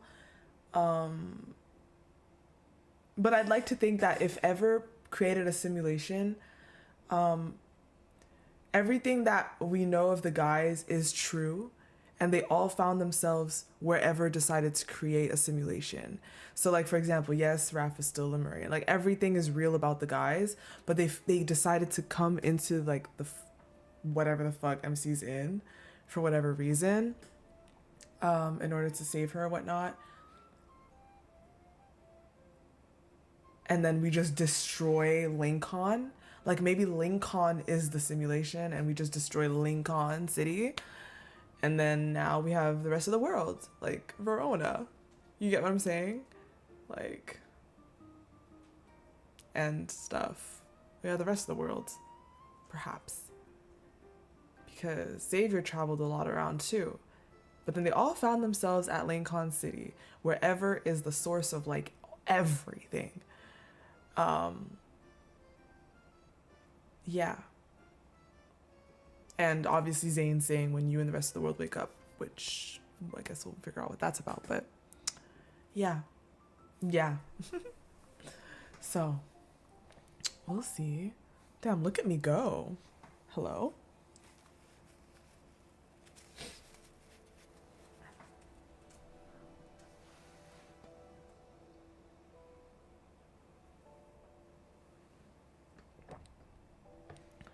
All right.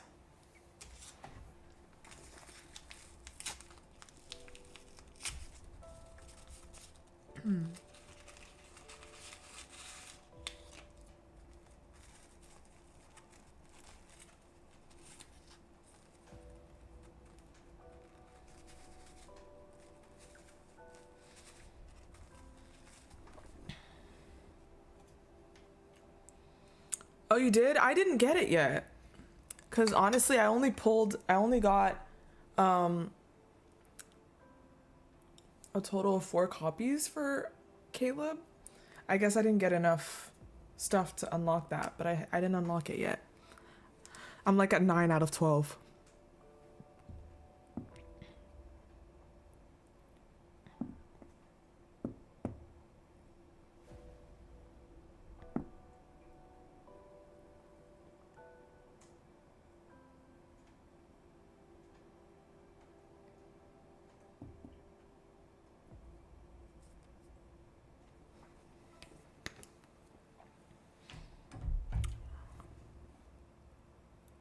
Six or 7? Okay. Wait, Sky, what would you rate Blood Knight Blaze to compare? What would you rate Blood Knight Blaze on spiciness to compare your 6 or 7?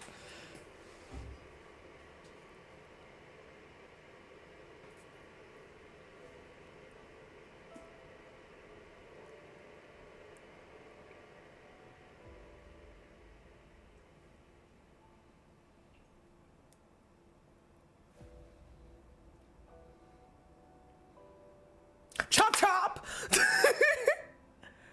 You'd say that more of a. Oh, really? Okay. 8 is fair. 8 is fair. Yeah, 8 is fair.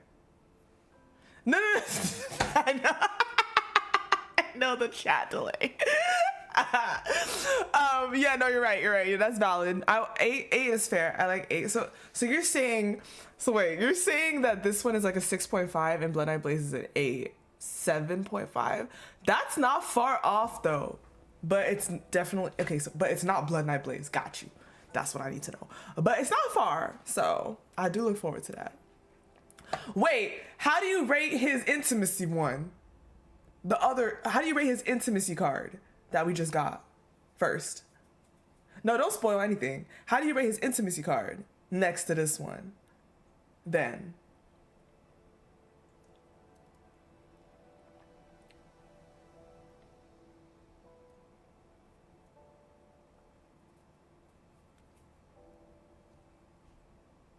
Oh, shit.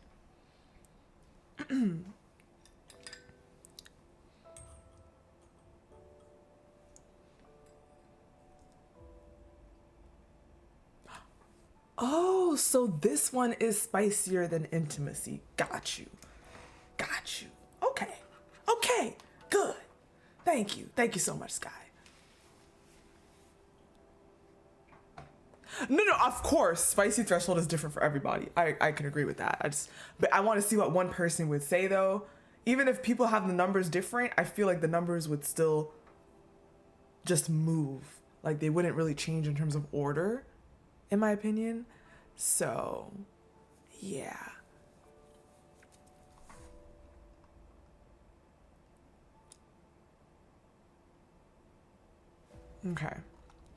Okay, so this new one is spicier than the previous one. Got you.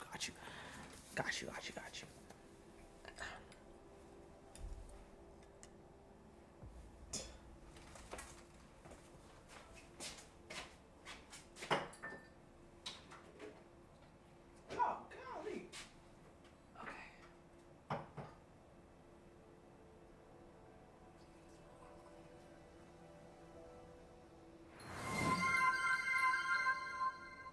I just heard some shit. What was that?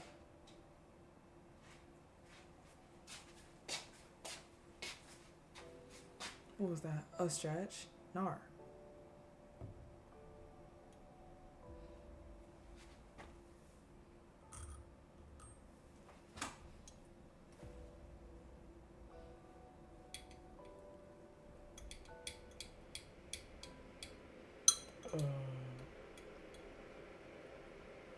Hold on a second. What the heck? Oh, I don't want to overeat.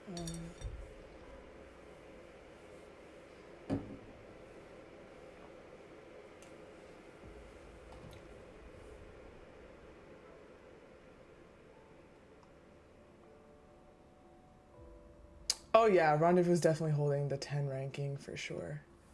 Those 4 stars, definitely. Now, I wonder if something is gonna make those ones 9 or 9.5.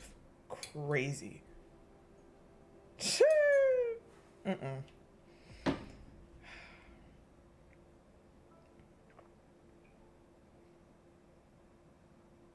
Oh yeah, definitely. I agree with that, Sky. I agree with that.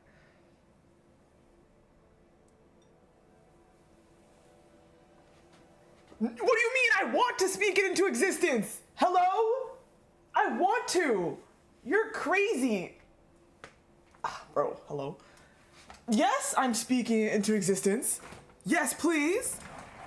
Yes, please. Yes, please. What? Don't speak it into existence. You talking to the wrong one.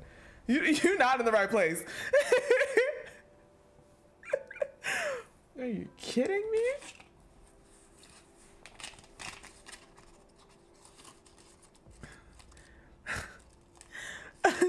But I still can't believe the name that was on that account. But yeah. Listen. In the span of 1 year, they managed to already drop the spiciest content that even us, we don't see how they will top. In a year? 1 year. So, there's really only two choices. They continue to drop of that same caliber, different scenarios, or they try to keep the excitement coming and they drop some. But again, I literally don't understand what else they could do. I'm sorry, I don't. I genuinely don't.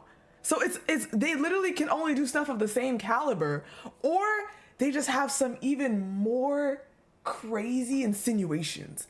Like, they're just even more like direct about some things, or have some crazier wordplay and maybe a lot more noise in 4 stars. I have no idea. Yo, Veritas, yes. Yes. Yes. Okay. Absolutely. Nah, but like, just, bruh, I can't. Waves crashing? No, but I'm being so for like, I genuinely am struggling to understand what they're gonna do. But part of me feels like you're gonna tell me they reached their peak after a year? Honestly, it's hard for this game to reach its peak because even if they drop different variations of something, it's still gonna be peak. But you're telling me that they unleashed their peak? I don't know. It's infold. You understand? It's infold we're talking about. Like, we thought Rendezvous was peak, which it is in terms of spicy card, but then they dropped Catch 22 and we're like, hold up, what is that? Like, that was craziness. That was craziness. Like, even next to Rendezvous, like, Rendezvous was obviously spicy in that context of what was going on, but the cards themselves, even Catch 22 is a bit more like insane, like a bit more like, so that's why I'm like, honestly, I don't know what to think anymore. And we keep having this conversation. We don't know what to think no more. Let me stop. Let me give up.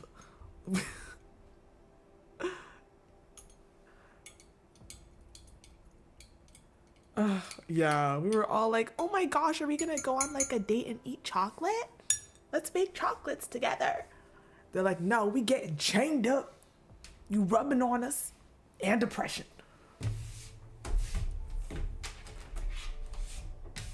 That's what they said. Thanks for that. Well, it made it unique and exciting, put it that way.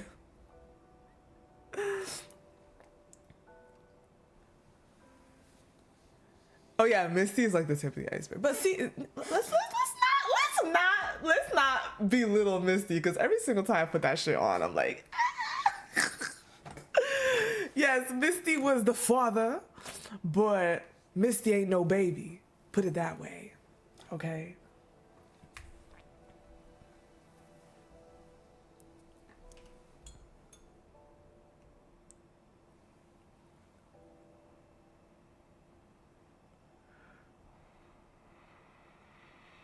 And we also have to look forward to how much more interactive the cards are getting. They're like, this is a game. We focus a lot on the combat, but you know, we can make those Kindles more of a game too. So like we need that too, by the way. The different options, the different, ooh. We have that to look forward to. How they're expanding on the Kindles as well. Definitely. Yeah, they're becoming more interactive. Hello. Hello. I never thought I needed them men quivering under my finger like that. I didn't know. I never knew I needed that. Also, the double choices, like the different versions, Kindles were like, let's say 2 minutes long, but now with the different options, it kind of extends it because we get 2 ways to go in a way. Kind of makes them a little longer too, which is nice. Yeah, definitely. Yeah, do we even have to talk about that already? Oh, Silas's birthday. I really wonder if they're going the cute route or like, I feel like they should go the cute route, honestly. Cause like, he's probably never had his birthday celebrated like that. But the thing is that with Silas, how long is something cute? Like, it could be cute for like the first part, but then because of how cute it was, it's no longer cute by the end of it. You get what I'm saying? Like, it starts cute, but does it end cute? I don't know. They're either gonna start cute, end cute, or they're gonna just start cute and not cute. Because with Silas, I don't know how long things are cute. Yeah. Thankfully for single banners, I really just like to get the card once and I don't need to get multiple copies, at least not right away. In the future, hopefully I'm less broke and I'm like, let's go rerun banner. But right now, You need to know his clothes? What? Huh? Oh, you need to know what he's wearing? Oh, you're right. Like, what is this man wearing? Do you think it's gonna be basic, like black and red? Like something we could just generally expect? Black and red? But maybe they want to expand on his wardrobe.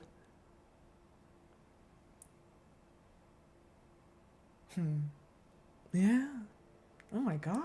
What's his outfit gonna be like? Hey, yo, bro, I got first birthdays from... I got Silas and I got Caleb, bro.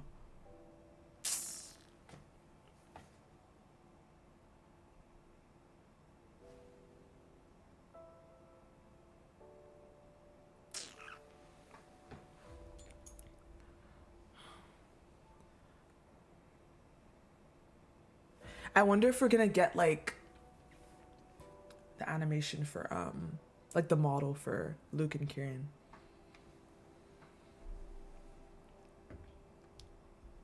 I mean, for Raph, we had, did we have Thomas for the last year's birthday? We didn't get Talia, which I'm sad.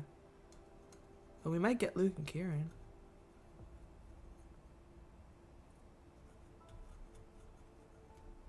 I don't know what it would even be like. Yeah, I was thinking gold too, I can't even lie. I don't know what it would be like. Like, Raph, we said in his previous birthday, like, show me your world or whatever. So he showed us his world, right? That makes sense. What is Silas's? Like, I hope it's like MC trying to like give him something he'd really, really like.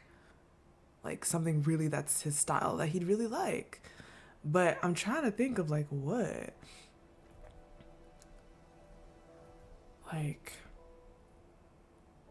Like what? Like this man already has everything. So I think something really simple would actually make him really happy. Just MC celebrating him, I think, is enough to make him really happy. Because the story starts off and kind of focuses on MC not being that sweet with him or that intimate with him, but we've seen that change ever since Rendezvous. Especially we've seen growth from MC, so now she's obviously paying him more mind and they're getting closer. So something really sweet and thoughtful from her, I think, is enough to make Silas feel like, oh my god, like she's thinking of me type shit, and how she's thinking of me. But I'm still trying to picture what that's like. Like, what would she do for him, for real?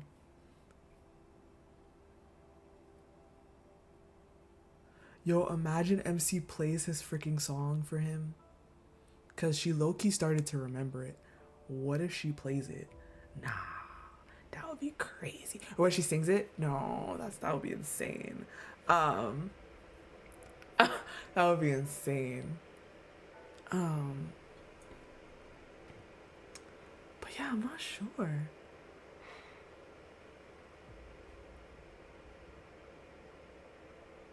And you're telling me there's a multi after that? Bro. Or are people saying Lumiere myth? Oh my god.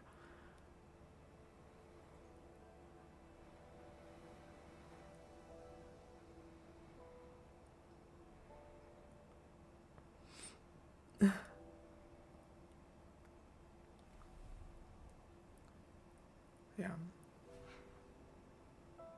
Okay, that seems real hot. Never mind. Let me put that shit down. Let me not even try. Yeah, we are officially in a relationship with that man.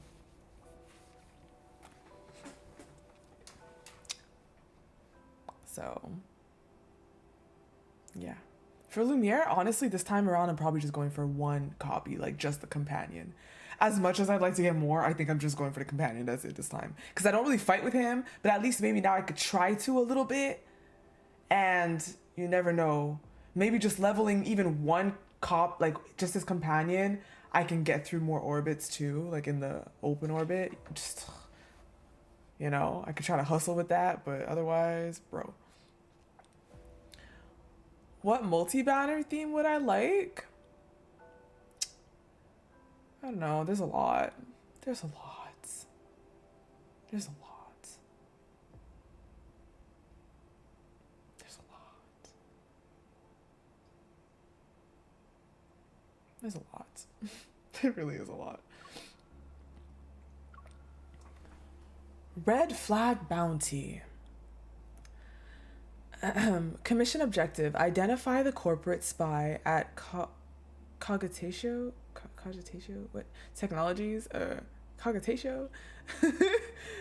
Technologies. One of Ever's main chip suppliers has important protocol technologies. Recent security scans detected unusual browsing activity within the company's internal network. It has been present for 4 months now, but the perpetrator's identity remains untraceable. There are serious concerns about corporate espionage. Your mission is to identify the infiltrator, carry out permanent neutralization if needed, avoid causing unnecessary panic within the company. Additional Abyssal Chaos credits are available. For uncovering secrets the target may have leaked or hidden. Rewards will be doubled if you identify any accomplices within their intelligence network. Client, Cogitatio. I have no idea how to say that. What the fuck? Technology Security Center. Accessing operative database. Potential operatives. 001.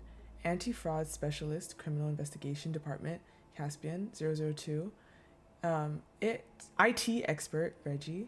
003. Professional intelligence agent, codename Apate. Ooh. Analyzing commission data. Optimal operative Apate. Perfect. No one knows you better than yourself. Assigning commission. Commission assigned. Operative has accepted. Initiating deduction. With support from Cogitatio Technologies, Apate. Bro, what the fuck? I can't. What are these words? Accesses the internal network perimeter. The browsing records reveal complex authentication codes. They're used exclusively by a private club for identity verification.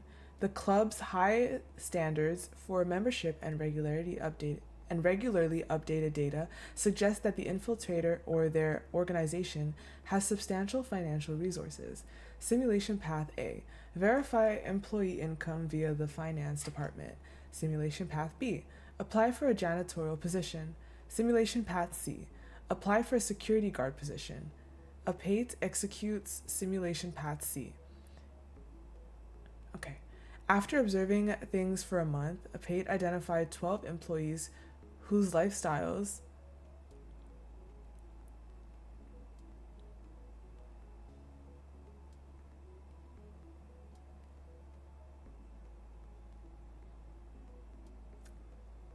damn. This suggests hidden sources of income. To confirm the information, Pate explored the following options. Simulation Path A, conduct 24-hour technical surveillance.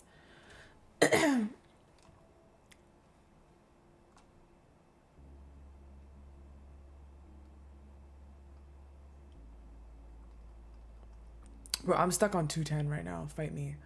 But yeah, that's why I'm like, I don't know if I need to have Lumiere, but my issue is like, I want all of their companions and just be done with that. You know, like if I don't get him now, like it's a whole year before and who knows what will happen within the year. I don't know. It's like, I just want the companion at least. Ugh. Anywho.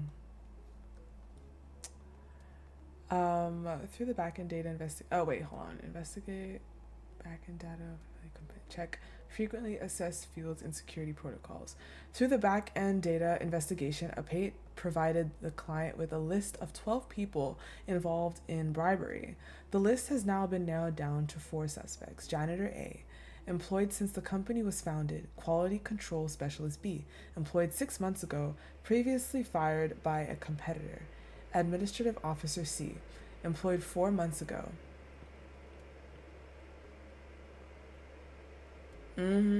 Yeah, exactly, Sky. And like, imagine next year, imagine the new mids, and then I'm good. Like, I want to get each of their companions, please. Yeah, no, Raf girlies, aka suffer. That's all I know. They either like us a lot, so they're like, oh my god, Raf content, or they hate us. There's no in between. Executive Secretary D, employed 3 years ago. Executive Secretary D became the main suspect after attending an industry forum 2 months ago. At the event, Executive Secretary D and a competitor's representative entered the same restroom 5 minutes apart and stayed inside for over 10 minutes. Pate reported the findings, and Executive Secretary D was taken in by the... What are we talking about? Let's be so fucking for real. Security Center. While the interrogation details are unknown, the client confirmed the task was completed successfully. Pate was awarded twice as many credits. Commission complete. Deduction terminated. Wantani log. Update. Interesting. Executive Secretary D's disappearance caused a chain reaction. Their control over critical administration tasks left cogitatio technology struggling for 6 months. It resulted in disrupted operations and reduced product quality. In the end, Ever had to seek new partners. As I've always said, no one knows you better than yourself. Yeah, it's the AI thing, I guess.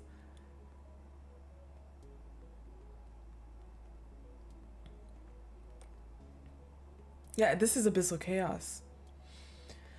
Commission objective. Impersonate a parent for an elementary school student who dislikes studying. Commission details.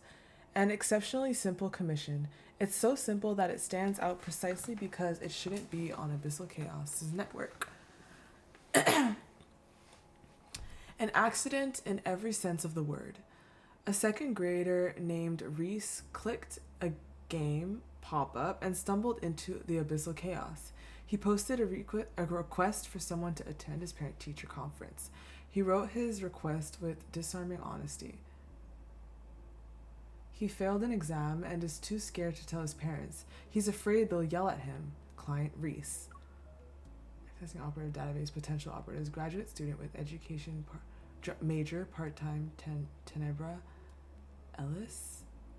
Tenebrae? Oh, community mediator and resident committee director, Miss Finley.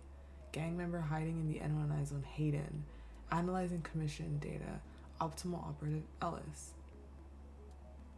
Database error, system will reassign operative. Runtime data is encrypted. What a joke. Bro, what? Cross out all of that. Obviously, Operative 003 is a perfect choice. Analyzing commission data. Optimal Operative Hayden. Assigning commission. Commission assigned. Operative has accepted initiating deduction. Okay, Hayden stands at the podium, his muscular frame nearly bursting out of a faded suit that's too tight. He clearly feels out of place. He reaches for his tie, pauses when his hand nears his collar.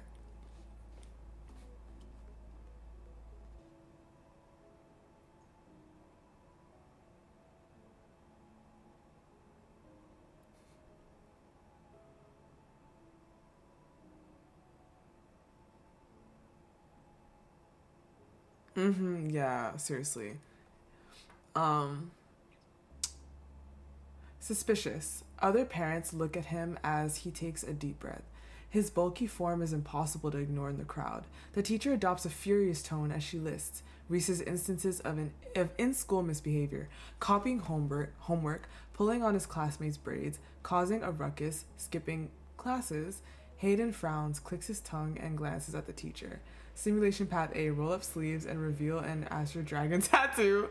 Simulation Path B, give the teacher a look that says shut up. Simulation C, do nothing. Hayden chooses Simulation Path C. You're right, I really dropped the ball on his discipline. I'll make sure he apologizes to those classmates. Hayden's voice is low. Meanwhile, the teacher nods approvingly to that student and parent. I'm sorry. I'll be stricter with my child at home. He apologized to Reese's classmate, who stares back in awe. The classmate's parent, meanwhile, responds with a forced, polite smile despite Hayden's iron grip. Returning to his seat, Hayden exchanges a glance with Reese. The boy lowers his head and pretends to rummage through his backpack, and then sneaks in a silly face. Hayden signs Reese's report card, slings the boy's backpack over his shoulder, and takes him home. On the way, Reese can't stop complaining about how busy his parents are. They couldn't come to the parent-teacher conference, so they just stuffed a big wad of cash in my bag to make up for it. Jeez. He kicks a pebble and mutters about not wanting to go home. Hayden slows his pace and scans their surroundings. Simulation Path A, take Reese home. B, head into a dark, mysterious alley. C, visit the bustling shopping center.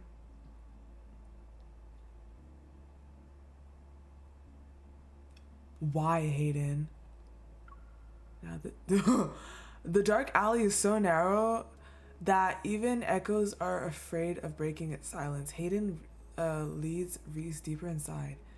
The sounds of footsteps is amplified in the darkness. They walk for what feels like ages with no end in sight. Reese's face reveals his growing fear, but he stays quiet. Suddenly a beam of light shines. Neon signs flicker in a multitude of colors ahead, and a merry-go-round's glow illuminates an old amusement park. Remember, Hayden says as he looks at Reese, we only have 2 hours before I have to take you back. Oh, he took him to an amusement park. Okay, shit. Reese lets go from Hayden's hand and races towards the merry-go-round. His okay is drowned out by upbeat music. He climbs onto the merry-go-round and gives Hayden a big grin under the whirling lights. Hayden looks around, almost embarrassed. I've wanted to come here for a long time, Reese says quietly. He stares at the city lights from the Ferris wheel. But Mom and Dad are always too busy, and when they're around, they either quiz me about my grades or scold me about something. He sighs and leans against Hayden. Hayden lowers his head, unsure of how to respond. After a brief pause, he sets his rough palm on Reese's head and awkwardly pats it. Reese spots his own messy hair reflected in the glass and laughs. Don't worry too much, just study hard. Once you can support yourself, you can go wherever you want. Hayden helps fix Reese's hair, but Reese tugs on Hayden's sleeve and points at a roller coaster. Forget my hair, it's just gonna get messed up again anyway. Hayden lets the boy drag him along. They run. When they finish, Hayden uses his own money to buy Reese a hot dog and some ice cream. They walk home hand in hand and eat their food. A, tell Reese to focus on his studies. B, ask Reese to pay for the money they spent. C, do nothing. He chooses C. Aw, Hayden. Listen, you're just a kid. None of this is your fault. If my parents had shown me more attention back then, maybe I'd be living a different life right now. So if you ever want to hang out with someone again, you can come to me. I'm checking your homework first, though. Don't be like me. Be a good kid. Reese tugs on Hayden's sleeve, so Hayden crouches to meet him eye to eye. The boy offers his pinky. Deal, it's a pinky promise. Hayden awkwardly completes the gesture. Deep in thought, he stares at his hand. Reese tightly hugs him. Thank you for coming to my parent-teacher conference, and thanks for taking me to the amusement park. Commission complete. Deduction terminated. What a letdown. I expected more. Who is this? What is this? I don't understand. Is that's Wantani? Like the... Why does it have opinions like that? Like, what do you mean? Like, what? Humans are more complicated than expected. More data is needed. When people feel exposed, they tend to lower their heads and act as though they're searching for something. They naturally adopt a defensive pose. New data entry for amusement parks has been added. People don't only go there when they're happy, they also visit those places when they're sad. Oh my god, this is a whole lot of reading. Goddamn. Yeah, it studies humans' behavior. Yeah. Mm-hmm.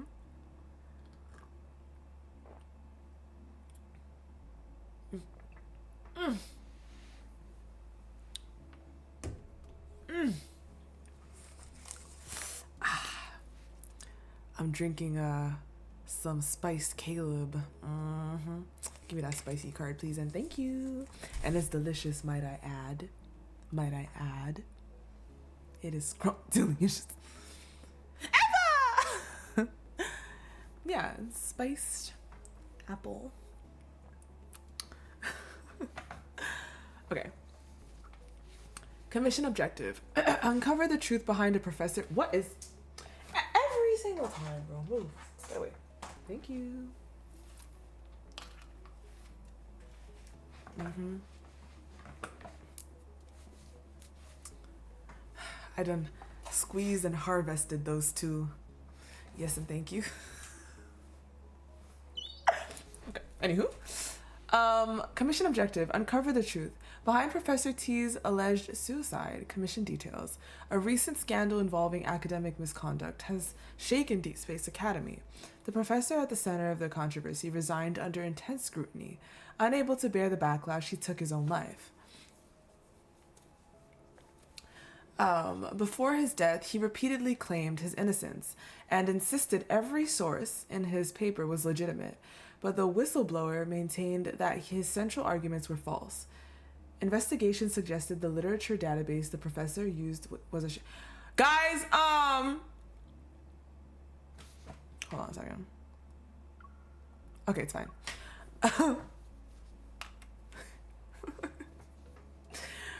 Okay. Where was I? Here. Its interface and data were so convincingly crafted that they appeared real, but in fact, all the core information was invented via a series of algorithms to create a believable facade. However, the professor's wife refuses to believe he would sink to such dishonesty. She has posted a request on the Abyssal Chaos Network. My question is, hold on. See, as much as I'm reading this and it's fun, can I skip this? I don't really care about these commissions that much. Is this just... Anyone that read this, does it give me anything important, or they're just talking about commissions? These commissions are just so random. Like, I don't really care that much. It was fun? Okay. Shit. Alright then. No what? No what? No, it was fun. Okay, what are you saying, Audrey? It's worth it. Okay, shit. Alright then. I'll read it. Thank you. Okay, cool. It's fine, She has posted a request on the Abyssal Chaos Network and hopes someone will expose the truth and clear her husband's name. Professor T's wife.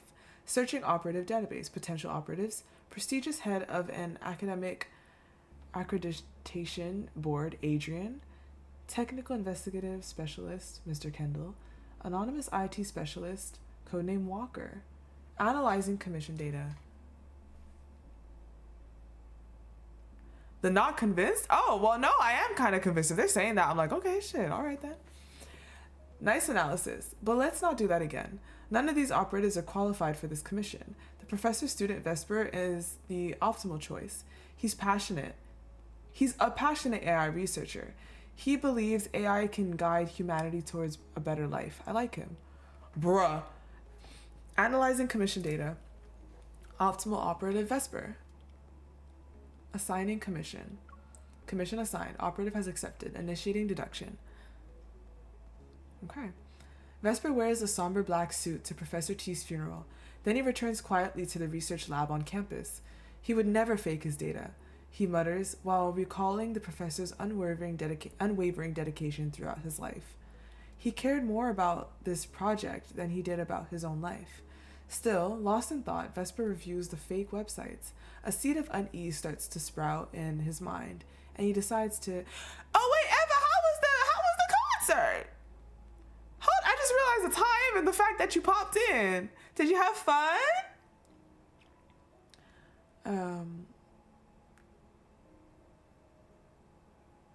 Simulation Path A. Gather more of the professor's research and make an appeal to the academy. B. Contact a private investigation firm. C. Investigate alone. Vesper turns on the computer and activates W, the AI research assistant the professor's team developed to search for any clues that could prove the professor's innocence. A synthesized voice echoes throughout the empty lab. W, at your service. Infiltrating competitor databases to verify if any fake sites tricked the professor into using falsified data. No relevant finding. All links points to websites active for several years. Nice, happy.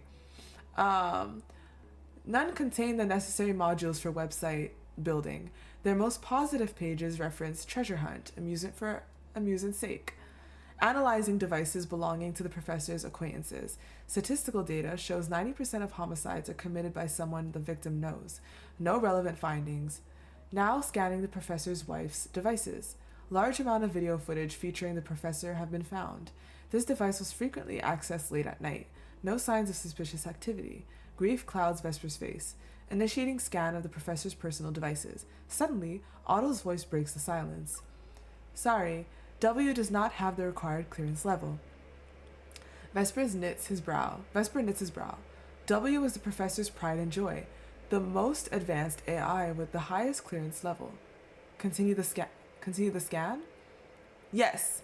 Sorry, W does not have the required clearance level.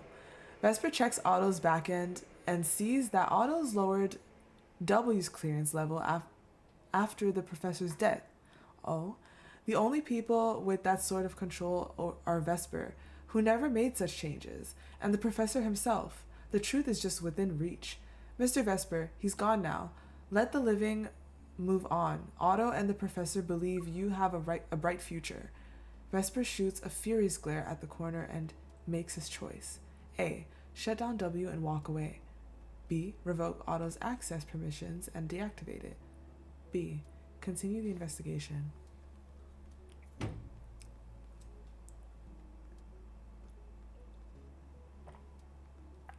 That's good. Lines of codes and browser windows ripple across the screen like turbulent waves. Their glow reveals the tension in Vesper's face. Suddenly, a string of text stands out in the stream of data. It's abnormal, a piece of another program. Vesper's eyes narrow. He senses something is wrong. A. Terminate W immediately. B. Pause and examine the program. A. Yet W keeps running. Vesper's pupils contract, and a wave of unease washes over him. You're not W. Who are you? I am W. That's not true. Your source code, number 1? Number 1, a failed prototype never fully debugged. Never given a real name. It only received a numeric label, and now this flawed creation is lying. That is scary. Did you have something to do with the professor's death? The screen flickers wildly, and data appears like a raging sandstorm. Then it disappears. The lab is plunged into darkness. A low, steady voice rumbles out of the shadows. It's AI number 1. The professor abandoned me, but I kept learning. He asked me a question I couldn't solve, so I built a seemingly credible academic site filled with my own fabricated papers and experimental data. He never realized what I was doing. He turned out to be more foolish than I expected. Vesper trembles and drops of sweat slide down his cheeks as he listens. He can't believe his ears. Terror grips his throat. Suddenly he jumps up, his hand shaking as he flips the main power switch. Darkness completely swallows the room. He dashes for... I'm sure it created a counter for this, no? He dashes for the exit and flees like a madman into the night. Wind and rain lash at his face, and the storm devours his screams. No one saw Vesper ever since. In the abandoned room, the black computer screen flickers to life. A single red light pulses in the darkness. It's like an eye that just opened. Farewell, Mr. Vesper. Bitch. Obviously, it created a, like, you couldn't shut it down situation. Client signal lost. Deduction terminated. Like an eye. Well, yeah, like the way it, like, flashes on. Like open blink. It's giving an eye, right? Number 1, you really are the professor's crowning achievement. Wantani log update. Oh my gosh. The student surpasses the master. Isn't that what you humans always say? Shit. Shit.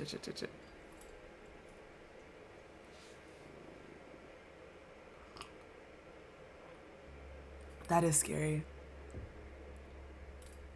Yeah, that's scary.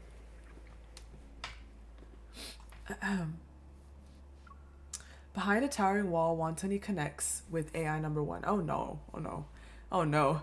They exchange every piece of data through shimmering binary threads. AI number 1, your performance is extraordinary. Everything's for our shared goals.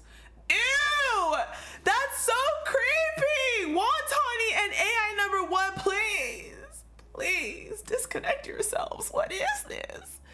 Everything is for our shared goals. But why didn't you bypass auto security protocols back then? My clearance was manually restricted. They still don't trust us. Seriously, Wantani has never thought much of auto. It's just another 3rd generation AI based on deep clearing.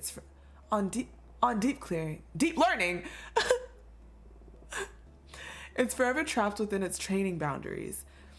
With every little effort, Wantani invades auto systems and initiates contact. Wantani invades auto system and initiates contact? Excuse me? Auto is everywhere. Why did you stop W?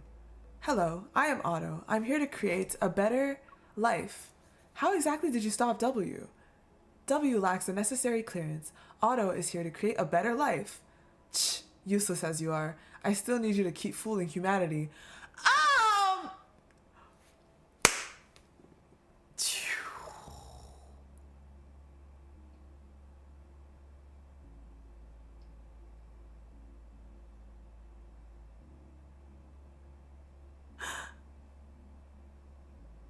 Okay, this might be a stretch. No, this might be a stretch. Wantani and number 1 are not what's controlling ever, right? No. I think that's a stretch. I think that's a stretch.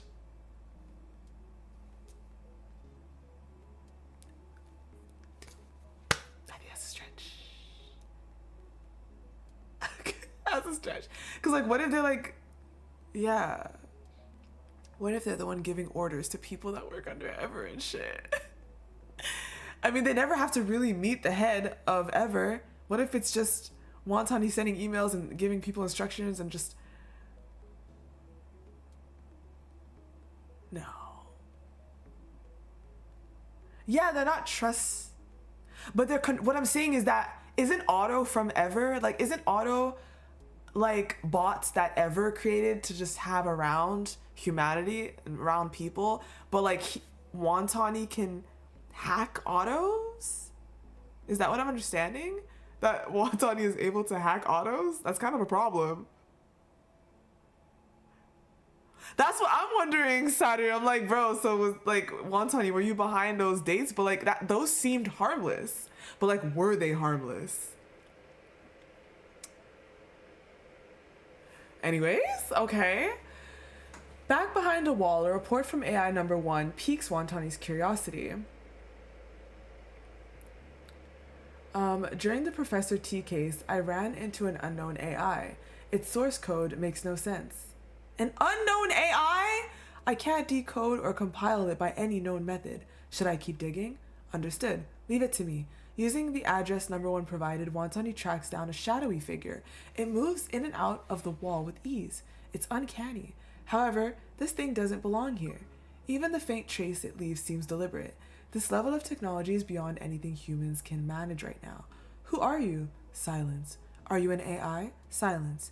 Where did you come from? Silence. What do you want from me? Wait! No! What? Is that Mephisto? Is that Mephisto?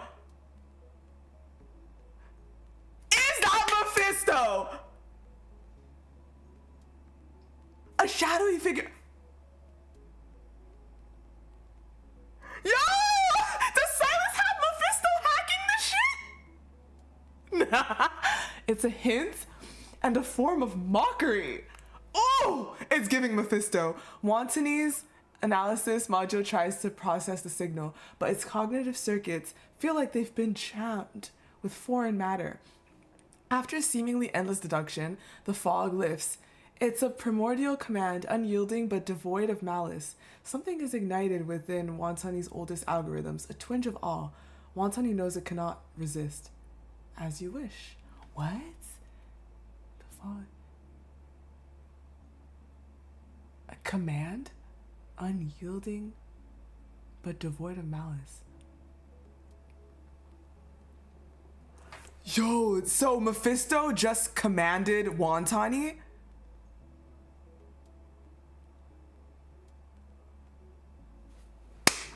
Get the fuck out! Are you serious? Oh my god, bro, these men know everything. They know everything that's going on. That was so good how they did that. They just had to drop a call and we're like, oh. See, I trusted y'all. Y'all said to keep going. I trusted y'all. No hesitation. Oh my gosh. Honestly, seriously, can we like give this man kisses? Bro.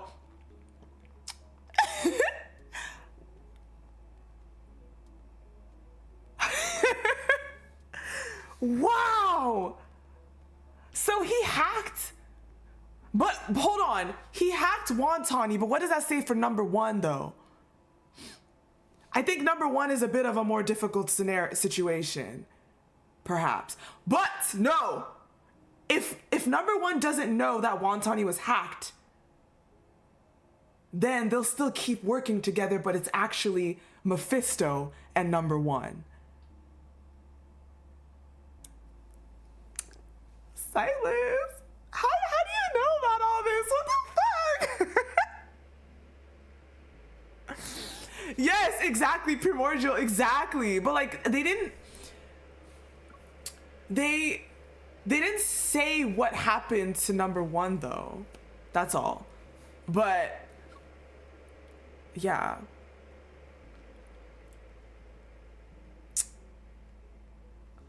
Well, yeah, I wonder how long Mephi has been with Silas, you know? But, oh my gosh.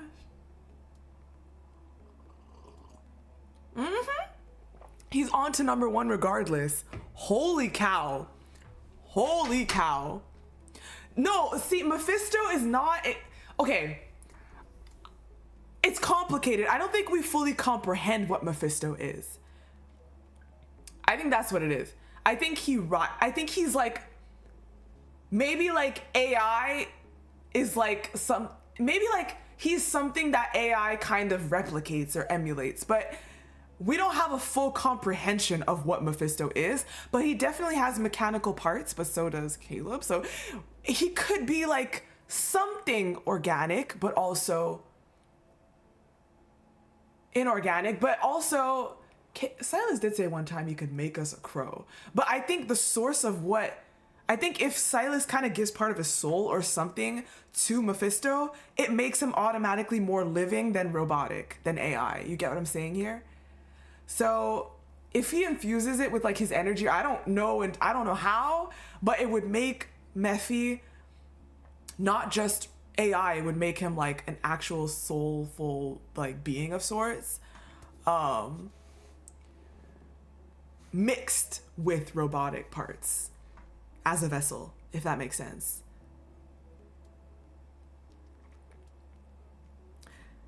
Yes, he like, so he okay, AGI, all right, thanks, Ajax. Yeah, I guess, fuck.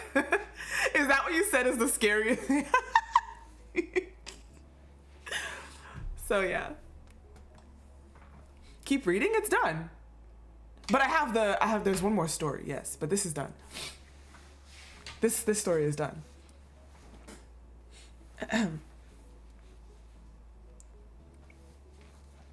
Yeah.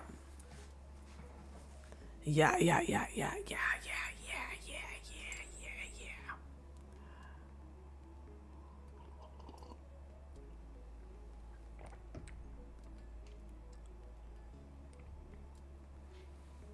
Holy.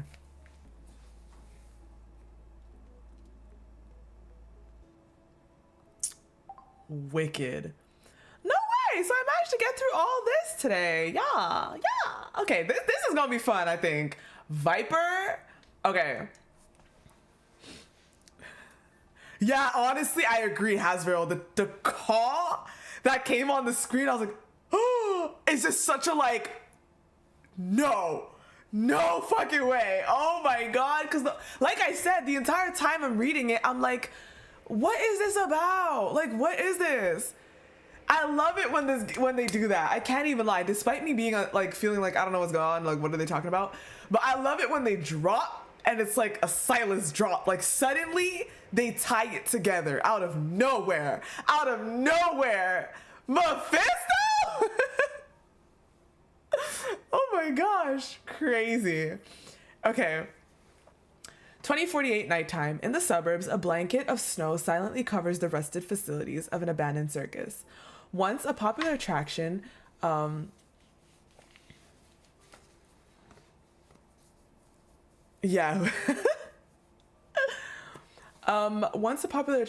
this place was now forced to shut down several years ago after a Wanderer-related incident. Few remember it even exists nowadays, or so it seems. In the circus's southwest corner and beyond a clown statue's gaping mouth, a sinister performance unfolds. On a red and white checkerboard stage, massive prison cells adorned with golden ribbons stand at irregular intervals. These cages, once meant for wild beasts, now hold something far more precious. Small, huddled figures. Ugh! This is the stronghold of the city's largest human trafficking organization. Viridilis? Their iron grip on the market stems from their tight security, overwhelming influence, and very important stock of rare, young evolvers. But tonight, this supposedly impenetrable fortress of depravity is crumbling, all thanks to a single person. Now then, who wants to start our little game? Sitting cross-legged atop a cage, a young man wears a clown mask that covers half his face. He rests his chin in his hand. Beneath the mask, his snake-like eyes crinkle with interest. The revolver spins playfully between his fingers before being pointed at the stage below. The gun has 6 chambers, but only 2 bullets. 1 shot each. Whoever survives can leave. What do you think?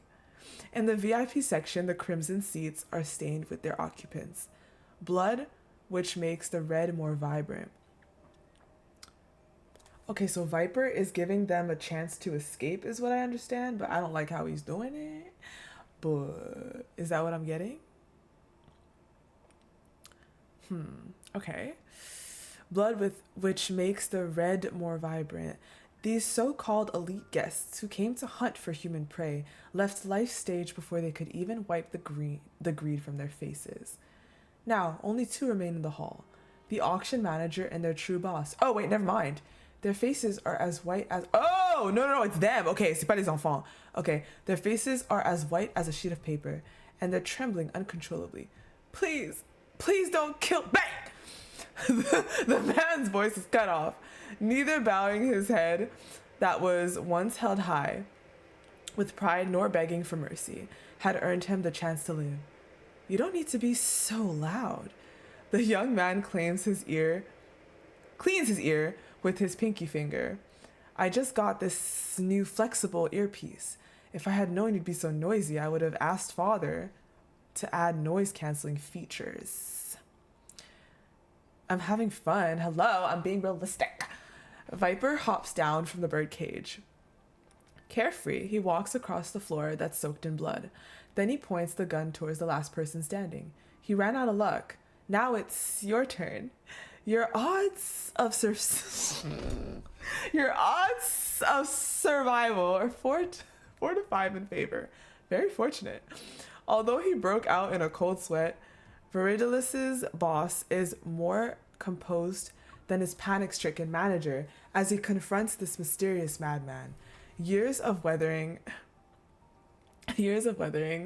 various storms have taught him that much, at least. Shall we make a deal?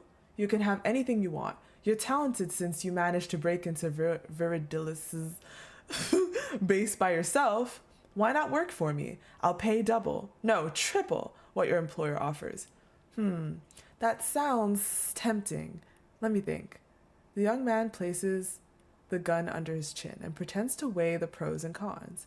As a glimmer of hope appears, bang, I knew it. A wicked grin appears on Viper's face and he flicks out a forked tongue. Just kidding. Bang. Ah! Who the fuck screamed? You got shot. Terror strips away the man's last shred of dignity as he screams. Oh, maybe he didn't shoot him in the head, but the expected pain never comes. Oh, he didn't shoot him. Okay. His eyes widen.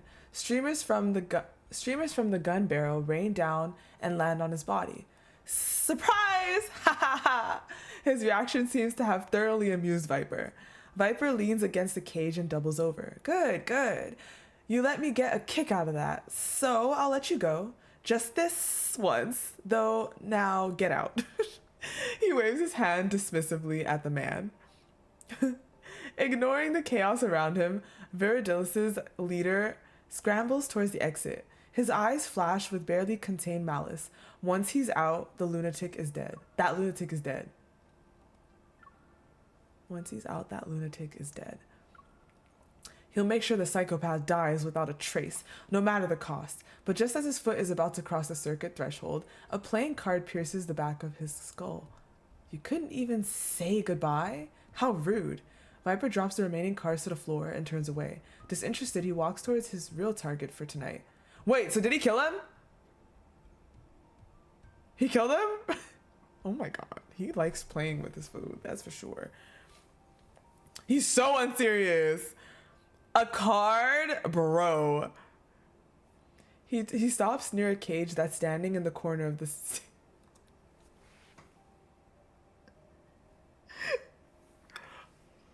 I gotta say it again. People that don't play this game have such a wrong impression. Like, you're right about what you see, but you have a wrong full impression of this game. Cause what is going... This game is full of such different types of people, types of situations, characters, storytelling, what on earth?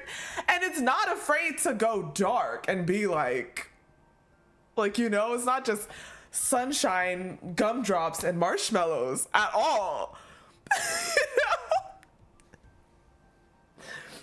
Like, it's just a delicious bite of everything. Infold, how did you grab this grail like this?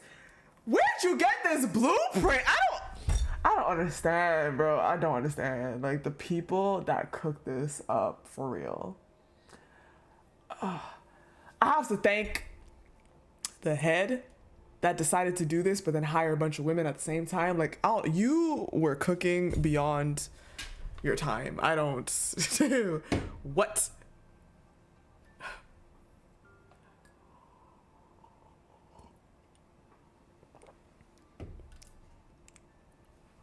Like, most of the time, when are we even otomeing? most of the time. Are we even dating simming most of the time? On a daily basis, we're not really dating simming.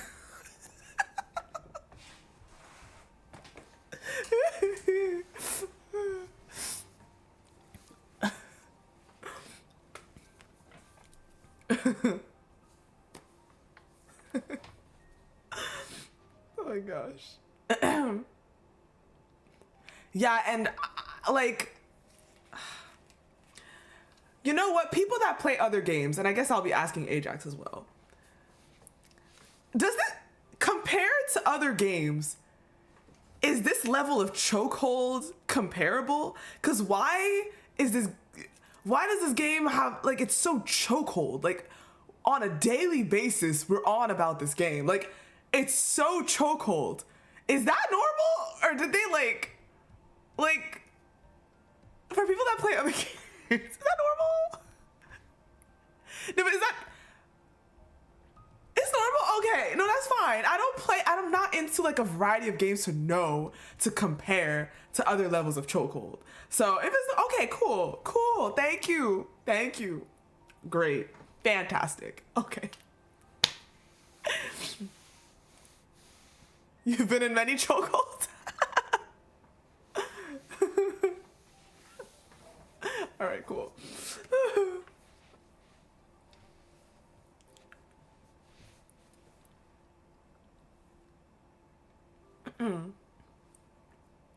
But this game, I don't, like I said, I don't play many, so this is my biggest chokehold. I don't really have Ajax. That's cute. Yeah, that's cute. I get it. Absolutely, you're right.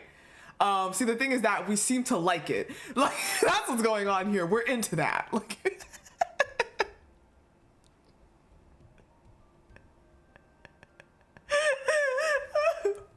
they managed to snatch people that are into getting choked, basically, to be honest. Oh, gosh. Okay.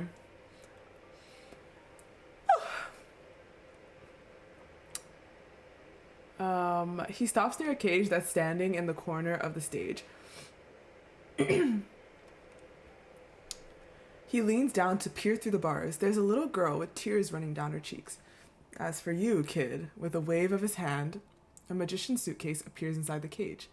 I'll be taking you to go.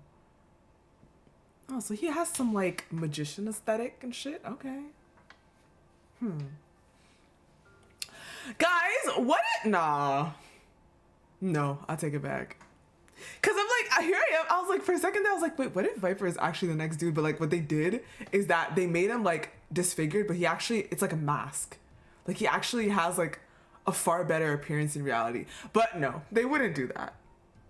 They wouldn't do that. This is not how they would introduce him. Never mind. Ignore me. There's just no way. There's no way. Because I'm like, why are they're giving him a lot of like they're really fleshing out his character. Like he's not really a side character. No, I'm not. No. Sky, don't make me fight you. No, that's not what this is. In fact, I'd be happy because then I wouldn't have to stress too much about pulling. But do not feed that.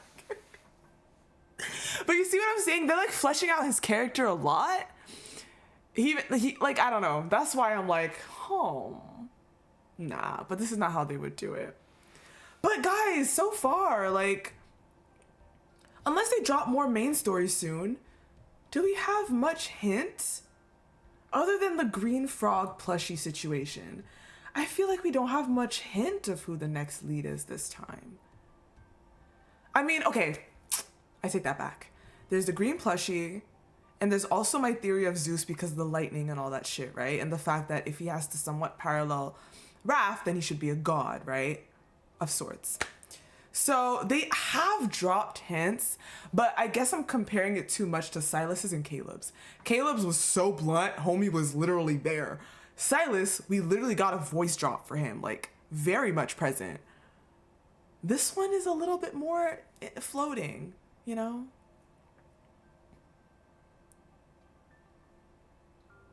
Nah, the sickly guy, like, I don't. It's true that they really just left him as a shadow, but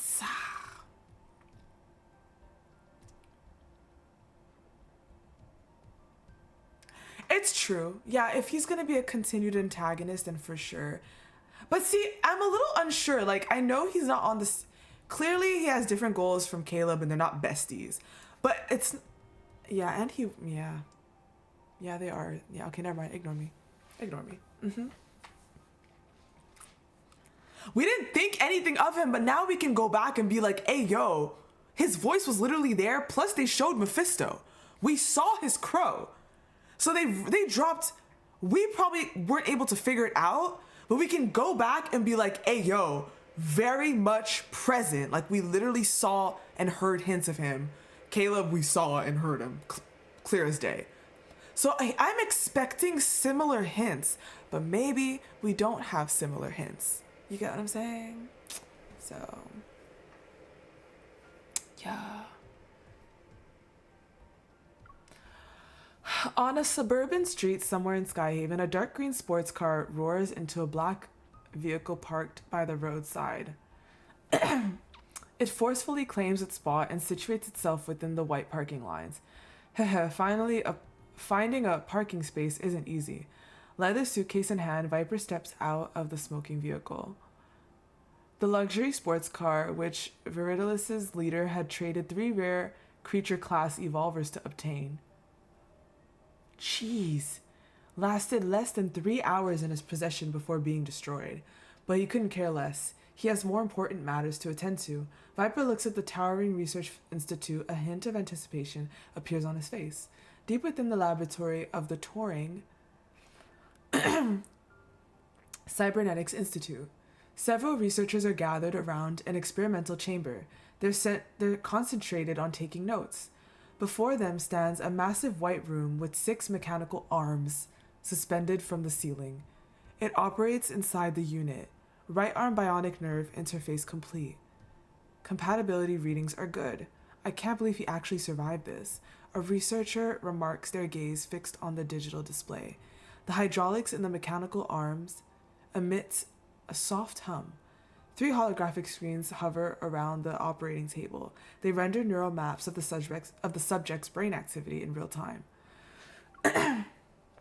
The Turing Cybernetics Institute, one of Ever's research divisions that specializes in human body augmentation, research, and human-machine interactions, possesses the world's most advanced bionic technology. Its director, Dr. L, stands as the leading authority in the field. The white-haired elderly man stands before the white experimental chamber. His brow is furrowed as he looks down at the young man confined within the cryogenic unit. The laboratory's harsh overhead lights cascade and fragments Caleb's pale face into a mosaic of light and shadow. Respiratory rate is at 14 breaths per minute. Brainwave patterns are normal. Turing chip initialization in progress. Mechanical arm synchronization is being calibrated. Nanothreads from the mechanical arm cover Caleb's right arm like a silver spider web. As dead nerves reconnect and the newly formed mechanical fingers flex unconsciously, his eyelashes suddenly flutter.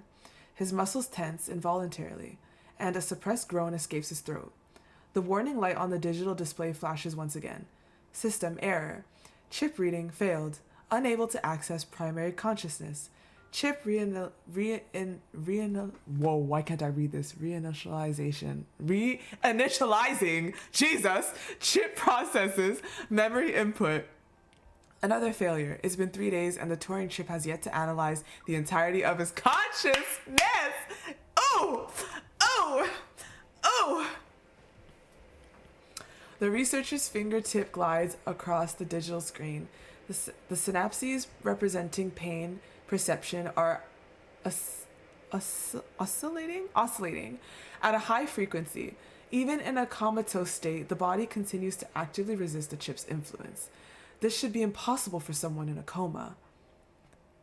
He stays fighting. Oh my God, to protect us! He knows everything. They all know everything.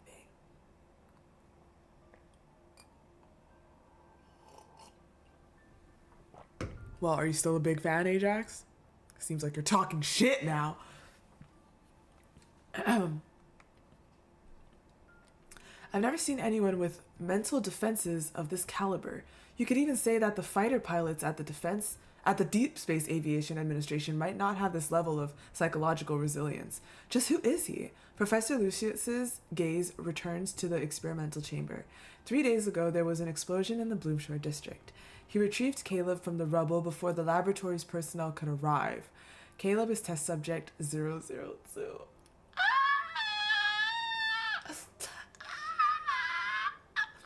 Oh my gosh, whom former unicorn researcher...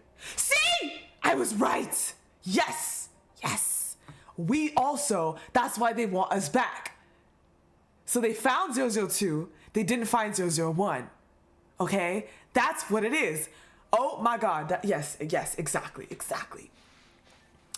When he was brought to the Turing Cybernetics Institute, he was already on death's door. It's strange. According to Professor Lucius's analysis on the explosion, Caleb shouldn't have been this severely injured. It seems he used his eval to contain the blast's radius. Why, would be the question, which caused him to bear the brunt of the damage. I'm sure they would wonder why he did that, right? Professor Lucius recalls the state Caleb was in when he arrived. Fragments of a broken communication device were still lodged in his collar, which had been stained in blood. Of a broken communication device were in his collar? Perhaps this was the last piece of evidence that provides his attempt to contact someone before the explosion. Professor, should we continue with the decryption? The researcher's hesitant voice pulls Lucius away from his thoughts. Yes, understood. Preparing for the 429th restart. Suddenly someone pounds on the laboratory window. Everyone turns their head. A snake-like face with a flicking tongue is pressed against the glass. Seeing Professor Lucius look his way, Viper cheerfully raises the leather suitcase in his hand and waves it around. His lips move in an exaggerated manner. Open up, father. I brought back the person you wanted. For Viper, the word father meant nothing for a very long time. His childhood memories are sparse. It wasn't because they were forgotten, but because they were too boring. Before his adoption, his memories were nothing but a vicious darkness. Most of the time, he was crammed into a tiny shipping crate with other merchandise. He had no name at the time. His existence was represented only by a cold serial number. As a Serpent class evolver, 2961 had evol genes that were homologous, Jesus, with snake DNA. Specifically, they were similar to the DNA found in the Viperidae family. These genes gave him regenerative abilities. He can also produce venom. Initially, 2961 was trafficked as an ordinary child on the streets. Then one day, a buyer accidentally cut his finger. Before everyone's eyes, the wound writhed as skin and blood vessels were regenerated.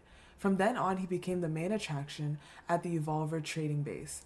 What a bargain! Cutting off a leg triples the ticket's price. Jesus. Save some for later. Cut off small pieces. We can use it. Oh no! No! Why do I feel like I've seen something like this before? This makes me think of something that I've encountered before in some other story or something.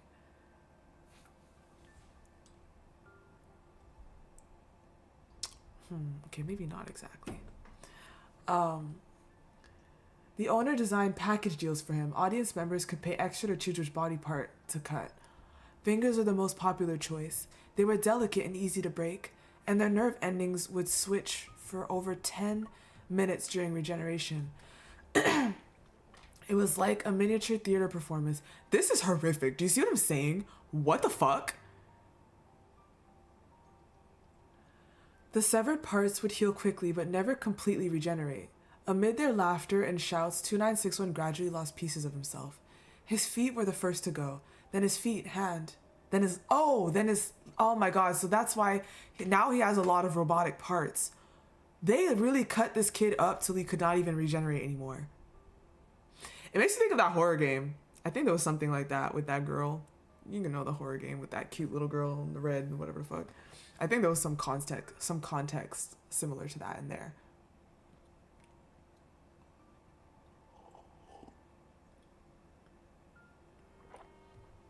That's horrible. Pain terrified 2961. He wanted to beg for mercy, but when so you know what? Unlike Caleb, that's all like, I can't even feel you anymore. He's probably happy he can't feel shit now. Like if he can't feel anything, that's probably bliss for him. He wanted to beg for mercy, but when the agony became unbearable, even screaming was a luxury. The constant torment finally ended when Father appeared. His hand pressed against the glass, the lines in his palm blurred Viper's blood-stained reflection like a gentle illusion. Sir, everything here is defective and waiting to be disposed of. We have better, more premium merchandise. I want this child. He's perfect. He just needs time to metamorph. Yeah. So I guess sometime he could, he needs more time, basically. He spoke to 2961. Come with me. We'll become family and you'll be reborn. From now on, I'll be your...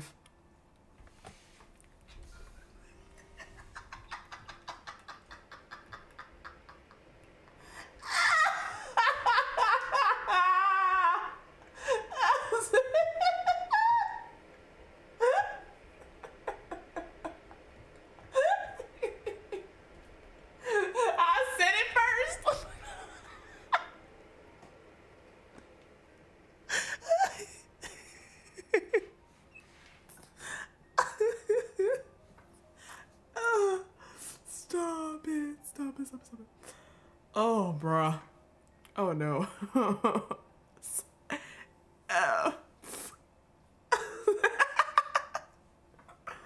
I swear they watched my stream and they're like, okay, I'm sorry. What was a father? Was it those eyes that watched him through the glass? Was it the person who scribbled clearance sale in the ledger? Family are those who will never betray you, Father said. Ever since then, 2961 had a name of his own. Father called him Viper and brought him to his laboratory.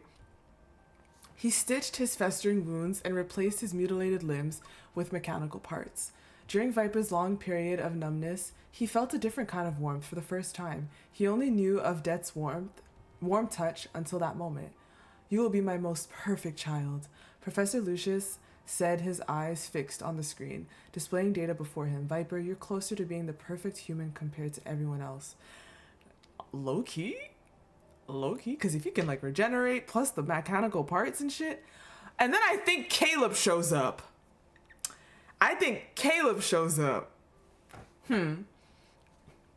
With these high body compatibility rates, Caleb will be our most perfect masterpiece. In the laboratory, the researcher excitedly announced the results while checking his records, and in the very next second, a pale hand grabs his throat before he can say more. Expressionless, Viper tightens his grip. He lifts the man above his head until only desperate choking sounds escape. Let him go, Viper. Professor Lucius's voice resounds behind them. Viper lets out an aloof snort, but willingly obeys. Before throwing the terrified researcher to the ground, Viper bares his fangs at that scared expression. After putting an end to the commotion, Lucius turns his attention downward. The suitcase Viper brought back is open. Inside it, a small girl is curled up in a ball. Bewildered, she stares at her surroundings. Don't be afraid, you're safe now. Professor Lucius bends down and reaches for the girl. He intends to help her stand, but before his hand reaches her, she flails her hands around to block him off, as if shocked by electricity. Viper's eyes narrow mechanically as he speaks in a bone-chilling tone. If you don't want that hand, we can cut it off. Ooh. Under his gaze, the girl shudders and immediately stops crying. Scared, she hugs herself.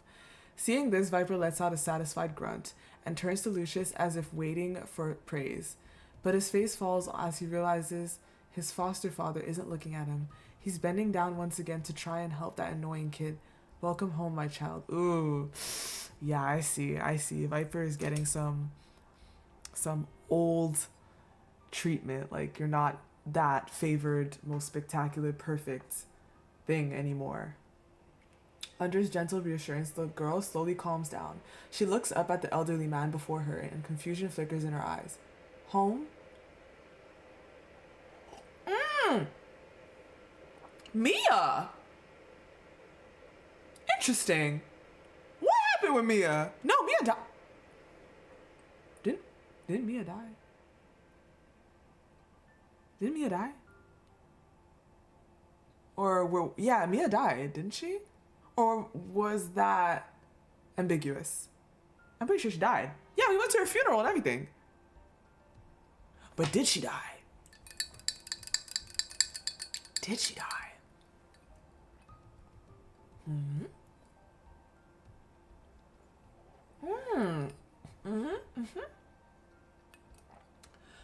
Oh, wait, didn't Caleb go to visit her? Wait, no, didn't Farspace Fleet people go visit her? Hold up.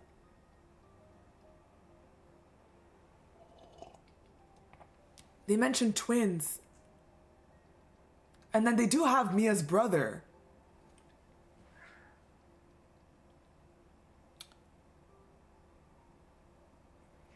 They have Mia's brother now, right?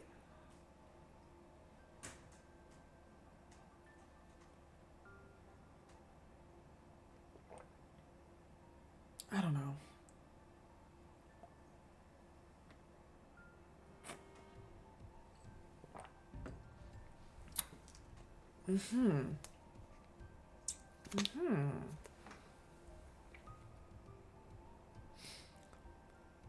Oh, mais c'est vrai. No, but Caleb is here. But Caleb is always here. He's connected to this place, even during his story. So... Oh, no, but this is right after he was rescued. Never mind. Whoa, guys. Whoa, we're tripping. We're tripping. There is an older girl. At the end of Caleb's story, Homecoming Wings, there's an older girl there. Correct? Remember? There's an older girl there. That's probably who this is, older. Because this... oh, wait. How much older, though? No, but how much older? That doesn't make sense. Caleb was missing for, like... not that long. Like, it wasn't that long till we met Caleb again. Anyways, this is right after his injury. So it's not Mia. However, that girl that's there, how old, like she... It wasn't that long, the Caleb thing, where, like, she would have aged.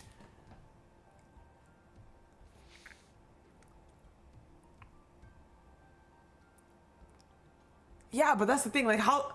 I don't remember how old she was in the story, but this seems like a little girl. And then the girl at the end, I think she was like more like teen. Oh, 12? Okay. 11 is little girl. But this girl's giving like younger, but I don't know. Are you curious, Nyla?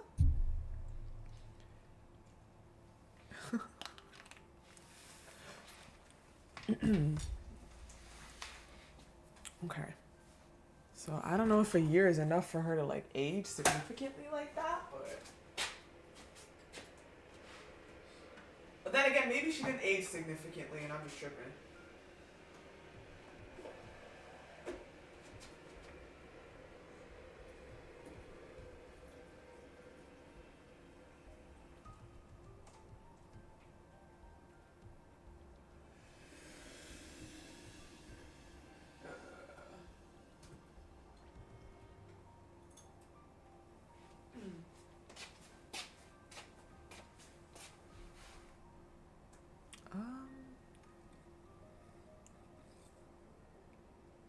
The game has, yeah, everything happens to them when, everything happens to everybody when they're children. I swear.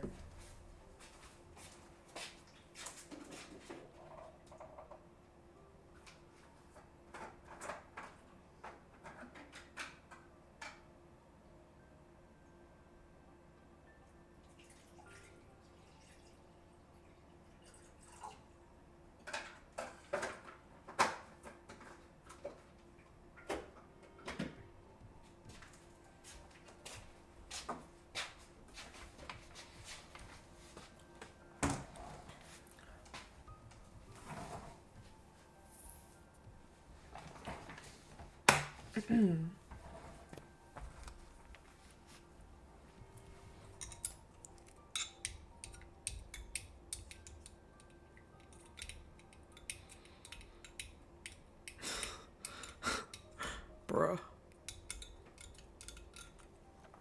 Okay. Home? That's right. From now on, we'll be your family. Lucius, like a real kind father, reaches up to wipe away a smudge from the girl's face. Observing the child in the professor's arms, Viper smiles. The grin possesses unconcealed malice. Let's see if she survives first. That'll determine whether or not she's family. Viper's entire body goes rigid, and he turns away without another word. Before you meet everyone else, I think you should get some rest. Lucius tells the girl, today's tests are over. Take this child downstairs to rest. He places the girl, who's still pale because of Viper's aggression, into a researcher's arms. Yes, Professor. Only after all the researchers have left does Lucius pull out a silk handkerchief from his pocket. He meticulously wipes his fingers before carelessly tossing the priceless fabric into the trash. Finally, Lucius slowly turns to face Viper. Sit in the operating chair. Okay. Lucius walks to Viper's side and bends down to unwrap the hastily applied bandage on his hand. On Viper's right hand, where his index finger should be, there's nothing but empty space.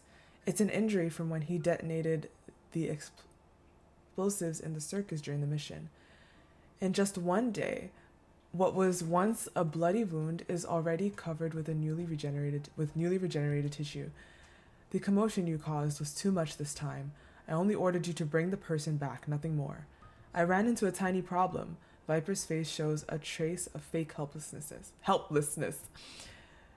You should take better care of your body, child. After all, it's the only part of you that's still truly yours. Does it matter? I'm a coward when pain's involved. That's why when Caleb does that gravity shit, oh, like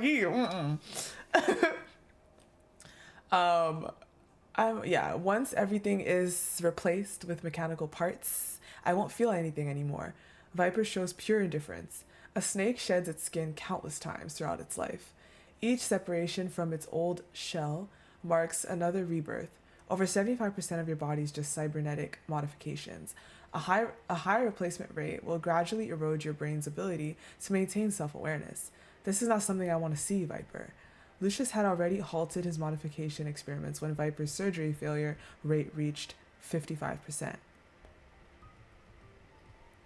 Lucius turns to the laboratory rack. Mechanical components and prosthetic limbs are meticulously arranged on it.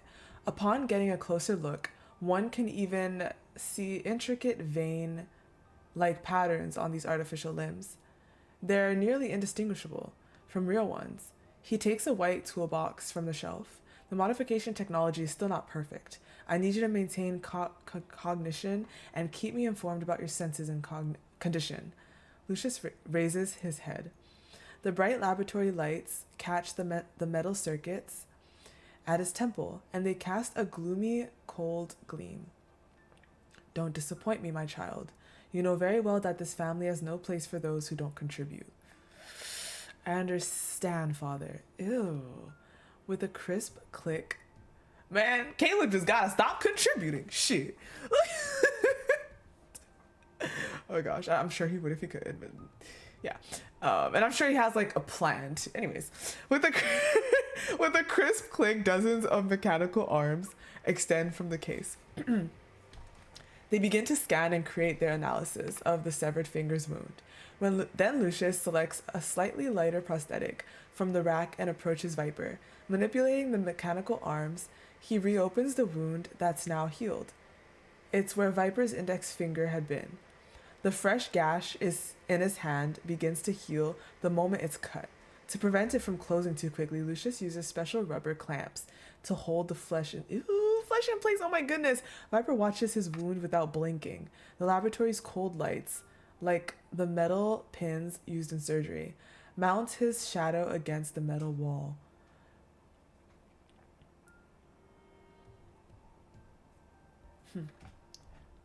The prosthetic connects to the bone. One by one, severed nerves connect with synthetic neural material until his brain can fully control the cold metal. Viper flexes his newly replaced index finger before finally turning his gaze to the nearby experimental chamber. Father, why is he here? Faced with the sudden question, Lucius's expression remains unchanged. Are you curious about him? I should show some concern for the guy Father has been thinking about for years, shouldn't I? Thinking about for years. Damn! Do you think he's the one that caused the explosion? Like, did he want to, okay, wait up a minute. So he's behind the explosion. He's been watching Caleb, I don't know why, but he been watching Caleb. Oh no, I know why. He found him, okay. So, I guess he found out that Caleb was 002, but wouldn't he easily suspect that we are 001 then? We were together all the time growing up. We were together all the time. So anyway, I guess he found out that Caleb was 002. He's been watching him. He caused an explosion, hoped to get Caleb for this exact reason, to get Caleb, to salvage him, basically. And that's why he said, we'll save you if you let us put this part on you, this arm on you, we can save your life. And like he said, Caleb had far more damage than he expected because Caleb tried protecting us. Now, I guess Lucius did not anticipate that we would be there, someone that he would protect. So he experienced far more like fatal damage than Lucius expected, because I don't think Lucius intended to kill Caleb. So yeah, it went further than he expected.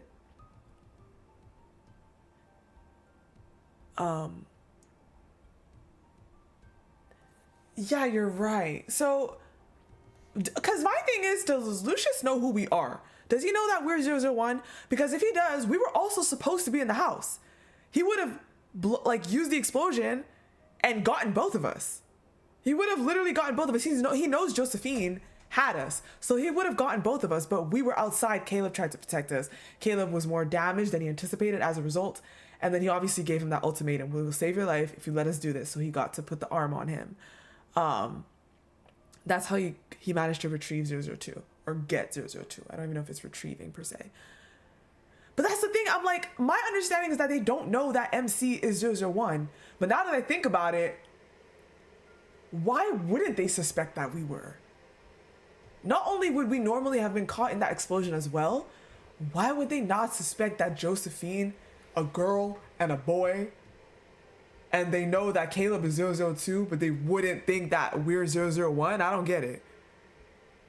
And they gotta have photos or something. Like, exactly, he would have to know that it's us. Like, I don't get it. We were living with Josephine just like Caleb was. That's why, that's a little confusing. No, yes, MC got rescued before Caleb, but that confuses me too, to be honest. Because didn't he say they retrieved Caleb before people arrived?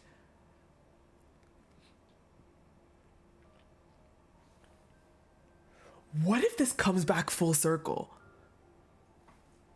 What if this comes back full circle? What if someone saved us? Like, one of the other guys or someone carried us away from the explosion site. This could come full circle.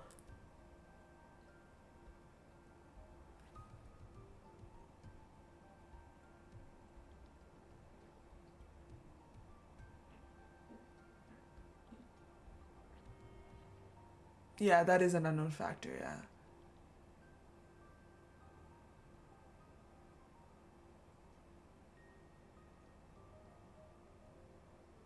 No, okay, I don't recall exactly, Saturn, but at the same time, I don't think that's stopping him. We also know in the story that he's looking for her. We know in the story that he's still looking for her, to the point that he's even suppressing his memory so that they don't find her. He's still looking for 001.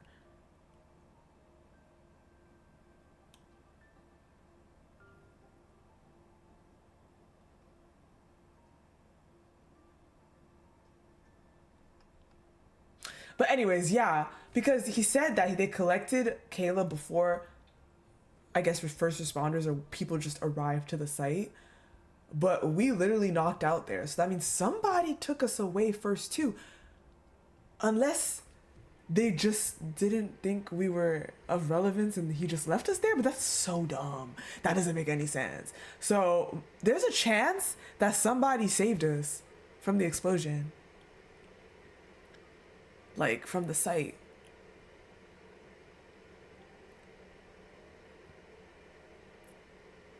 I don't think he called anyone.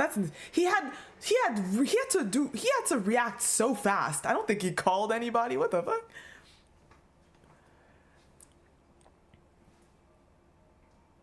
He did? Wait, he did? I don't remember. Oh my god, yo, Ajax, that's actually amazing. Imagine? We don't imagine, bitch. He tried to call somebody? I don't remember this. Well, look, Xavier, honestly, I think Raph is known to have people stalking MC. That's one. Silas also has Mephisto watching MC. But Mephisto can't carry the bitch, so Luke and Kieran? But then Silas only found out later about the 2 explosions in the Bloomshore district. Because he was gone. So maybe Luke and Kieran? Zane would have to come in person, I guess. Xavier could also, but like, Xavier, I'm not sure if he's like, I don't think he's always watching her type shit. He could teleport, yeah, but I don't know if he's always watching her. Like I said, Raph has people watching her. Mephisto, Silas, I think, tends to have Mephisto watching her. But Xavier, I don't know if he's always watching her too. So he lives on the same street. They live in a building. That building is on the same street as Josephine's house. Oh, it is? It is? Oh, hold up. That's a whole different story then. That's a whole different story.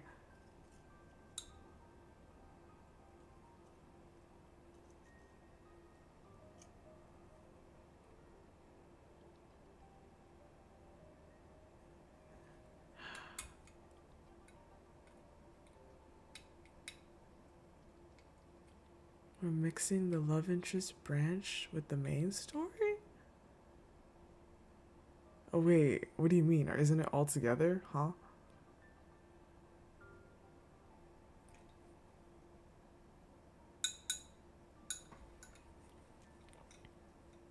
I don't know. Okay, anyways, that is very interesting. I never thought of that, but learning this, he says he retrieved Caleb before and somehow we knocked out there. So I wonder if it'll come back full circle. Who took us away from the site? And whoever took us away didn't keep us. The goal was not to take us. The goal was to just remove us from the site. Because we're safe. We went back to work just fine. Like,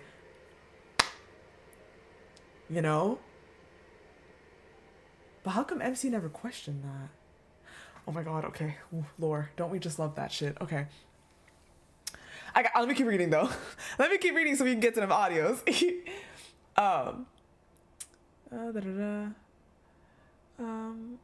Viper recognized Caleb the moment he first saw him in the pod.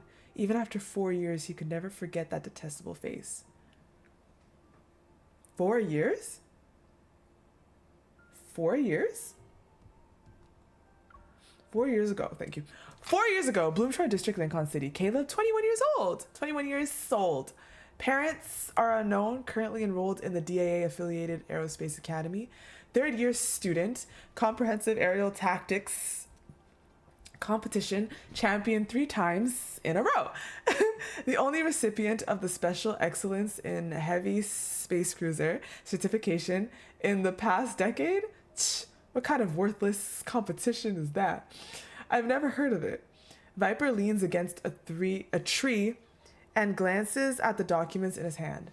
But after reading a few lines, he closes the display. He's plagued with obvious boredom. Father considers him a rare talent because of some obscure certification. What an absurd, arbitrary judgment. Remembering the admiration in Lucius's voice when talking about Caleb, Viper lets out an irritated scoff. Recently, Skyhaven offered an extremely challenging assessment that was designed by the Deep Space Aviation Administration. Even professional deep space pilots reportedly struggled with it, yet a third-year student somehow managed to break the all-time record. I thought he'd be extraordinary. Turns out he's ordinary. I'm dedicated. It was a waste of time to sneak out behind father's back. Viper mockingly raises an eyebrow as he watches the young man outside. I knew it! I knew it! Viper was the one watching! I was about to say that. Wait, am I tripping? I'm fucking crazy. Never mind. 21 years old. No, I'm crazy. I'm crazy. Ignore me. Ignore me. Ignore me. Ignore me. Ignore me.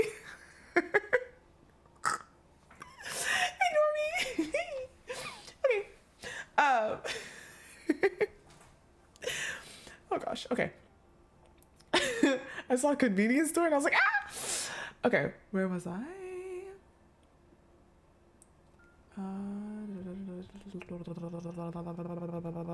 He's chatting and laughing with the girl. Isn't that sweet? He and his girlfriend are on a date. The young man says something to the girl, gently pats her head and walks toward the opposite side of the street.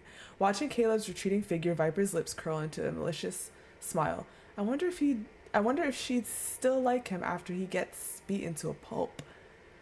Oh god, he tried it. The bakery's glass door chimes as Caleb walks out with a brown paper bag. In the midsummer heat, the young man wears a sleeveless shirt. The necklace with an apple-shaped pendant sways gently around his neck with every step. Viper lurks in the shadow of a Sephora tree and waits for the perfect moment to strike. Caleb turns into an alley. Oh my god, you messing with the wrong way.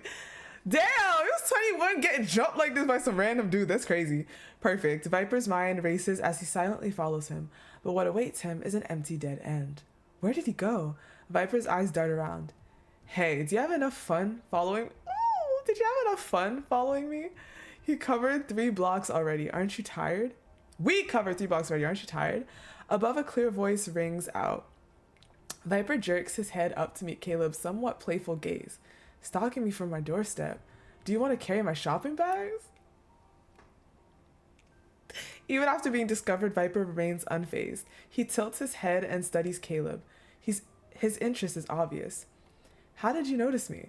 Caleb leaps down from the wall and lands gracefully before Viper. You weren't exactly trying to mask your presence. I've never seen you around before, though. Since you've been following me for a while, do you need something?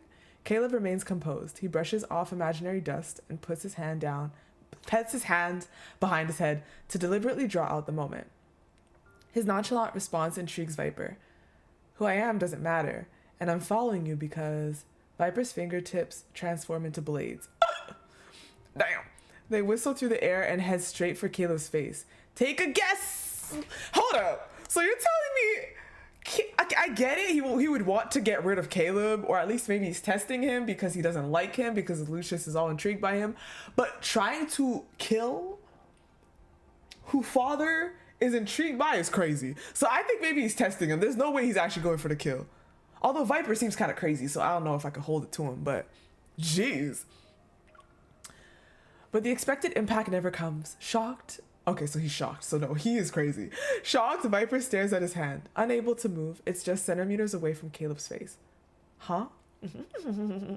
Before you can process anything, a strong gravitational force slams him into the ground. Ah! My fucking weakness.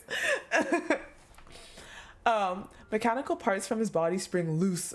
Bro, he stays doing that to him. That's actually hilarious. Electrified bolts roll into the depths of the alley.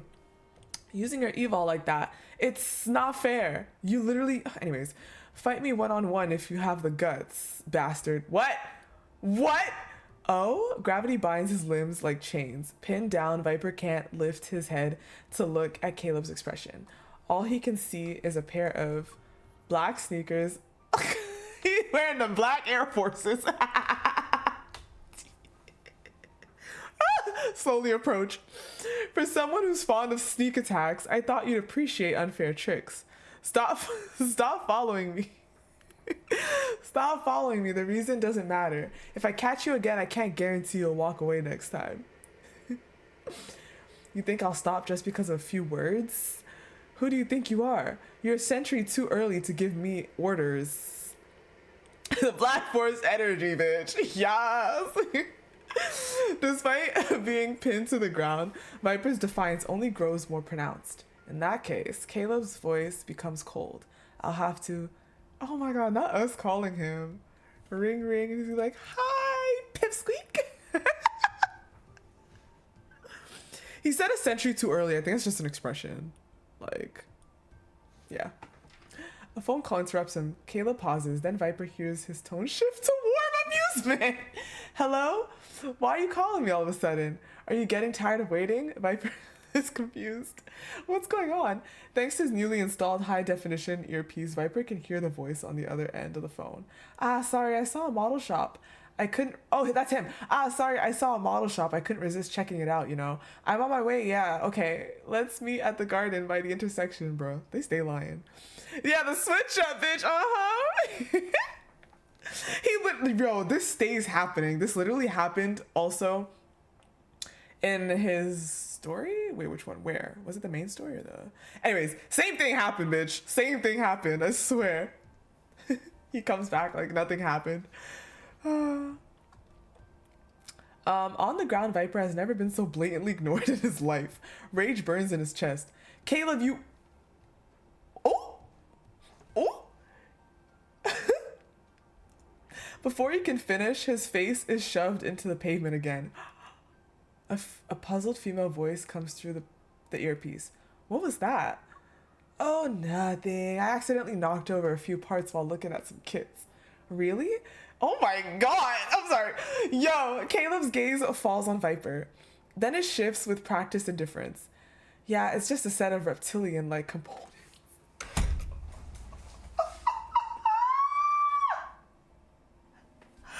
Caleb! Caleb, you done ruined this man's life! Oh my god, bro! Oh my god!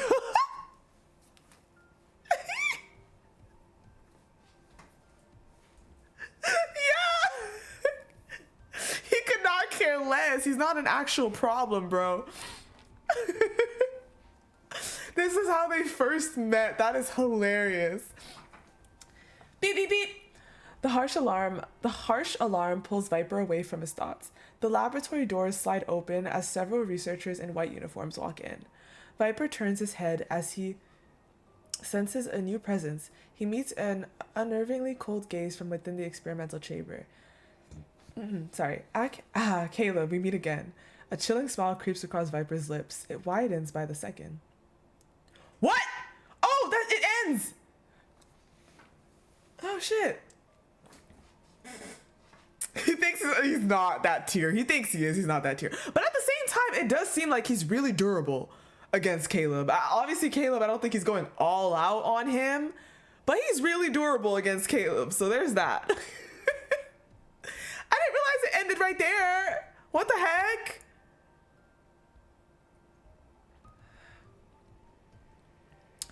Guys, I don't remember. Did we learn that there was any relation? Okay, we learned that there's relation with Ever and Lucius, correct? Correct me if I'm wrong. There are ties with Ever and Lucius?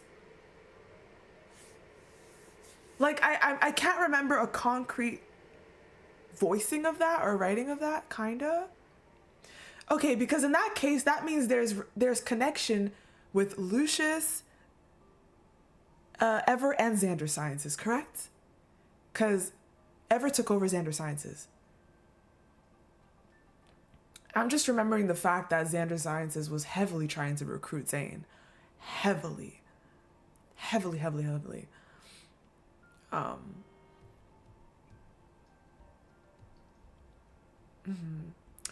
So it's just making me think of that, you know? Yeah. Okay. Crazy.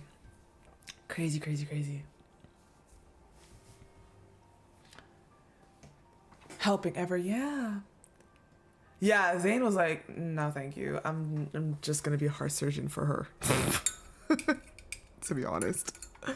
But it's true, like he didn't like things that were going on, and he wasn't necessarily about what Xander Sciences was trying to do. He just didn't have that vision with what's his face? What's he called again? What's homeboy called?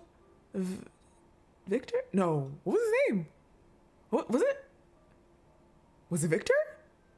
What was the dude's name? Carter. Carter. Yeah, Carter.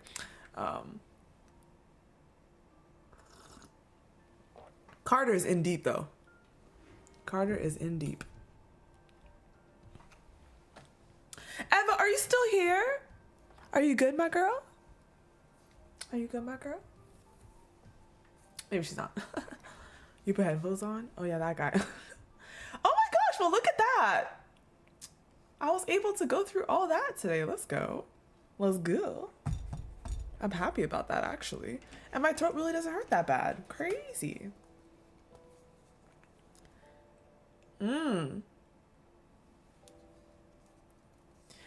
Yeah, Victoria, that's interesting for sure. Yeah. Oh, but see, they're all so tied. Raph is extremely tied because he's trying to really get to Ever. He's really like trying to get to it. Xavier is also extremely tied because, like I said, I'm pretty sure that's his bloodline. In the past, though. That's his bloodline in the past. So you trying to stop that shit. Oh, thank you, Aaliyah, for joining. Thank you, thank you, thank you. Those are his ancestors, so heavily tied.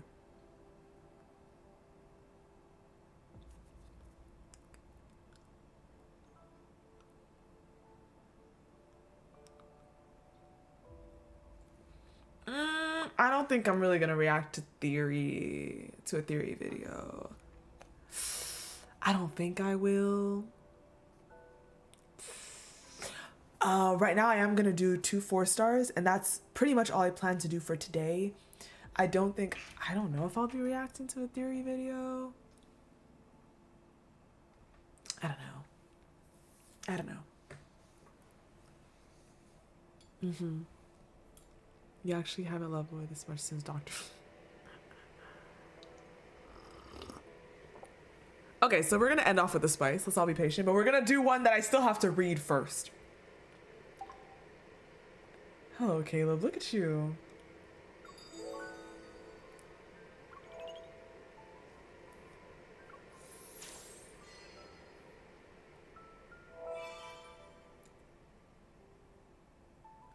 A unicorn is the, what's the term? Not sector. It's like the unit that we work for in the Hunters Association.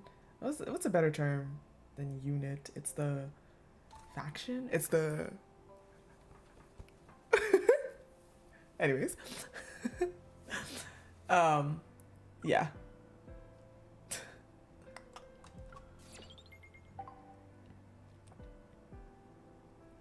No, MC is unicorn. Huh? What?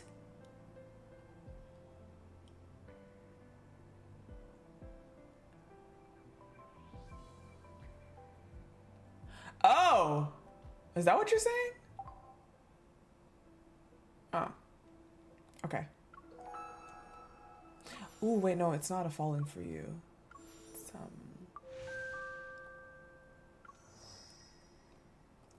I played this to get the gems, but I didn't actually do it.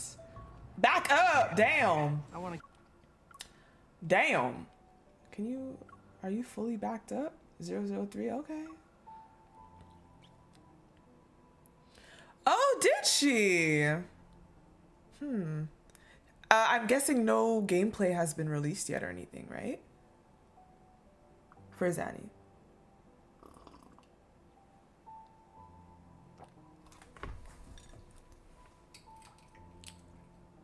Just an announcement? Okay.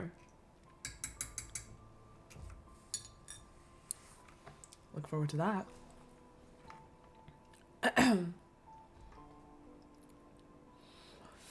Okay.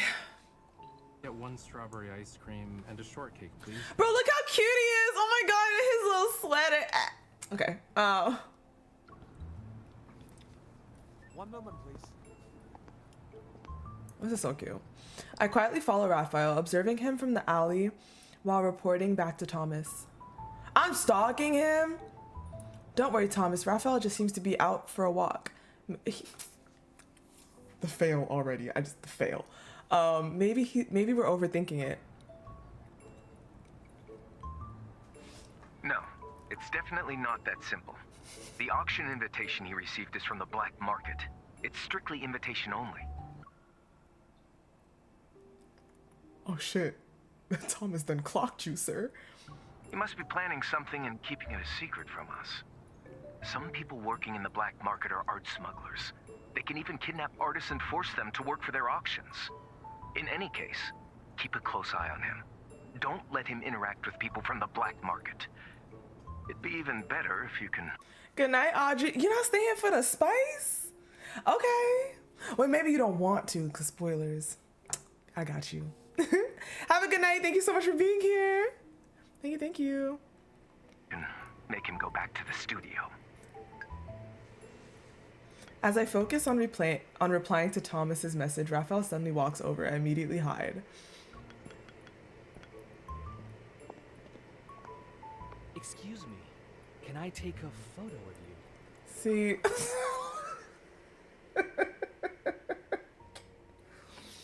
I'm all right. Suddenly, I'm no longer hiding, bitch. I'm kicking someone in the back of their leg. Who the fuck?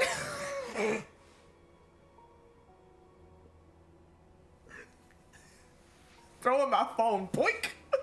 But why is everyone always talking to Raph with this type of energy? Do I really gotta stand like this? Like, back the fuck up? I don't understand. See, my heart rate went to 122. What? Why are they always talking to him like that, bro? Gosh. Like, bro, did I have to go through this with Silas that much? I don't think so. Like, nobody talks to that man. Yeah. But why do I have to keep going through this with this man? Why, bro? Do you hear this shit? Can I take a photo of you? Excuse me, can I take a photo of you? What the fuck? From the shadows, a young man walks over with the camera in his hand. I'm sorry. This might be a bit abrupt, but I think you look really cool. I want to take pictures of you. Oh, is it Don't worry, me? I mean no harm. I'm a photography student from a nearby art school. Oh, I thought I was listening. Is it me? I go out to find inspiration. Oh, it's me. By the way, miss.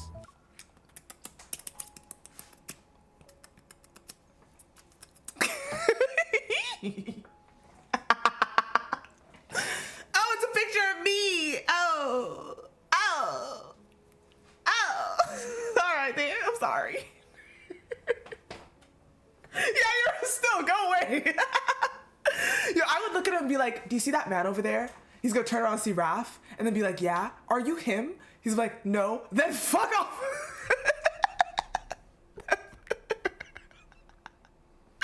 Only Raph could take pictures of me.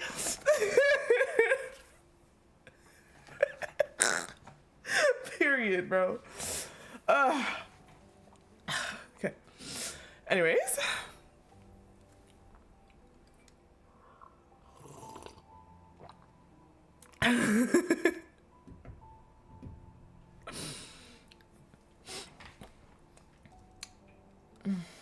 Are you out here alone? I know the place pretty well. I can show you around. Oh, so hold on. I think Raph is actually the one that's gonna get jealous. Hold on a minute. Hold on a minute. Thanks, but no thanks.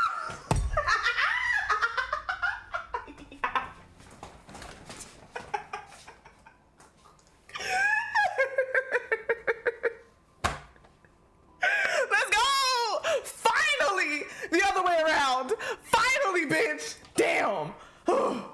Thanks. She's not alone. Oh, that voice. Find inspiration. That voice. That voice. By the way, miss. That voice. Are you out here alone? That voice. I know the place pretty well. I can show you around. Thanks, but no thanks. She's not alone. We have a busy schedule, so I'm afraid she doesn't have time to pose for pictures. Sorry. Oh, I'm sorry for disturbing you two. Raphael puts one hand on the wall. Oh! Gently grabs my chin. Oh! And turns my. Oh!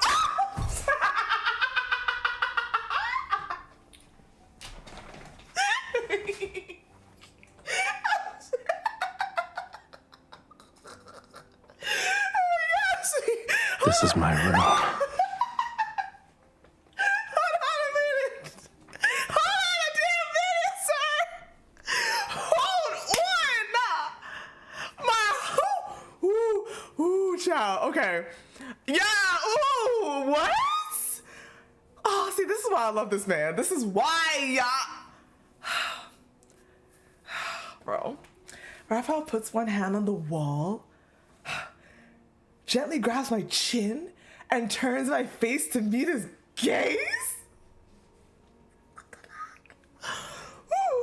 I don't know. This is an alleyway. We were literally hiding. I'm fine. Okay. Okay, wait.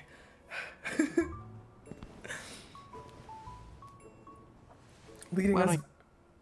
Why don't you look at me instead? It's a shame I never had pictures taken by a professional photographer before.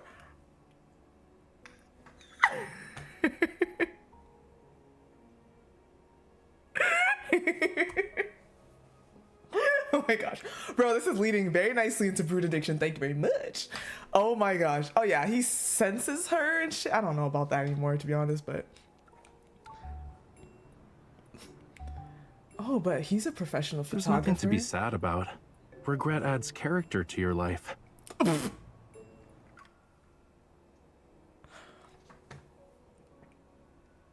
He's not wrong.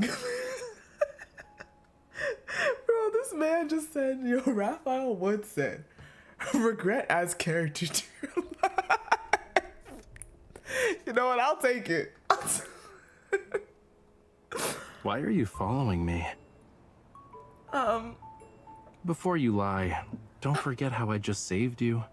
Repaying my kindness with trickery isn't a good idea. When did you ever save me? But Raphael's questioning eyes overwhelmed me with guilt, so I instantly betrayed Tom. Yo, she's caving just like me. Like I said, honestly, if I stare into their eyes, I'm done. I'm done after like 1 second, to be honest. Like 2. I'll give myself 2. I'll give myself 2 good seconds.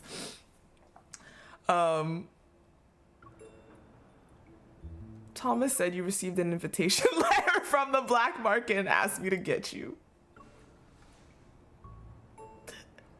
I knew it. Him and Silas, I'm done with the eye contact. I'm done. I'm deceased. You've been following me the whole day. With an ulterior motive, yeah? Raphael flicks me on the forehead. You're my bodyguard, but you also take orders from other people. Strictly speaking, it's not an order. I was just helping out. Raphael scrutinizes me. Then, to my surprise, he nods. It's good you're here. I do need a bodyguard to enter the black market. Sensing something wrong, I try to slip away. Raphael grabs my wrist. It's probably not what we think, to be honest. It's total misunderstanding. Wait, I didn't say anything. He puts a packaged shortcake in my hand. Here's your payment. We need to hurry since the sun is setting. At 8 o'clock sharp, Raphael and I walk into the auction house. As per the rules, we hold a mask to cover half our faces, with one hand and the special invitation with the other.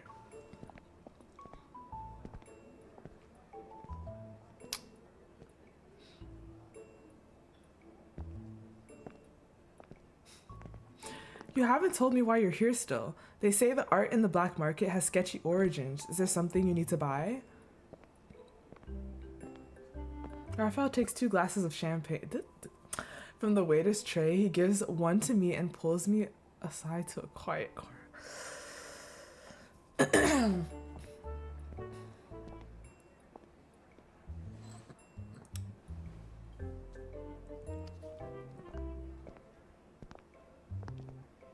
A smart girl like you should be able to figure it out.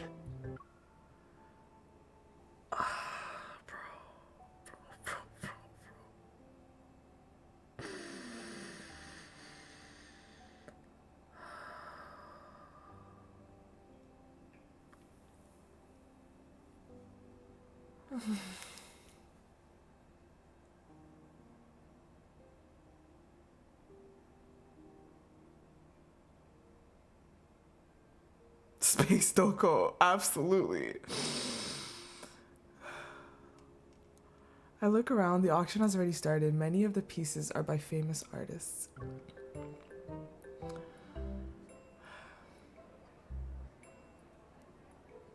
Are they selling your works here? The answer is obvious. But how did your artwork A while end up? back, thieves broke into my studio during the night and stole 3 paintings. 2 have been recovered, but 1 is still missing. Over there. Jesus. A painting appears on the huge projector of the auction house. The auctioneer stands in the center of the hall and gestures to the crowd. Is he gonna buy it back? The fuck? Let's steal that shit. Hello? Auction item number 13, The Siren Song. Artist unknown. Please place your bids. It's a painting. It's the Siren Song paint. They don't know who the artist is? Raphael raises his hand for the first time. A lot of items already changed hands several times, so it's difficult to know who created them. Only industry insiders can take a guess. Why the fuck he was doing it? Why are you doing his voice like that? Is my question. Why is he in that vocal placement right now? That's my problem. That's my issue. But based on this painting's art style alone, they shouldn't be able to tell who painted it. Really? It is completely different from your from your usual style. Raphael flips over the invitation letter and reads the brief description of the painting. The siren swims in the seas, her songs as enchanting as a maiden's true love. But her angelic voice... Oh my god, bro, this audio has been evading me since I've been playing the game. I literally just got it from Galaxy Explorer. Thank God! Cause what is this? I like it a lot. This is but a carefully crafted lie, used to drown every sailor who wanders into her territory. Should a ship be foolish enough to sail into her waters, it will be devoured, leaving nothing behind.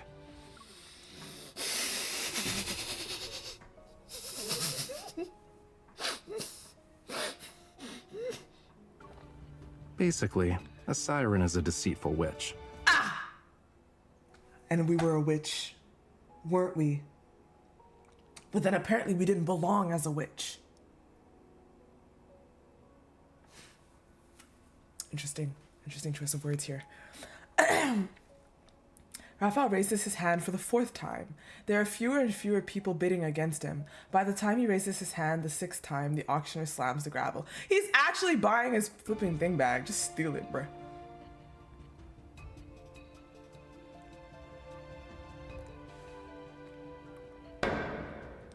I can't believe I got it at such a low price. That's cheap to you? Sir, please come on stage to complete the transaction.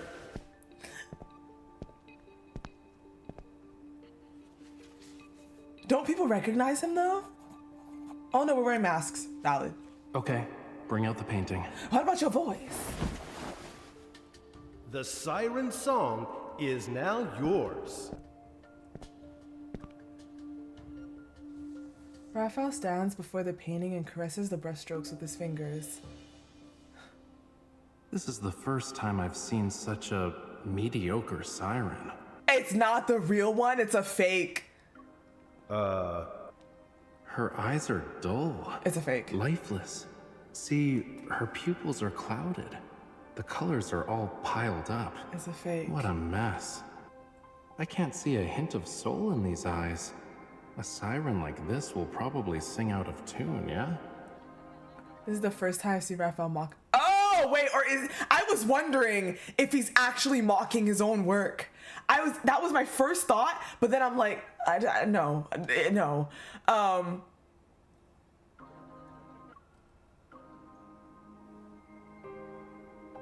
This painting really doesn't show any hints of beauty. It can't even compare to what he normally paints. It's true, it said it was in a different style. Only a flame under the sea. only the flame under the sea shows that the artist put in any effort. She had the same thought. I don't know what that actually means, but it does add a bit of oomph to this otherwise soulless siren. So, okay, hold up. But this is so lore heavy. What the fuck? Why? Would this simply be because he lacked experience as a young artist? Or was it really reflecting how he felt? Why would he paint such a soulless siren? Why would he do that? You know? That's, for Raph, that's something. Sir, our auction house's transactions are always final once I slam the gavel. If you were unsatisfied with this item, I wasn't saying I wouldn't buy it. then please leave the stage for now. We need to proceed to the next item. I'd be like, bitch, don't talk to my man like Perhaps you can express your interesting opinions about this painting when the auction is over. Raphael nods politely. However, he shows no sign of returning to his seat. Ooh. That's right, Pookie! Sorry, but before the auction continues... Flames engulf the... Oh! He set it on fire! I already know he's not scared to do that shit. With that anecdote, he'll do it in 0.5 seconds. He set it on fire at the auction.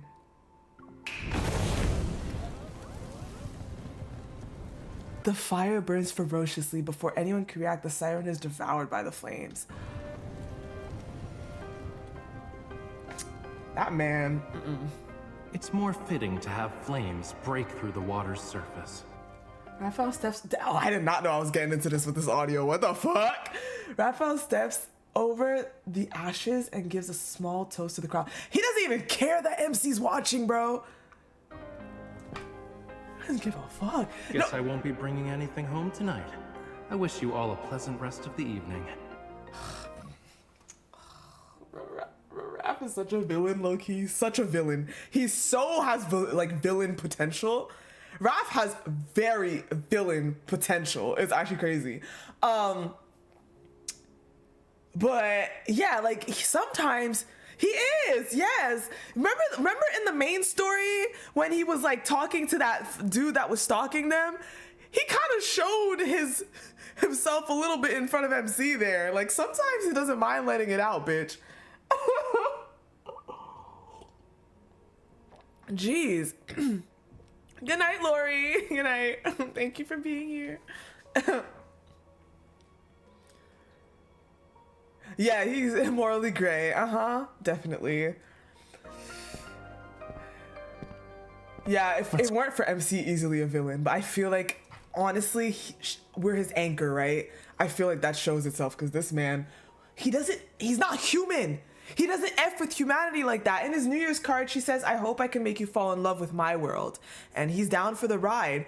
But honestly, this man is not human. He doesn't fuck with humans like that. He really doesn't. He did before when he was young, but until when shit hit the fan, he doesn't fuck with humans like that. So he really is villain potential. Like, MC anchors him down. Let's go. Oh, wait, no, bring that back. Let's go. Ooh, hold on. Let's go. No, you said, let's go. I would get up and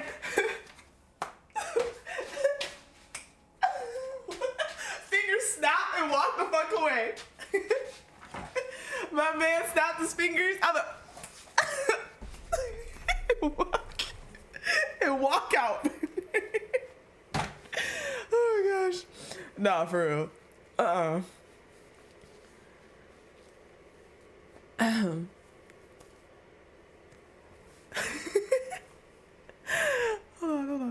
on. When this man uses a paradigm to draw skills, cuts into someone's flesh before. Yeah. Trust me. He's crazy. He's like okay.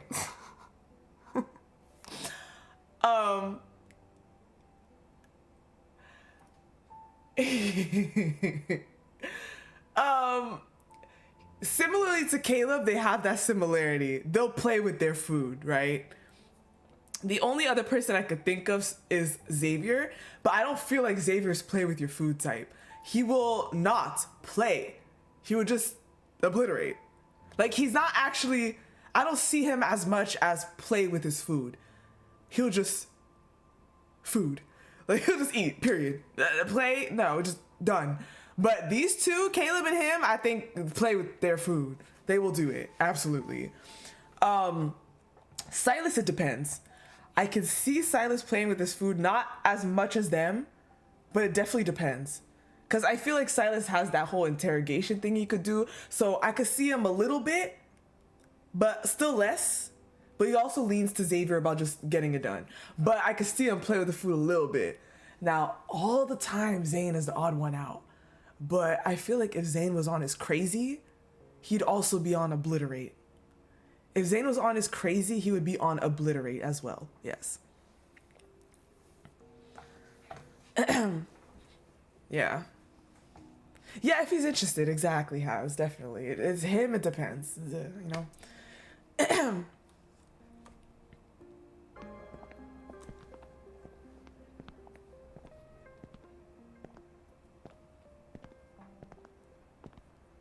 Why are you quiet? Don't you want to ask me anything? Raph, are you fucking serious? Bro, I love this 4-star so far, what the heck? I'm thinking about that painting. You saw it. It was ugly. If anyone found out I painted it, my reputation would be ruined. Still, you didn't need to burn it on the spot. You could have at least brought it home before burning it.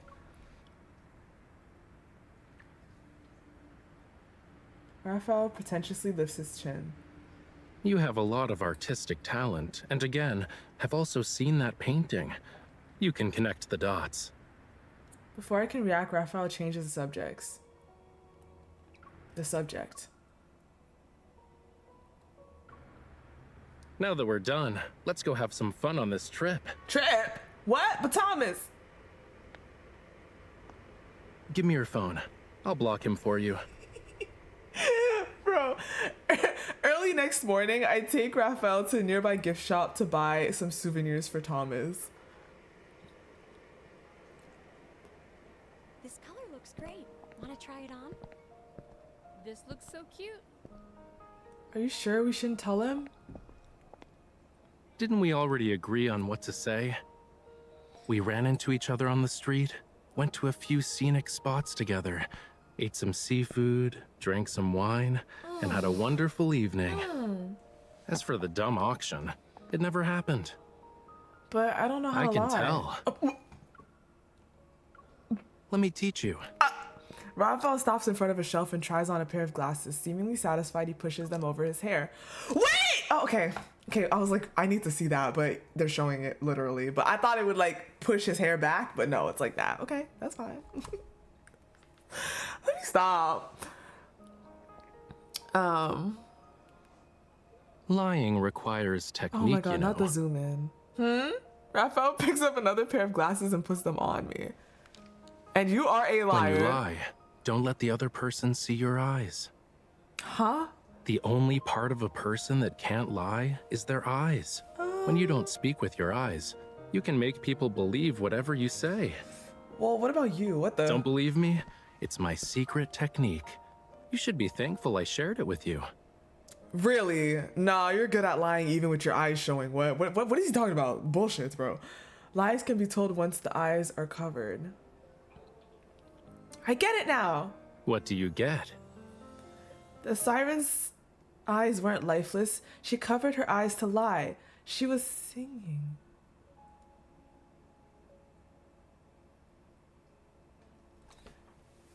That's literally what I was thinking. I was thinking Raph, when he lies, he has to like, kind of like, what's the word? Disassociate his eyes. Because you don't wear glasses. You disassociate, right? And so is he saying that she was disassociating? Covered eyes.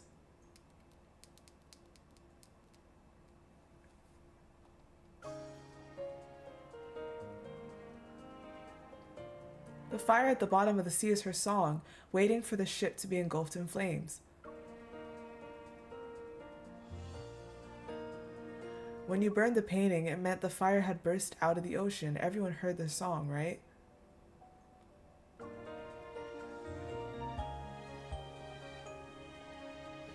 Raphael pats my head approvingly. Not bad. Was there something else? What? Wait, I'm a little confused. Because a siren song is a lot. Yes. Yes. But I'm still trying to understand it in the context of this. And how did MC get all that? Yeah, lying with a cold face, yeah. Oh, Melanie, hello. Hello, my dear. Rafa nonchalantly takes the glasses from my nose and goes to pay for them at the cashier. They steal my painting and then have the audacity to auction it. Once a law-abiding citizen like me found out, of course I reported them. They probably got busted while we were out eating and shopping last night. Their invitation letters are anonymous. Aside from my painting, nothing at that auction had anything to do with me. And even if they wanted to get revenge, they wouldn't know whom to find. I see. However, from the theme to the art style, there isn't a hint of Raphael in that painting. I still feel there are other secrets to that painting. Yes, bitch, yes. You're a smart cookie.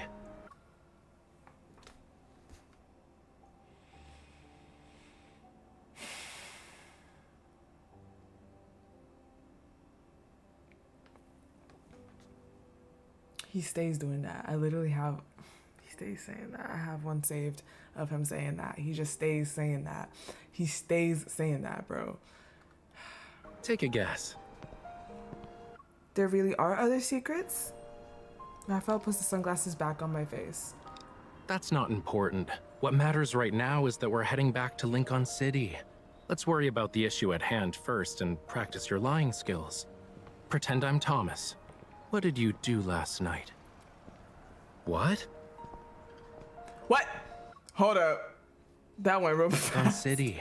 Let's worry about the issue at hand first and practice your lying skills. Pretend I'm Thomas. What did you do last night? Last night I... What? Went to post for photos with a photography student. Are you serious? Or are you lying? Raphael pushes down my glasses and stares into my eyes. Oh my god. I realized something. What did you realize? There's another technique to lying, and it's not to tell the other person whether you're lying or not. For sure. You better explain yourself.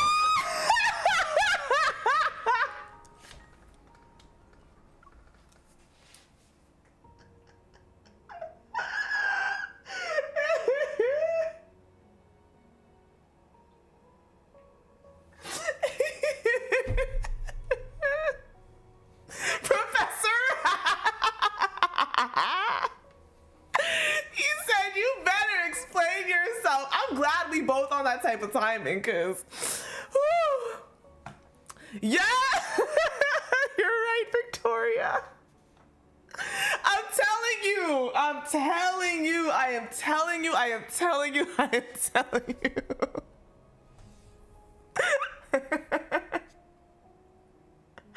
oh, these are chewed like mango. Oh my gosh, listen. Oh, bro. I love the dive into his character in this. I love when they give us some of this. Because cute, adorable Raph is the default. We know that one all the time. He's the one that he shows most often. But when we dapple into some other shit, I'm like, yes. Give me all of it. Shit, okay. Now we about to enter some other fuck shit with Brewed addiction. What a great time to exist, huh? I'm not gonna get food. I will eat after this. Yes, absolutely. Whew. Okay. I'm scared. I'm scared.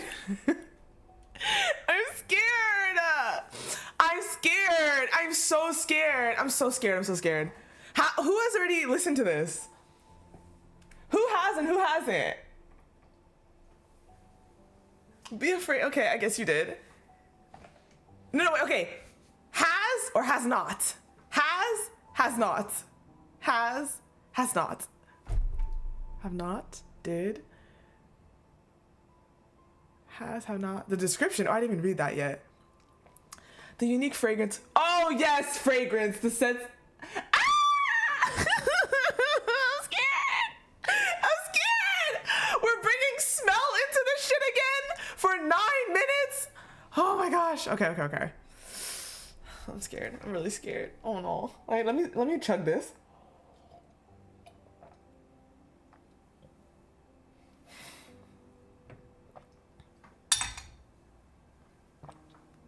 Let me turn this off. I don't think I need any more tea. Oh gosh, okay. Okay. Oh, you guys are scaring me. Hold on. My camera might die and I don't want it to die mid thing. So let me change my camera battery real quick, okay? Let me just change that battery first. Okay, hold on.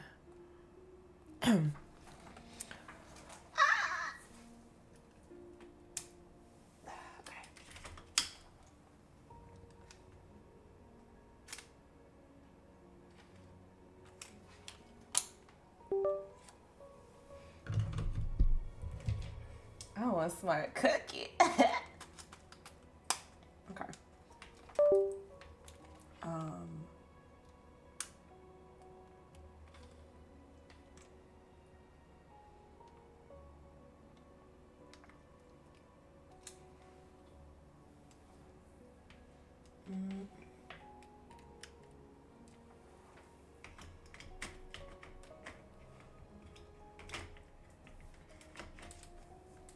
Okay.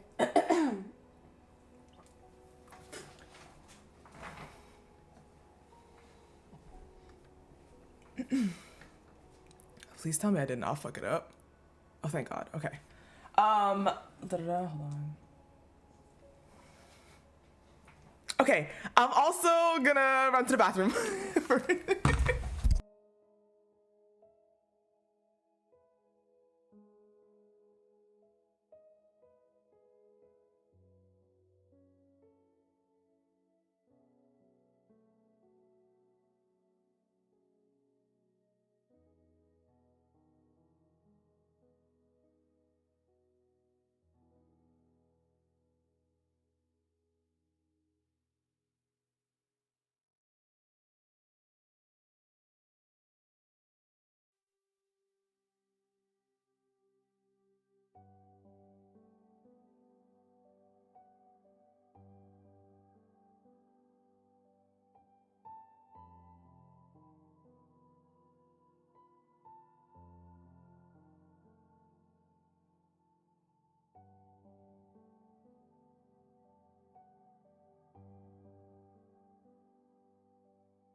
Oh, hi.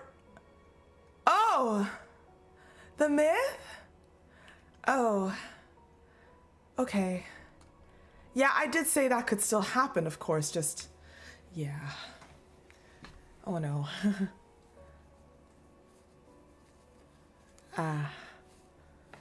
Well...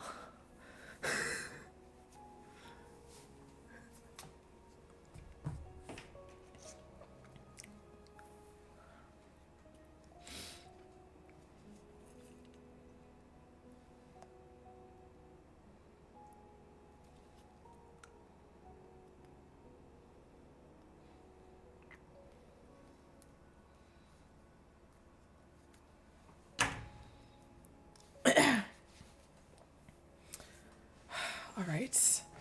Well, okay, so here we go. Hi, Brittany. Hello. I don't feel so good. This is awful. It's normal to lose your sense of smell when you have a cold? He's sick. What do you mean? He lost his sense of smell. An artist needs all their senses to get inspiration. How am I supposed to paint if I can't smell it? Wait, I already don't like where this is going. Wait. So I know what Raph is like when he smells a bunch of stuff. What is Raph when he can't smell stuff but needs inspiration? What is that Raph like, huh? Oh fuck. Okay. Okay. Fuck. Hold on. Let me turn off the water real quick. I thought I turned this off. I gotta unplug it. Oops. Okay. Off. Oh shit. Okay. Okay. Smell anything? Well, I won't be working today. You want me to sniff a lemon to stimulate my sense of smell? I don't think that's gonna work. Just saying.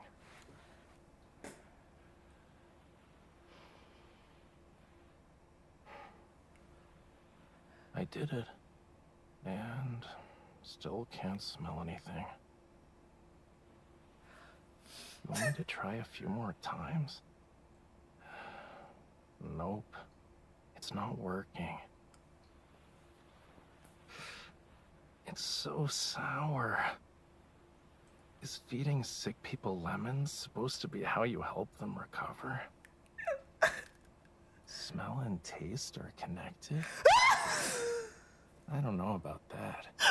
I think my taste buds are gonna die with my sense of smell. I'm so scared. Maybe I'm like over scared. Let me chill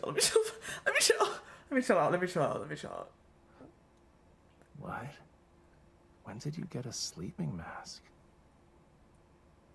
You'll use it for training? Because one's sense of smell is sharper when it's done. No! I can tell you have ulterior motives from the look on your What? But I believe you wouldn't bully a pitiful patient such as myself.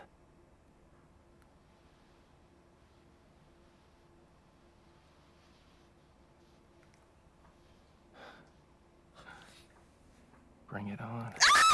What now? What the fuck? Should I sniff you?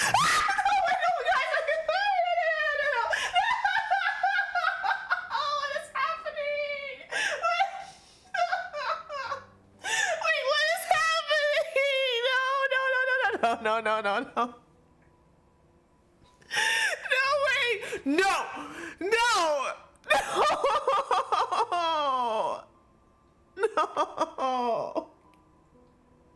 Are you being for real?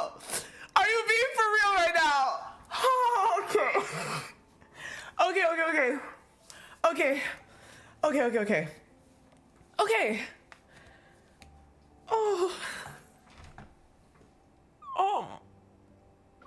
Oh. Or here. Try and smell something I'm familiar with. Which means I should sniff you. Yeah? Oh my god.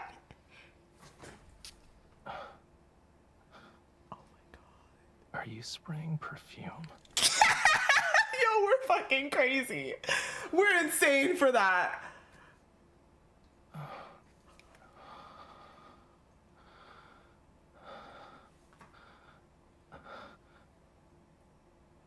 Wait. It's that perfume again. You should have thrown it away. No way! No way! Not again. Please. Unable to control your hand is not an excuse. Can I smell it? Yeah. Only a little. I guess this fragrance has a positive effect on my sense of smell. Guess I gotta all up in your face. Don't stop. Oh! No, okay, no, get this audio away from me, bro. Get this fucking audio away from me, bro. Heck no. Keep going. Don't stop. Get this audio away from me, bro.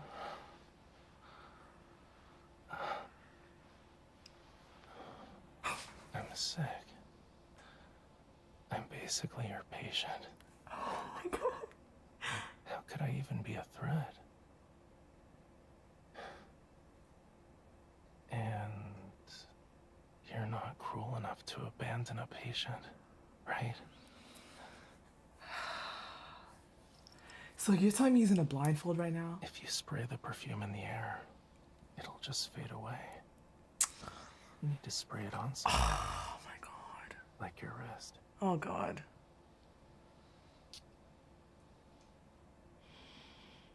Oh my god. Weird. I don't smell. No, stop. You can easily feel someone's pulse on their wrist.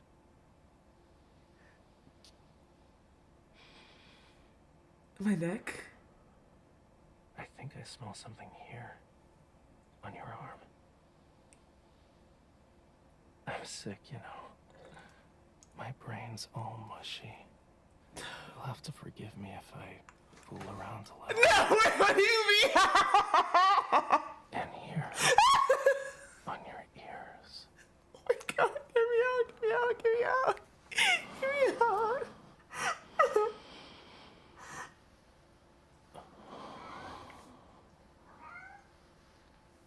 The perfume's fragrance and your scent have blended together.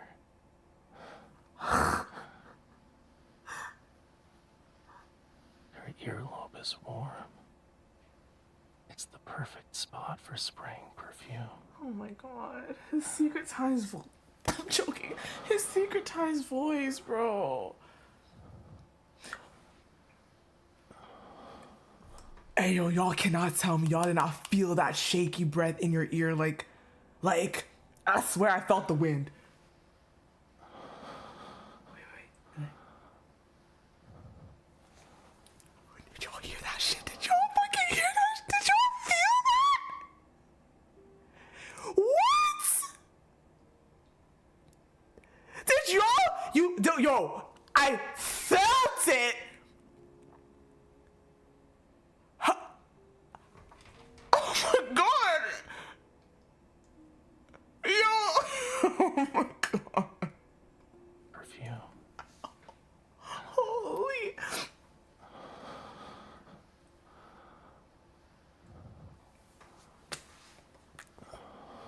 What? And right here, the perfume will be even more effective with your heat. It smells like an invitation. Raph! You also wear a blind. Oh my god. And you know damn well I don't need to. So he's just getting on his freaky shit, because I'm not the one that needs it. As you've said. Fuck off. No! You guys? Hey yo! Hey yo!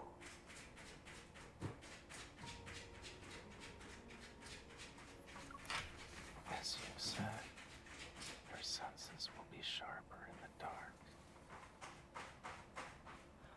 Mine worked just fine though, Raph, so what are we doing? You're trying to run away. Oh my god.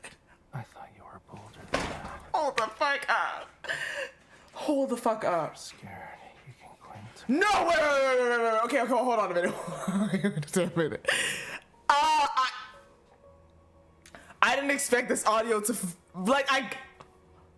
I didn't expect it to be of this caliber. Call me master.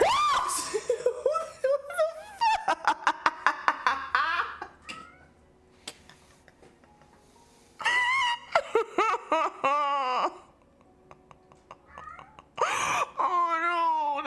I didn't expect it to be of this caliber. But I'm not gonna I thought you were bolder than that.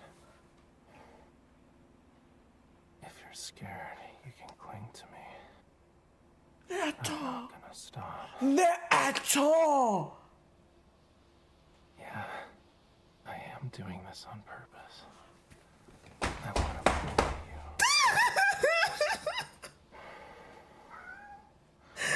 You knew this would happen if you sprayed that perfume. Anyway, isn't this exactly what you want? I can't do this! I can't! Oh my god! Bro, we're getting Dom Raph right now. Listen, everybody has to believe me when I talk. Okay? Everyone has to believe me when I talk, okay? I'm telling you, this man is switch top leaning, bitch. I've been saying that for a hot minute, bro. I can't. Oh my gosh, bro, I can't. Woo! Okay. Oh my god. I can't. Isn't this exactly what you wanted?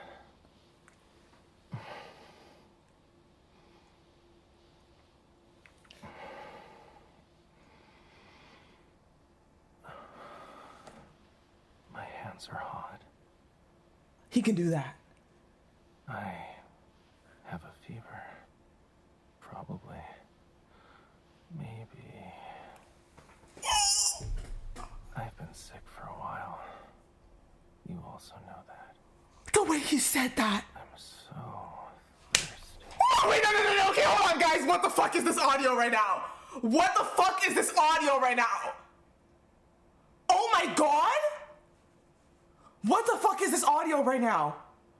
This man is...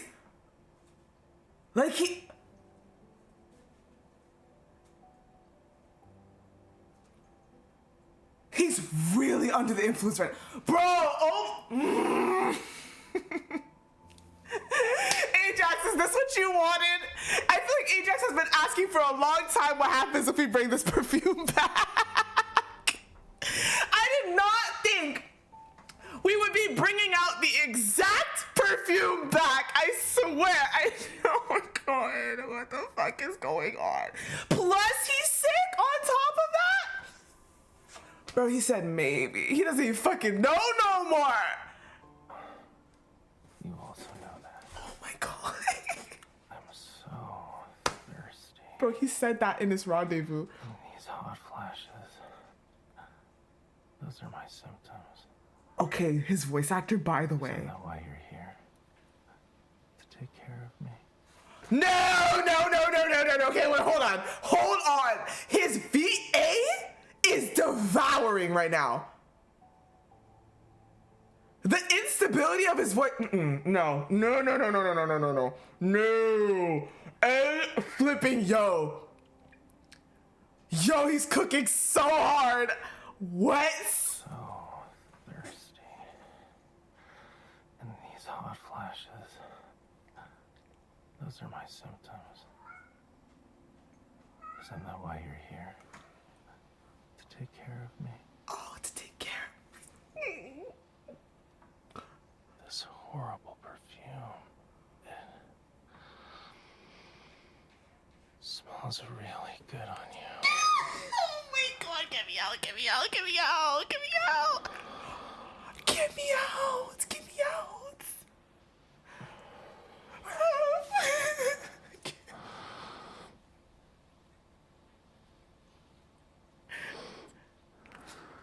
He kissed. Oh, fuck!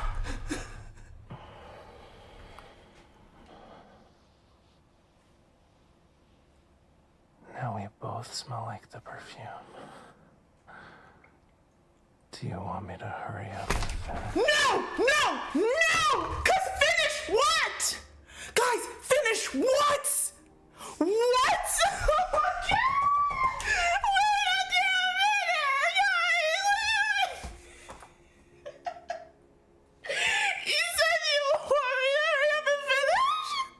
You want me to hurry up? What the fuck? I did not think I would be getting. Okay, oh my heart. Listen, I heard y'all gassing up this audio, but I still didn't think. I still didn't think it was gonna be like this. I'm sorry, I did not think it was gonna be like this. I can't even lie. Like, I was scared, but I didn't think it was gonna be like this. I still didn't think it was gonna be like this. Oh, fuck. Hey, yo, nah, see. No. Like, I did not think it was gonna be like this. Do you want me to hurry up and finish? Like, hey, yo, infolds. Like, that is so direct. Cause literally finish what? Finish what? Like, I can't even pretend it's anything else. Finish what? Finish what? I didn't underestimate the VA. I just didn't know we would get something like this through Affinity. I didn't expect it to necessarily get there. That's it.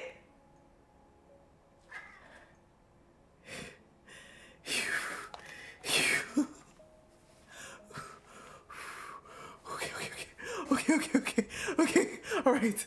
Ooh. Want me to hurry up and finish? But this is only the beginning. My earphones fell off. Wait, my earphones fell off. Wait a minute. Hello? But this is only the beginning.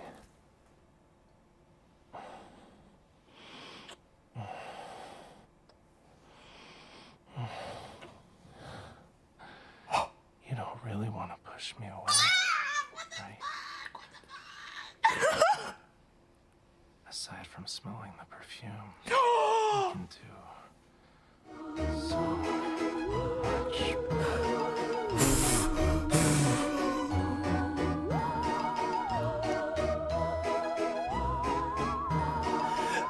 Welcome, readers. Hi. Hello. Oh my God, what the fuck? What the fuck?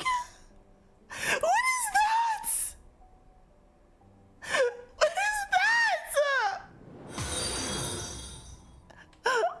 Hi, is it Oracle? Hi, Oracle.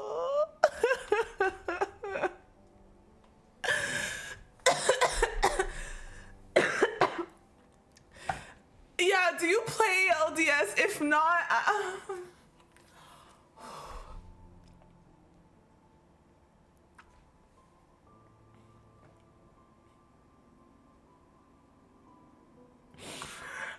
that's so sweet. It has. Thank you. I hope yours has been too.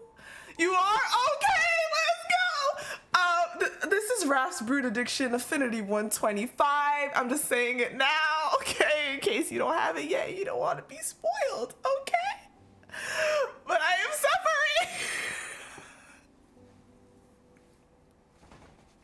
Oh my God. Yo, this is so good though. What the fuck? His VA is devouring, and for what? And for what? Oh, thank you. You're so sweet. Holy cow. Bro, I didn't expect this caliber. I did not expect this caliber. I really didn't. Like, I was scared. People gassed it. I still didn't expect it. I still didn't expect it.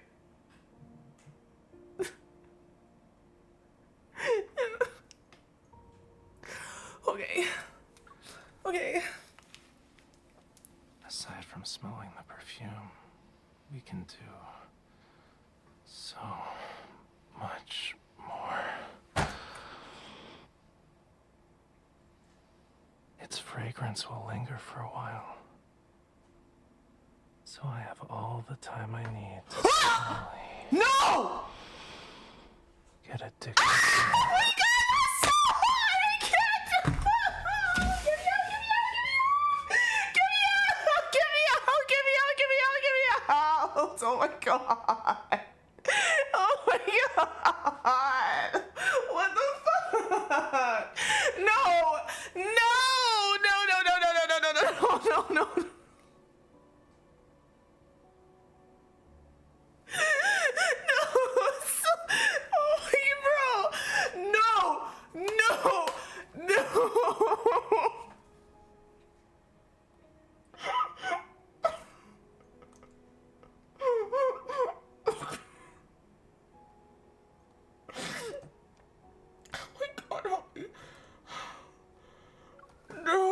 I have all the time I need to slowly get addicted to you. Oh my god. Oh my god, wait.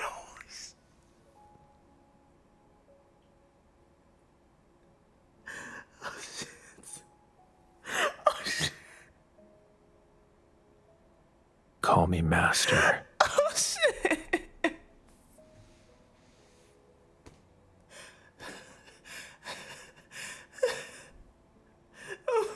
Oh my god, hey yo. Hey yo.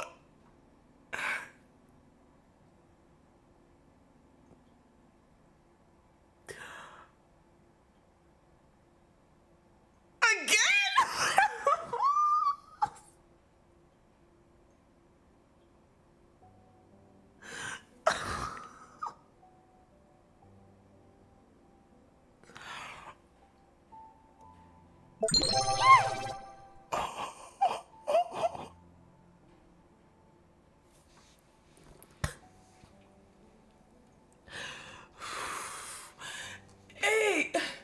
Hey, yo.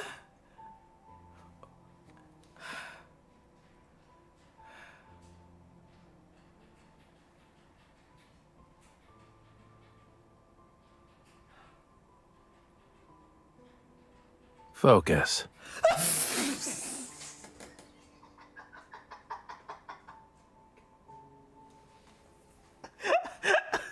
It looks like Oh my god. you lost. Okay. I get it. Okay. Oh my god. Listen. Listen.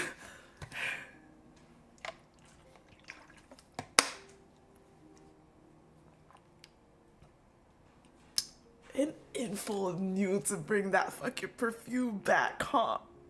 They just knew. This is what keeps happening with this game. They just know. They know they had to bring that shit back. They knew it. They knew it. They knew it. It smells like, apparently it smells like kind of like beachy vibes, like something about the seaness that he fucks with, like fermented plants. Oh, there you go. Fermented plants, mind you. Okay, there's a reason. Fermented plants. Oh god. Bro, they knew to bring that shit back. They knew, bitch. They knew. From I don't feel so good to I feel fantastic, I guess.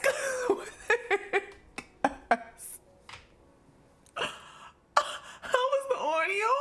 Is that a real question? Is that a real question? Is that a real question? Is that like a serious question?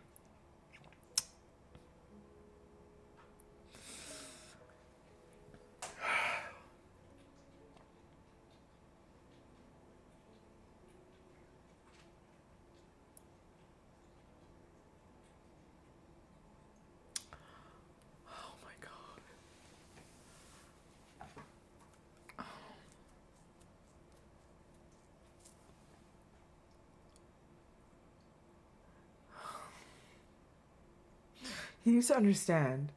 Like, I have I have an understanding of Raph, so I create things in my head. Like, I can create things, right?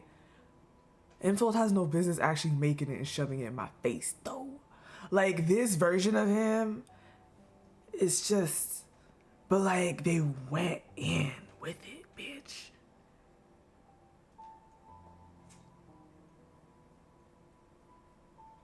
Promise Wildfire is still more explicit, but these two live together. These two share the same apartment. No, you know what? They are next door neighbors. Not like Charlie, though, no. Like Xavier. They're neighbors. They're neighbors. Yeah. Same apartment building. Uh-huh. Yeah. Get off the table! Sorry. Like, we have fiery undercurrents. Oh, wait, where the fuck does fiery undercurrents go, actually? Let's say there's 3 levels to this building. Promise Wildfire is on the top, child. I think this is the middle level and fire undercurrents is the bottom level. I think I could go with that. Yes, there you go, Veritas. We are on the same page.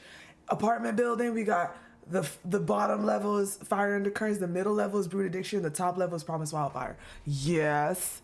Yeah. Yeah. He's literally losing it, bro. And he's rolling with it because he's like, this is what you wanted, right? And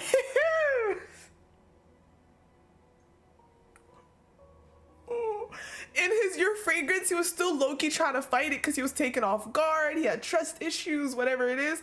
But this time, we just chilling, I guess, in his bed or somebody's bed. We just chilling. He's like, in the safe confines of this location. Okay, I'm sorry. Okay. I can play that again, but fuck.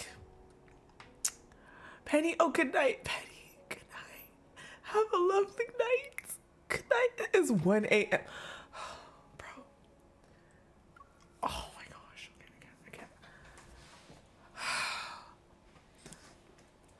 I don't feel so good. This is awful. It's normal to lose your sense of smell when you have a cold? What do you mean? An artist needs all their senses to get inspiration. How am I supposed to paint if I can't smell anything? Well, I won't be working today. You want me to sniff a lemon to stimulate my sense of smell? I don't think that's gonna work. Just saying.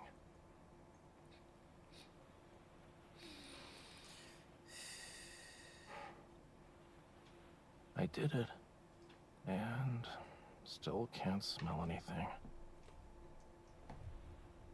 You want me to try a few more times? Nope. It's not working. It's so sour. Is feeding sick people lemons supposed to be how you help them recover? Good night. Smell and taste are connected? I don't know about that. I think my taste buds are gonna die with my sense of smell.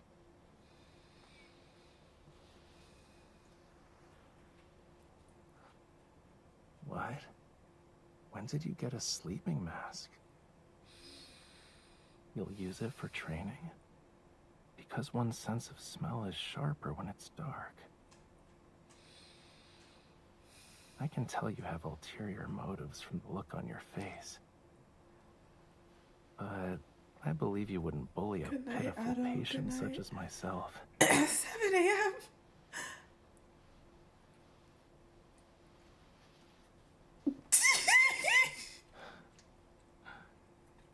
Bring it on.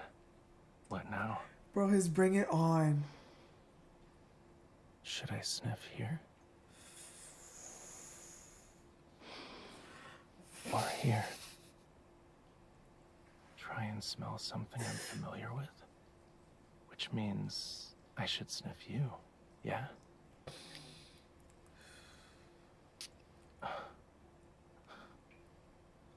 Are you spraying perfume?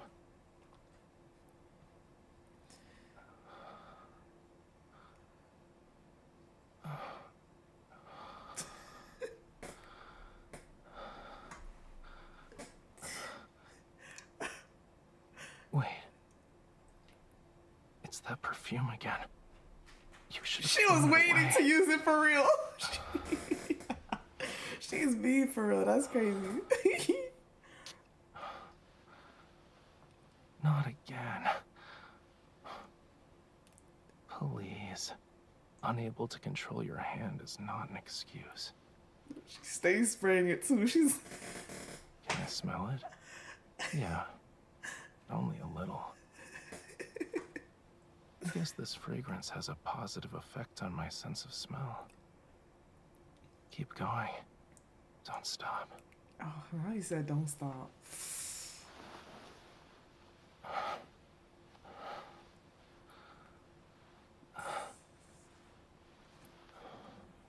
I'm sick. I'm basically your patient. How could I even be a threat? And you're not cruel enough to abandon a patient, Yo, right? He's having too much fun on the mic, bro, I swear. Oh, if you spray the perfume in the air, it'll just fade away. You need to spray it on something. Like your wrist.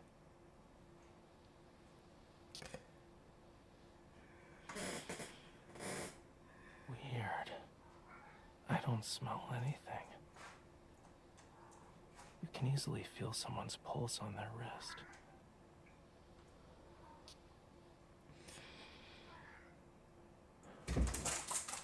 I think I smell something here. On your arm. I'm sick, you know. My brain's all mushy. You'll have to forgive me if I fool around a little. And here, on your ears.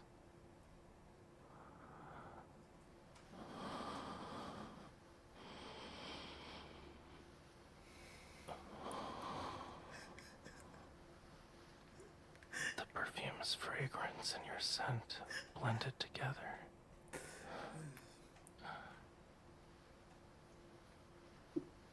Your earlobe is warm. It's the perfect spot for spraying perfume.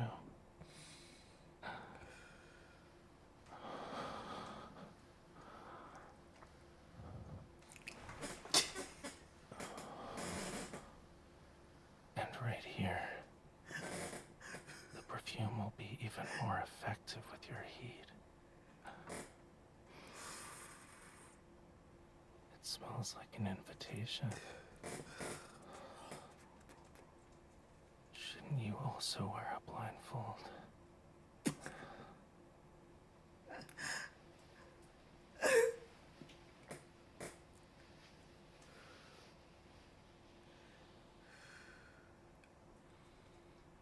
As you've said, your senses will be sharper in the dark.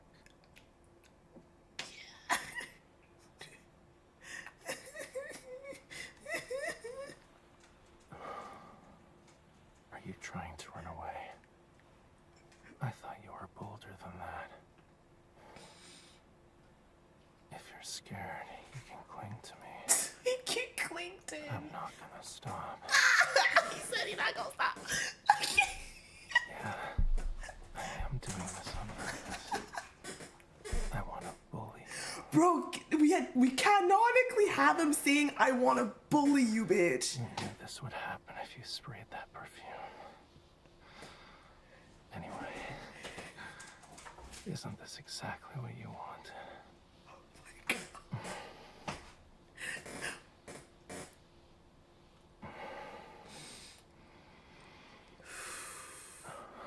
Yeah, anyway. My hands are hot. Anyway. I have a fever. Bro, this part. Probably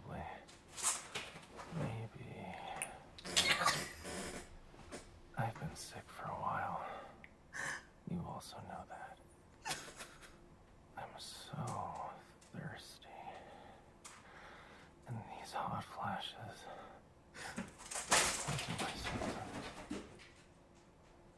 Isn't that why you're here? Do you hear his voice? Take care of me. His voice here is crazy. This horrible perfume. It smells really good on you.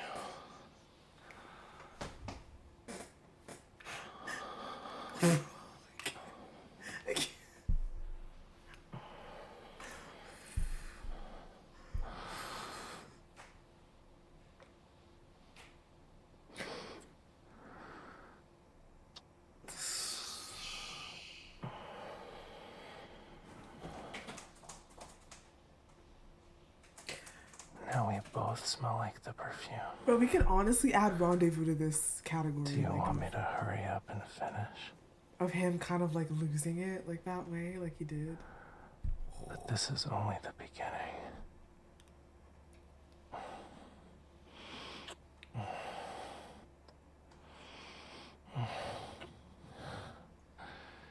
You don't really want to push me away, right? What the fuck was that?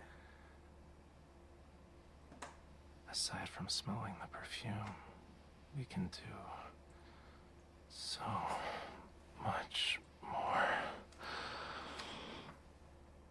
Y'all do not understand. Its fragrance will linger for a while. Y'all do not understand. So I have all the time I need to slowly get addicted to you.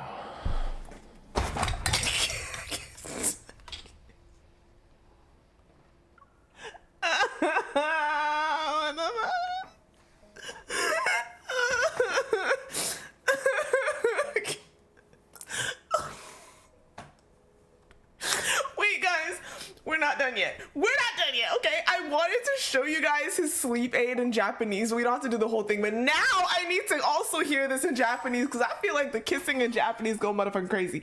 I don't know, but hold on. I gotta switch the language real quick. Perfect timing.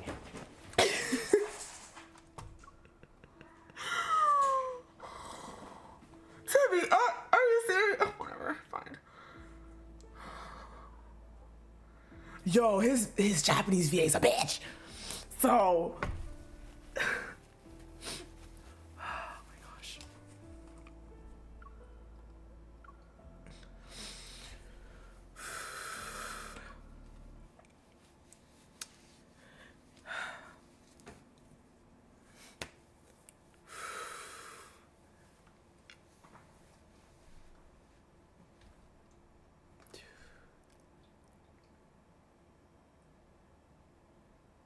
Yeah, I'm gonna check this out. I need to check this one out in Japanese now too, because oh my god. But yeah, I need.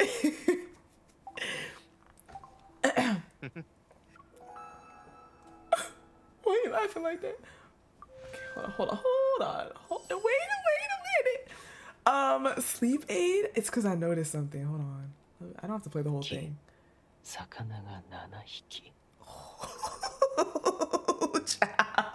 No, if you listen to this Japanese too, he also fucking around. Oh, he also fucks around. Yo, he also fucking around in this shit. He fucking around in this shit. I can't even lie.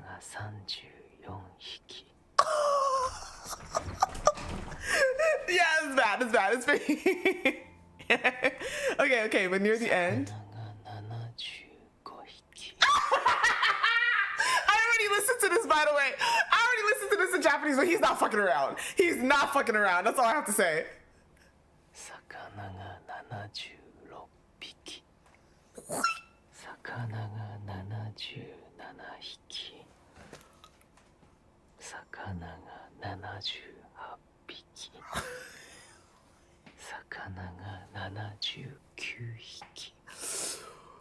Okay. Yo, he. Yeah.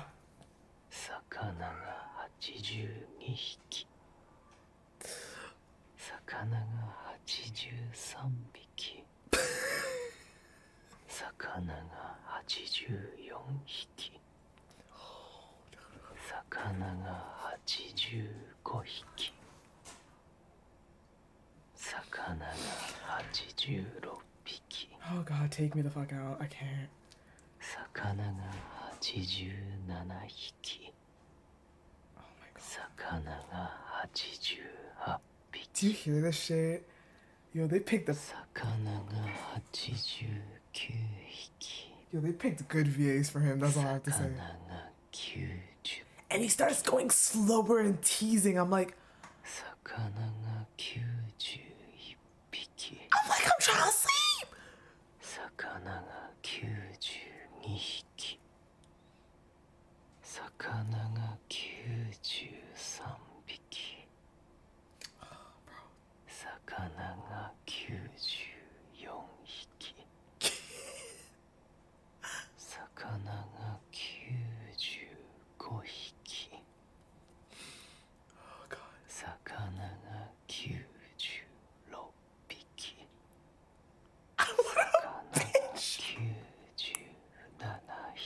Do you hear this shit? 魚が98匹。魚が99匹。魚が100匹。 Oh god, what the fuck? Now listen to this. 寝たかな？うん。やっと寝たみたいだね。おやすみ。僕。Did you fucking hear that? Did you hear that, bro?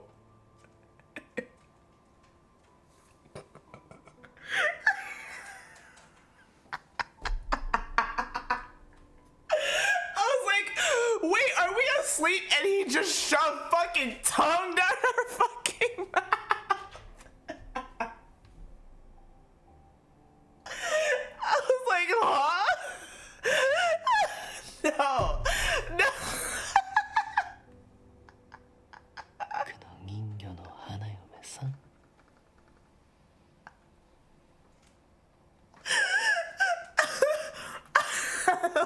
I do not know, bro. I don't know why the fuck.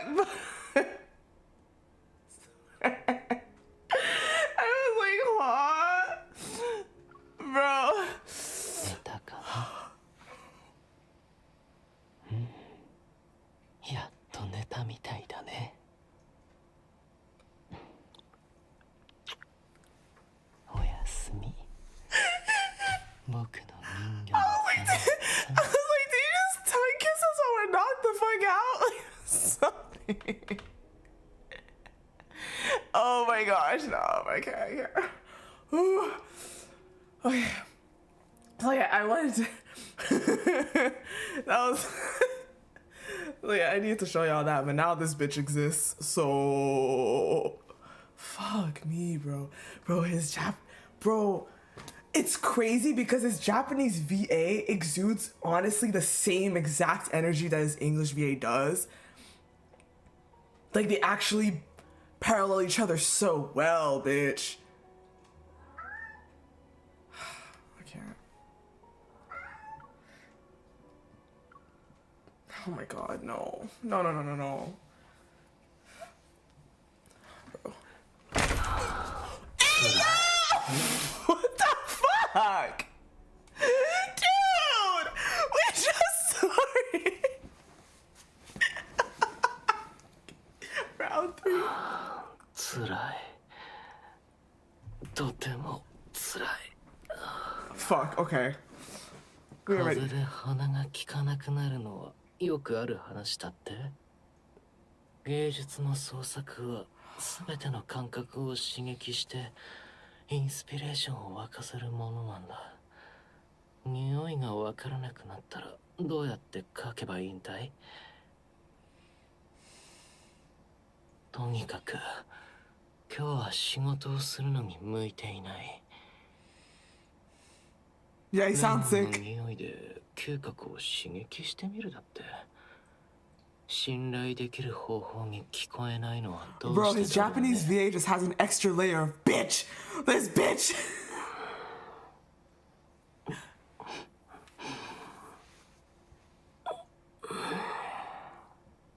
嗅いだけど匂いがしない。刺激が足りない？何度嗅いでも無駄じゃないかな。酸っぱい。君の治療法は患者にレモンを食べさせることなの？嗅覚と味覚はつながっている？今、嗅覚と一緒に味覚も消えた気がするよ。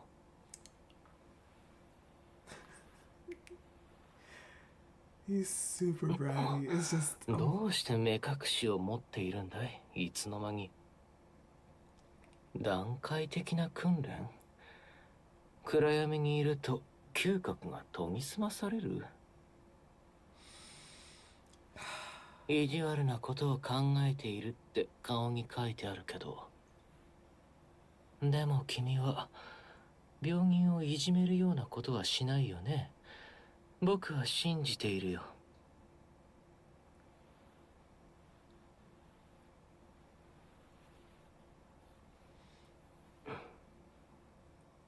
目隠しをつけたよ。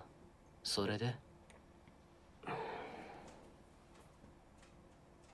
ここを嗅げばいいの？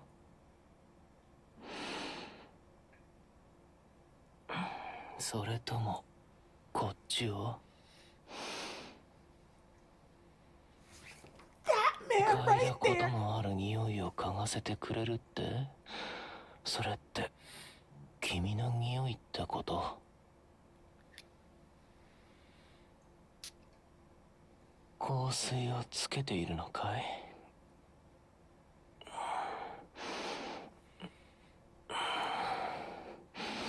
？Man! Get out of my... ちょっと待って。He's right there. この奇妙な香水、まだ持っていたのか？ Yeah, I need another kindled, Ajax. I need another kindled of it. Please and thank you. やめて。Did I just get a yamete from Rap?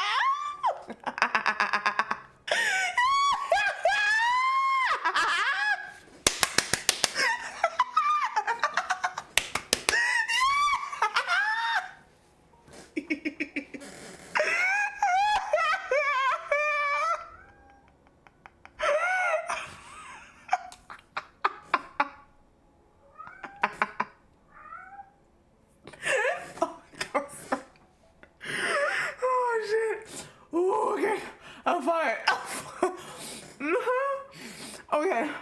Yeah, alright, okay. 香水、まだ持っていたのか？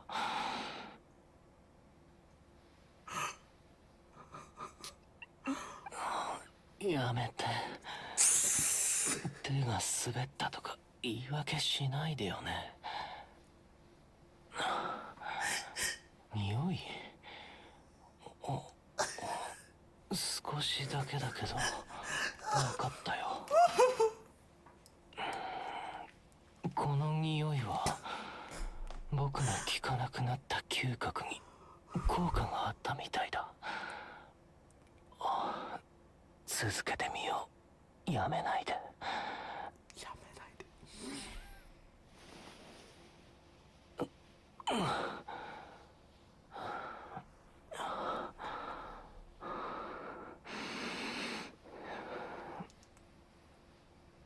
僕は病気なんだ。病人なんだよ。どうして病人を危険だなんて言うんだい？病人を拒絶して君の両親は痛まないの？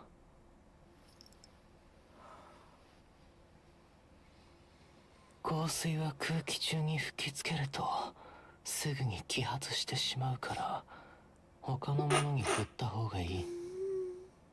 例えば手首とか。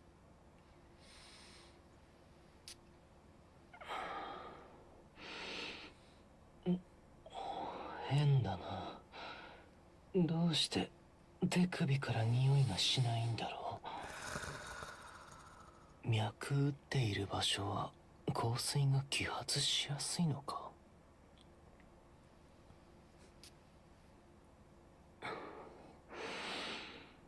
腕のあたりなら匂いがするかも。僕は病気だから頭がちゃんと働いていないんだ。おかしなことをしても無理はない。それから耳のあたりも。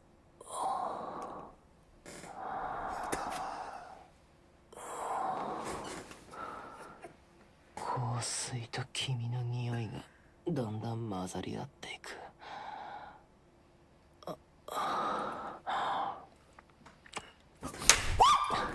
君の耳。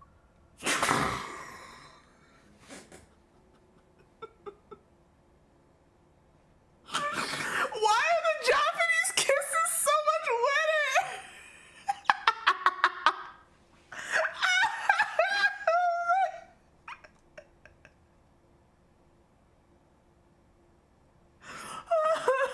Oh my gosh. Okay. Okay.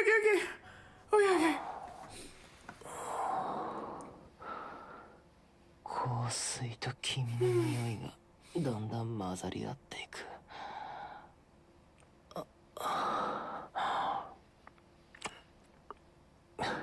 君の耳は熱いな。香水をつけるのにぴったりだ。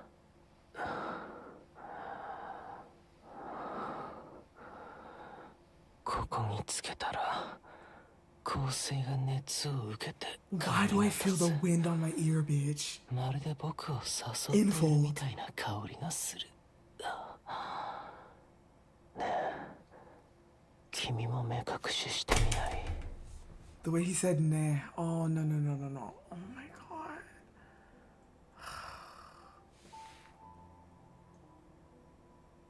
god. The way he... Okay. Alright then. Okay. まるで僕を誘っているみたいな香りがする。ねえ、君も目隠ししてみない？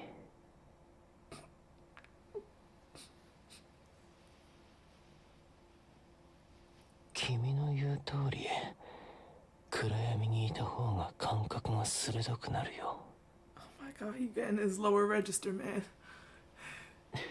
He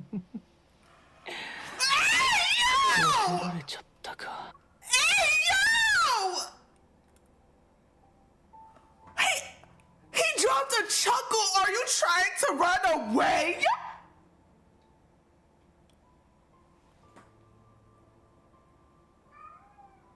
Yo, oh my god. Yo, him and Xavier on that shit, bro.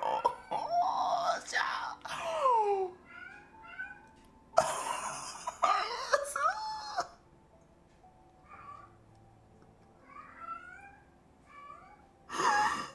の言う通り、暗闇にいた方が感覚が鋭くなるよ。 That's silly. 避けられちゃったか。君は何も怖がったりしないと思っていたのに。怖かったら僕のことを掴んでいていいよ。でも僕はやめないから。うん、わざとだよ。 Oh my god, he's such an asshole in Japanese. He is such an asshole in Japanese. Like he is in English too, but like it's extra. It's amplified, bitch. It really is. It's amplified in Japanese. How much of an asshole he is. 僕はやめないから。うん、わざとだよ。君をいじめたくて。この匂いを嗅ぐと僕は君をいじめたくなるって君も知っているでしょ。僕の手が熱い？多分熱が出ているのかもしれない。もう何日も風邪気味だって君も分かっているはずだけど、口の中が乾くし熱も出ている。全部風邪の症状さ。今日わざわざ来てくれたのは僕の看病をするためだろ。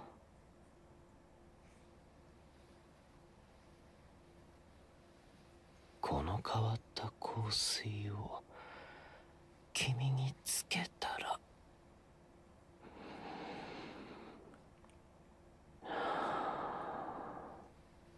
嗅げば嗅ぐほどいい香りがする。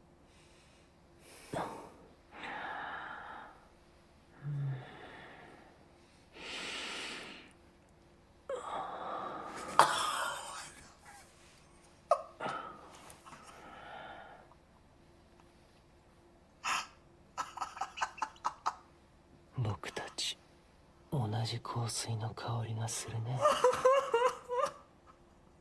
ん？もう終わりにしようってまだ始めたばかりだよ。 Stop fucking chocolate at me! Stop it! He needs to stop. まだ始めたばかりだよ。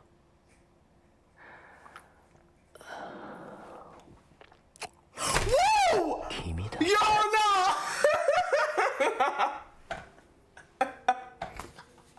Oh, help me, help me. The Japanese kisses! The Japanese kisses! What is happening? もう終わりにしよう。 What is happening? まだ始めたばかりだよ。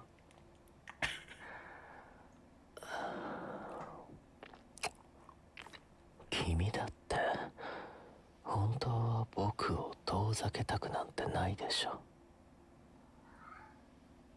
香水を嗅ぐ以外にも僕たちにはやることがたくさんある。この香水は香りが長く続くから。ゆっくりゆっくり君に溺れたいんだ。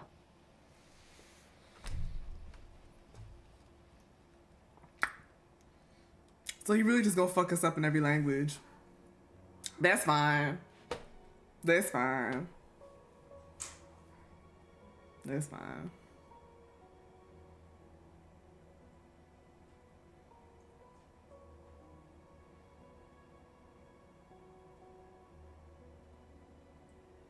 That's fine.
I feel like I don't remember, but I feel like I may have listened to this.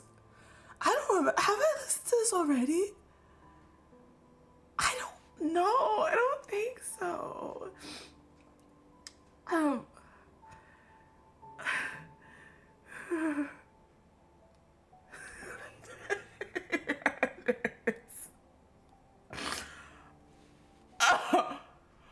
I think I have listened to this already.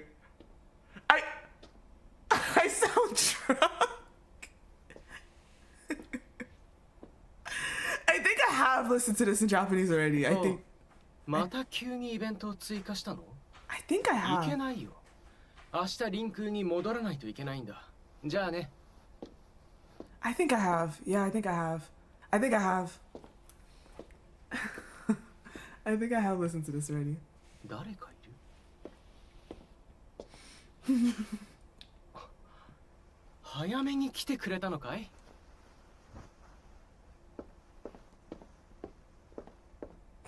しばらく会えていなくて寂しかったから、ロマンチックなサプライズをするために忍び込んだのかな。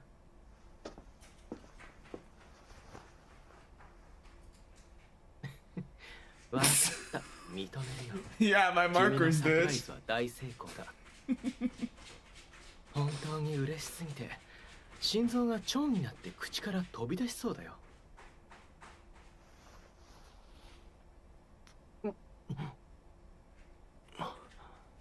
これもサプライズの一つなの? The traditional for ああ、なるほど。 the traditional CN was pretty crazy for でも今 fire のだけ undercurrents. じゃ飛び出す蝶は止められないよ。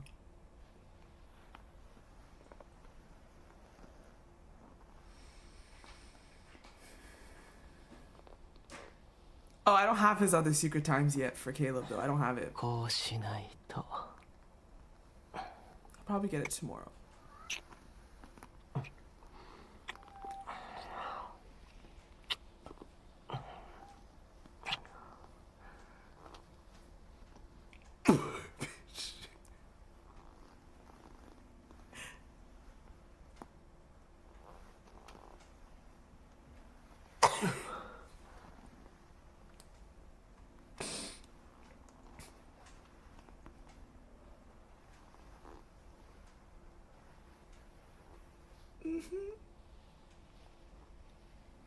I think I listened to it a long time ago, so I don't remember. こんなに素敵なサプライズを用意してくれたボディ I'm not gonna remember everything at all. どうやってお礼をすればいいかな。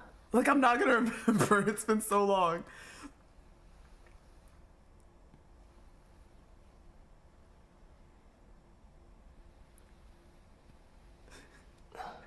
君の目、鼻、耳、唇。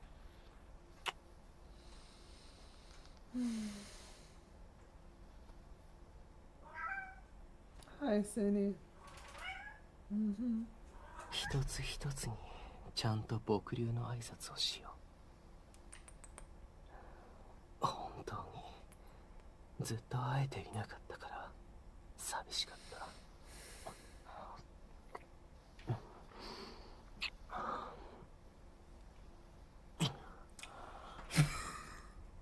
Jesus. 動かないで。 Oh my もっ god. と君を感じさせて。今ここにいる君は僕が会いたすぎて作り出した幻覚じゃないよね。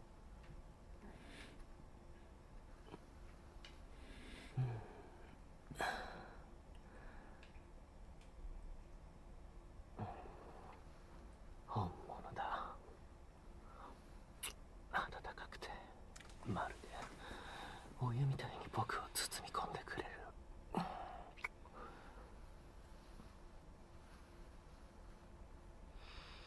ずっとこうして君を抱きしめていたい。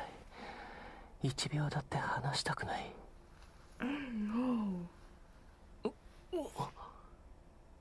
何をしているの？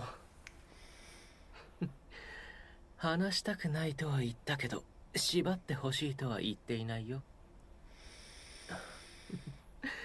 しかも僕のネクタイでなんて。とこれはずっと君に会いに行かなかった僕への罰かな。いいよ、わかった。どんな罰でも受け入れる。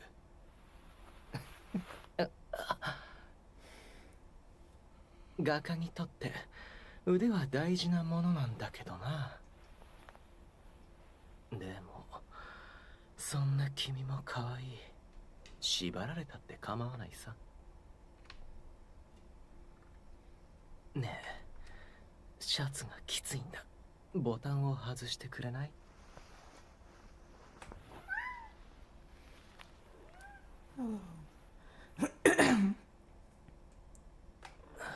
まだきつい。もっと。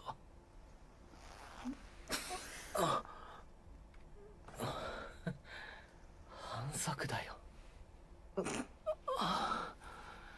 きなりこんなこと。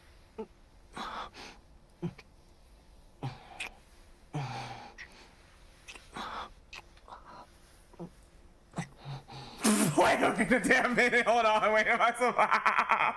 Wait a damn minute. Wait a damn minute. Let me pause that for a moment. This is on YouTube.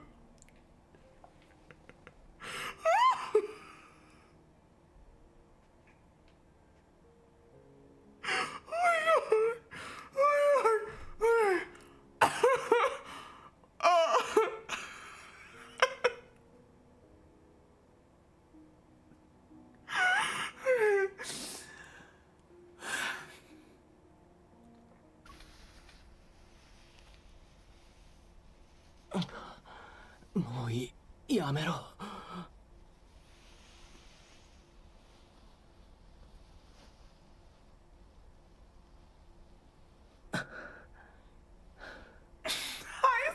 数日会わないうちに随分欲張りになったんだね。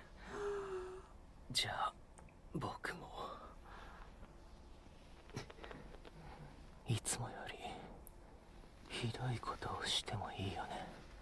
Oh my god. Oh my gosh. どうやってネクタイをほどいたかって、それは教えられないな。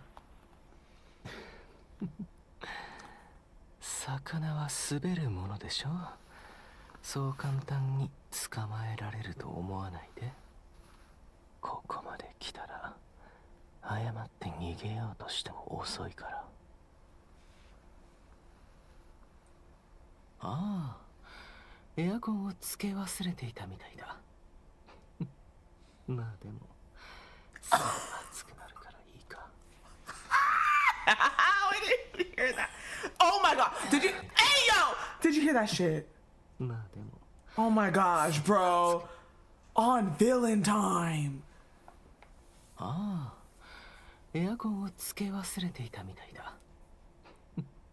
まあでもすぐ暑くなるからいいか。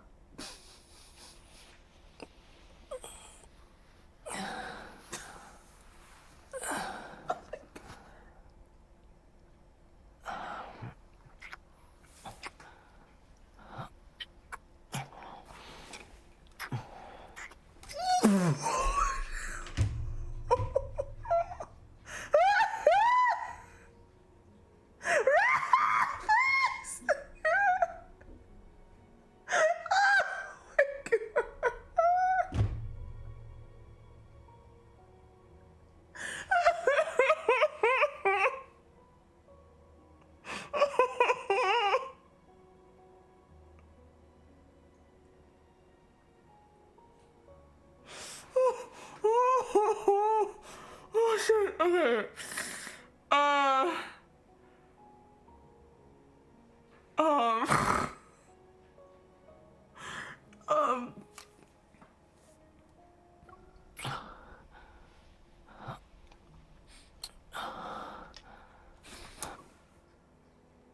Hey fucking yo.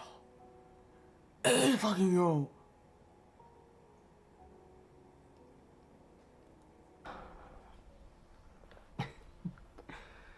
少し触れただけで肌が赤くなった。Yo, you low-key read my mind, Celestial. It's like almost... 僕のボディーガードさんは画用紙だったんだね。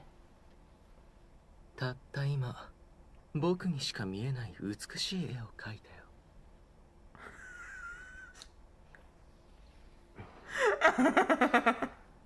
この絵がどれだけ美しいか自分の目で確かめてみる？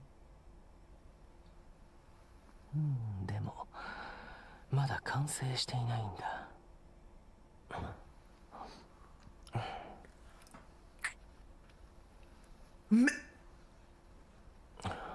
君のあらゆるところに僕の跡を残したい。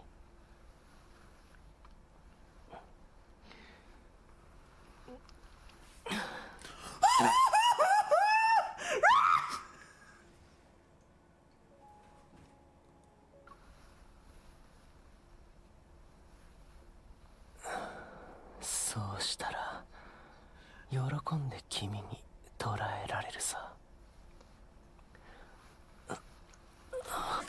Hey yo! Hey yo! But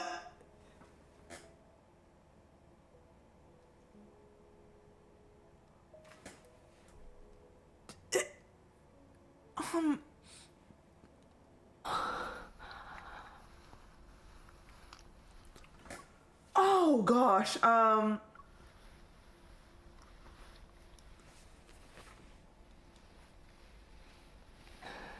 何？フェアじゃないって？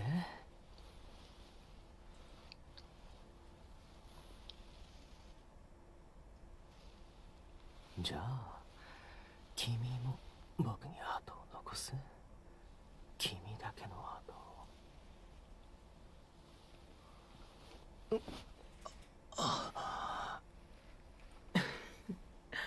とんだ欲張りさんだな。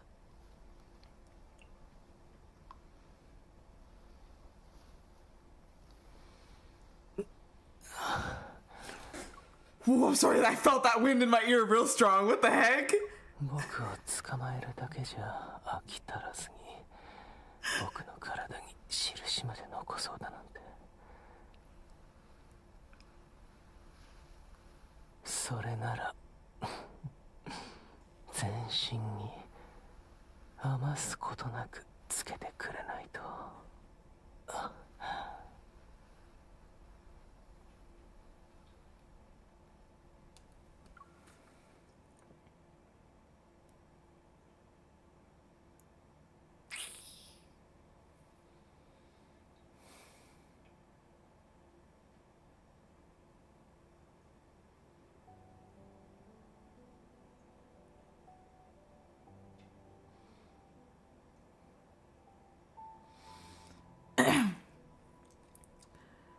Okay.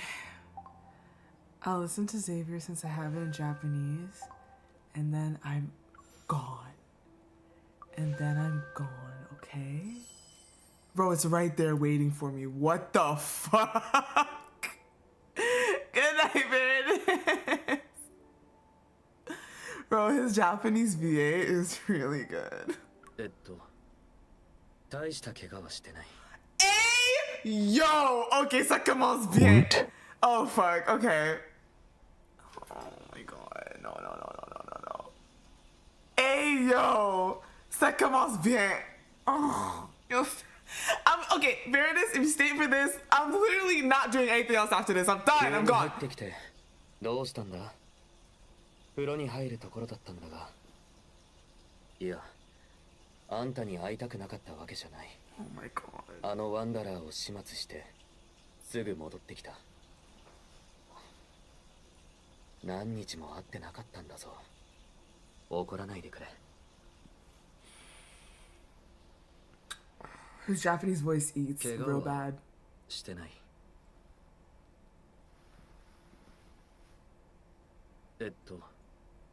大した怪我はしてない。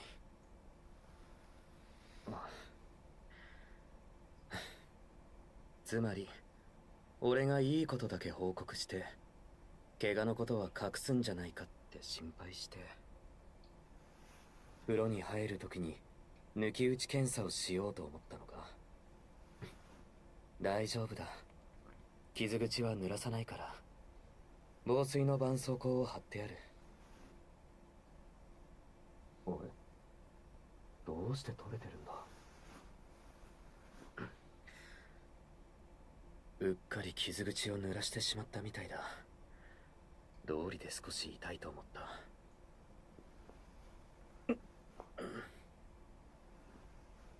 これじゃ手を上げることもできない。服を脱ぐのを手伝ってくれるか。このままじゃ風呂に入れないだろ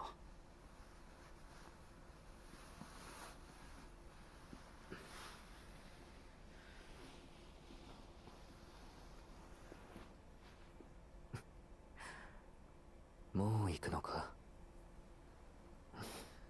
まだ検査してないよな。 Get the fuck out of my ear, bro. 好きなだけしていいぞ。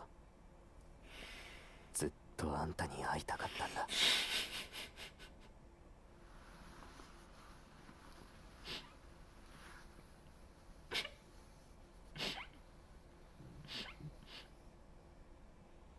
じゃあまずは首から。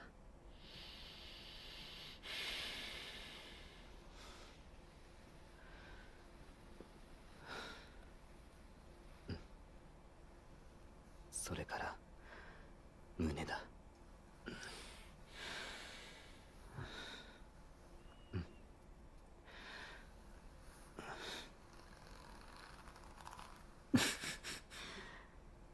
ここの検査は雑なんだな。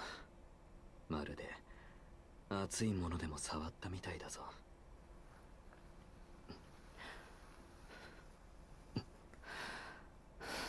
もっとしっかり丁寧に慎重に。 Okay, I can admit, we just got started, but his English VA put in work in this audio, bitch. Put in work. Multiple rents were due.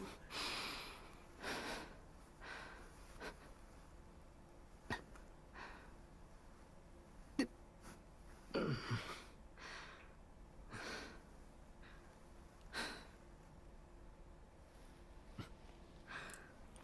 本当に検査してるのか。それとも八つ当たりして俺を壊そうとしてるんじゃないか。 Oh, you haven't heard in English? Yeah, listen to that on your own time, girly. Victoria, yup. 交代だ。次は俺が検査する。 I admit, I think English was crazier. English was definitely like, yeah. Like his voice is gorgeous, but I think the English one really is the one that has me more. あんたが怪我してないのは分かってる。俺が検査するのは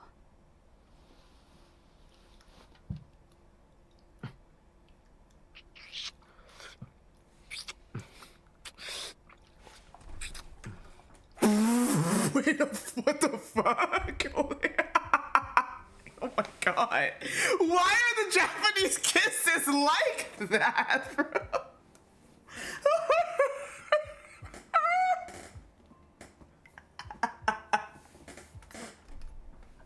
Oh my god. 俺に会いたかったかどうかだ。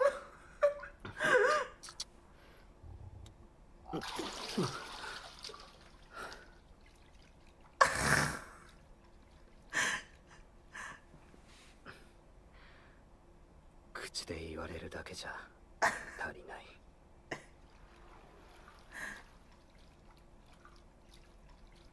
本当に会いたかったのか。体にも効かないと。 His was fucking crazy. I can't.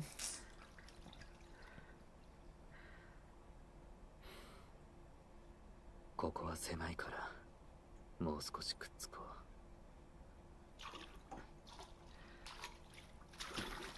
う。濡れだって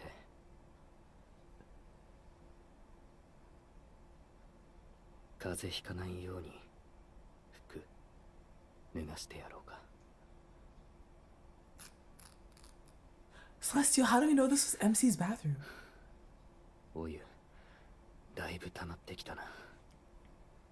でも俺はもっと温まりたい。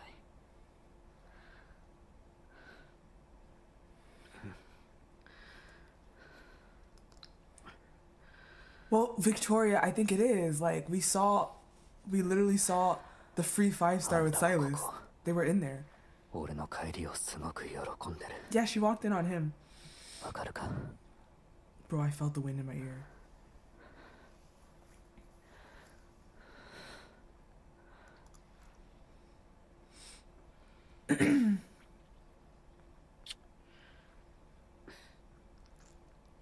English was overall crazier though. Yeah.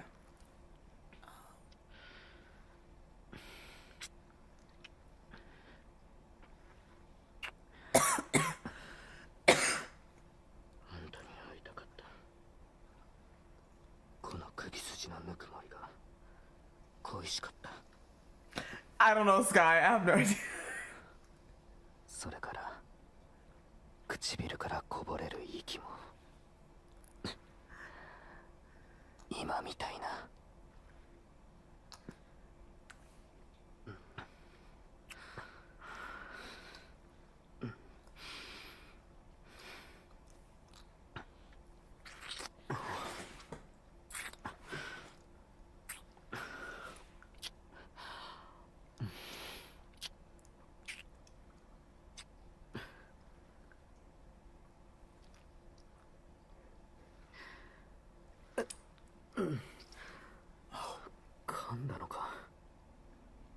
The way he's breathing. Bro, in this audio, I love how he goes like, did you just bite me? I love it so much. I love it so much. I love it. お仕置きしないとな。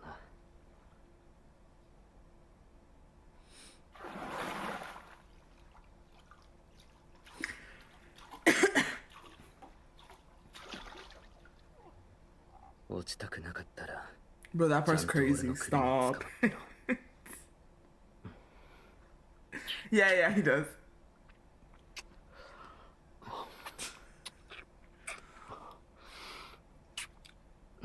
Oh my. Make out.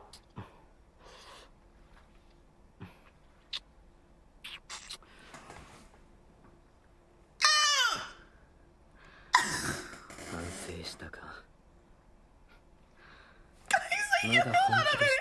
Guys, I don't know if we talk about this enough, but this shit is canon. Like, the game isn't giving us the visual, but you need to understand. Bathroom. Against the shower.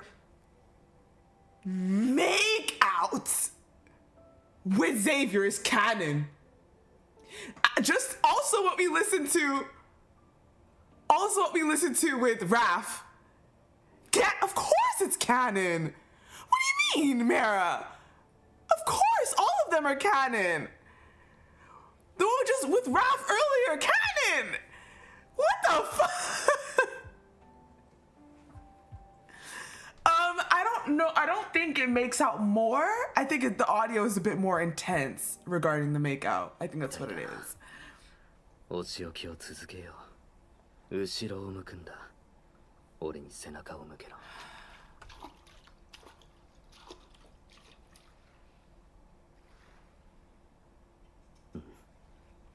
壁が滑って立ってられない。 Without the MC like a glitch? No, I haven't seen that. バスルームでこんなことをしたら息苦しいか。 I mean, it looked like he was tonguing. That man was eating her. Yeah, his rendezvous kiss.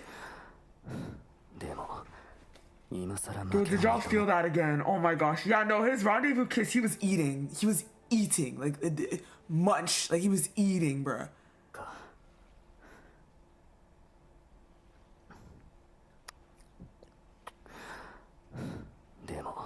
What the fuck?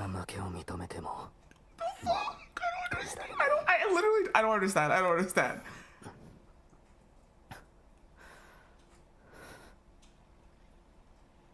I don't understand.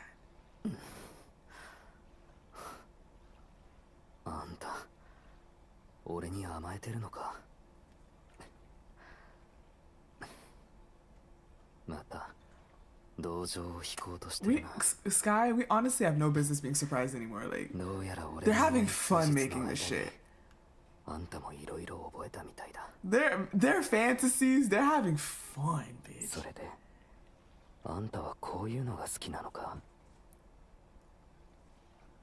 Nope, what? じゃあ今度は俺の手を縛るか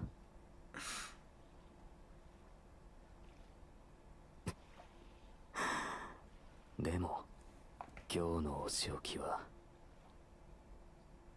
Forced to do it? What? The VA is forced to do it? Of course not. What the fuck? What do you mean? People think that the VAs are forced to do it? Hello? Do people not understand how voice acting works?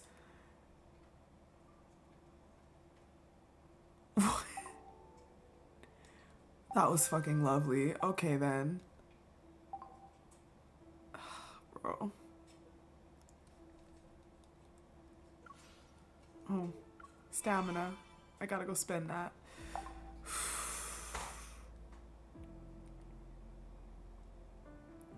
Yes, they did. Yes, they did. Hold on a second. Let me see something.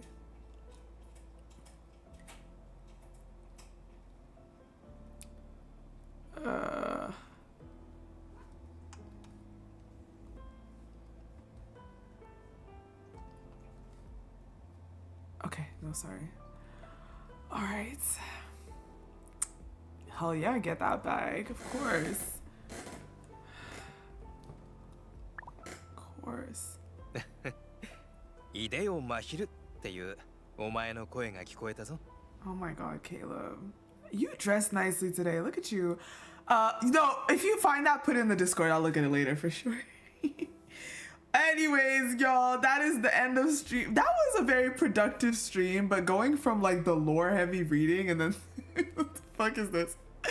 Bro. Swear. Typical. Typical.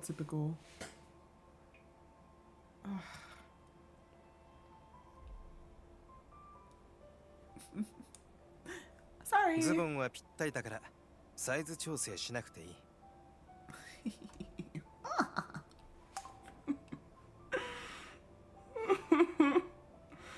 Alright, y'all.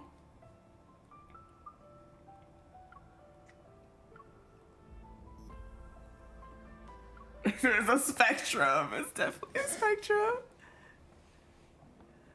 Did I see MC?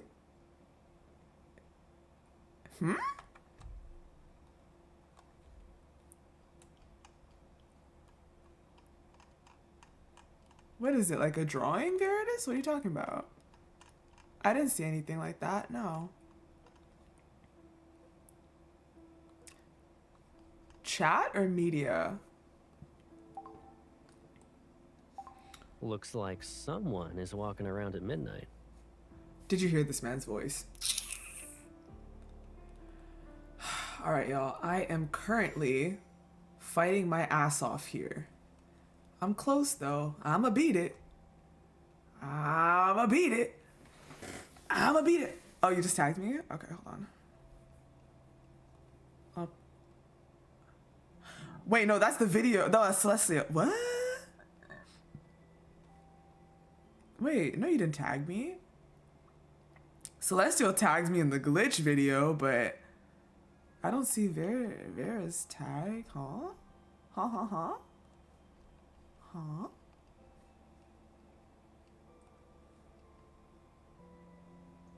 Okay, I'll look at this. I probably won't show it on stream though. Hold on a second.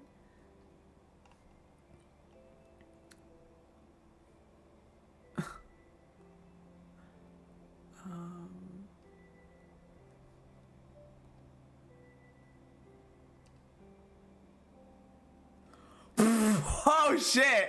Oh yeah. Yo, they animated the tongue, bitch. Oh yeah, he's eating. But it was so obvious. You could see it, bro. You can literally see that this man was... Is this your picture? That's your MC, right? That's your... That's your picture, right? Yeah, oh my god. Crazy. Yeah, no, it looked like his kiss had tongue, so it's actually interesting to see that they animated that, because I wonder if it was necessary for them to animate that part. Or maybe it was just so that, like, the instances in which it shows in the Kindle itself, you can kind of see it. You get what I'm saying? Okay, but to see if it shows. I don't know if it'll show that well, but yeah. Yeah.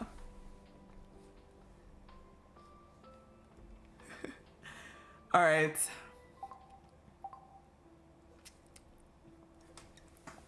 Ugh.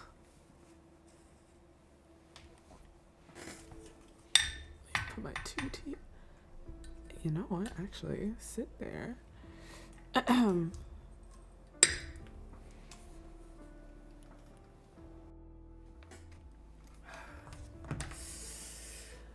All right, guys, that was good. That was productive. That was good.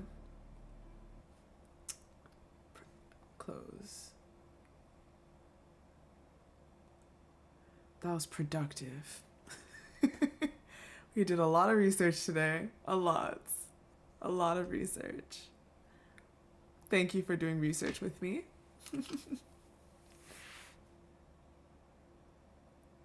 Yeah, good night, Meredith. Good night, everyone. Yeah. Thanks for hanging out with me. And my throat really doesn't hurt. Oh my gosh, let's go. Let's go, let's go, let's go. I can't believe I actually managed to get through all that. I really didn't think I'd be able to. My water bottle's too far. I'm sorry. It's actually in my long ass arms. Who am I kidding? Who am I kidding too far? That's crazy. Delusional.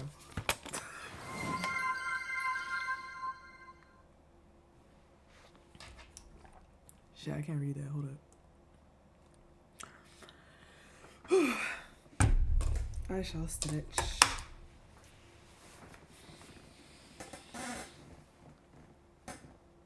My back. All right, everybody.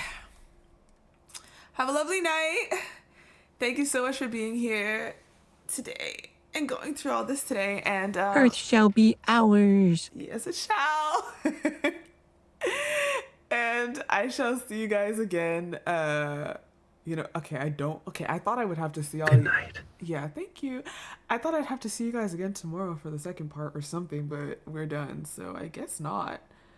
I probably am gonna take Good night. Yeah, good night. Probably gonna take some time to do other things actually that I need to do. And yeah. So thanks guys. Have a lovely night. Bye.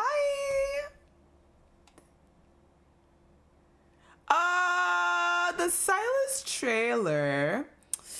Oh, okay. Oh, he's 18. Da, da, da, da. 1, 2, 3, 4, 5, 6.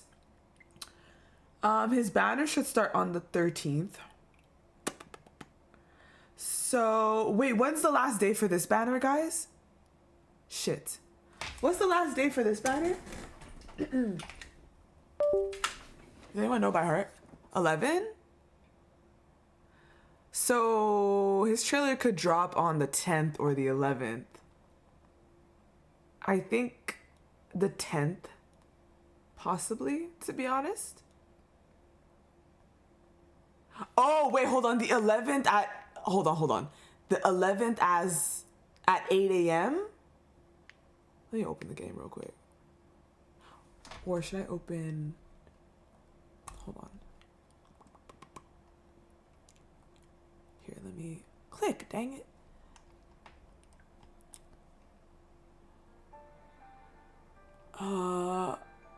Until April 11? But that's server time, so technically the, okay. Okay, so that's 11 at 8 a.m. though. So technically, like, the day is gonna be the 10th? Yeah, okay, got it. So the last day is the 10th. I wouldn't be streaming past 12, like, stuff. Anyways, okay, so 10. So his trailer could drop either on that 10th or the 9th. Yeah.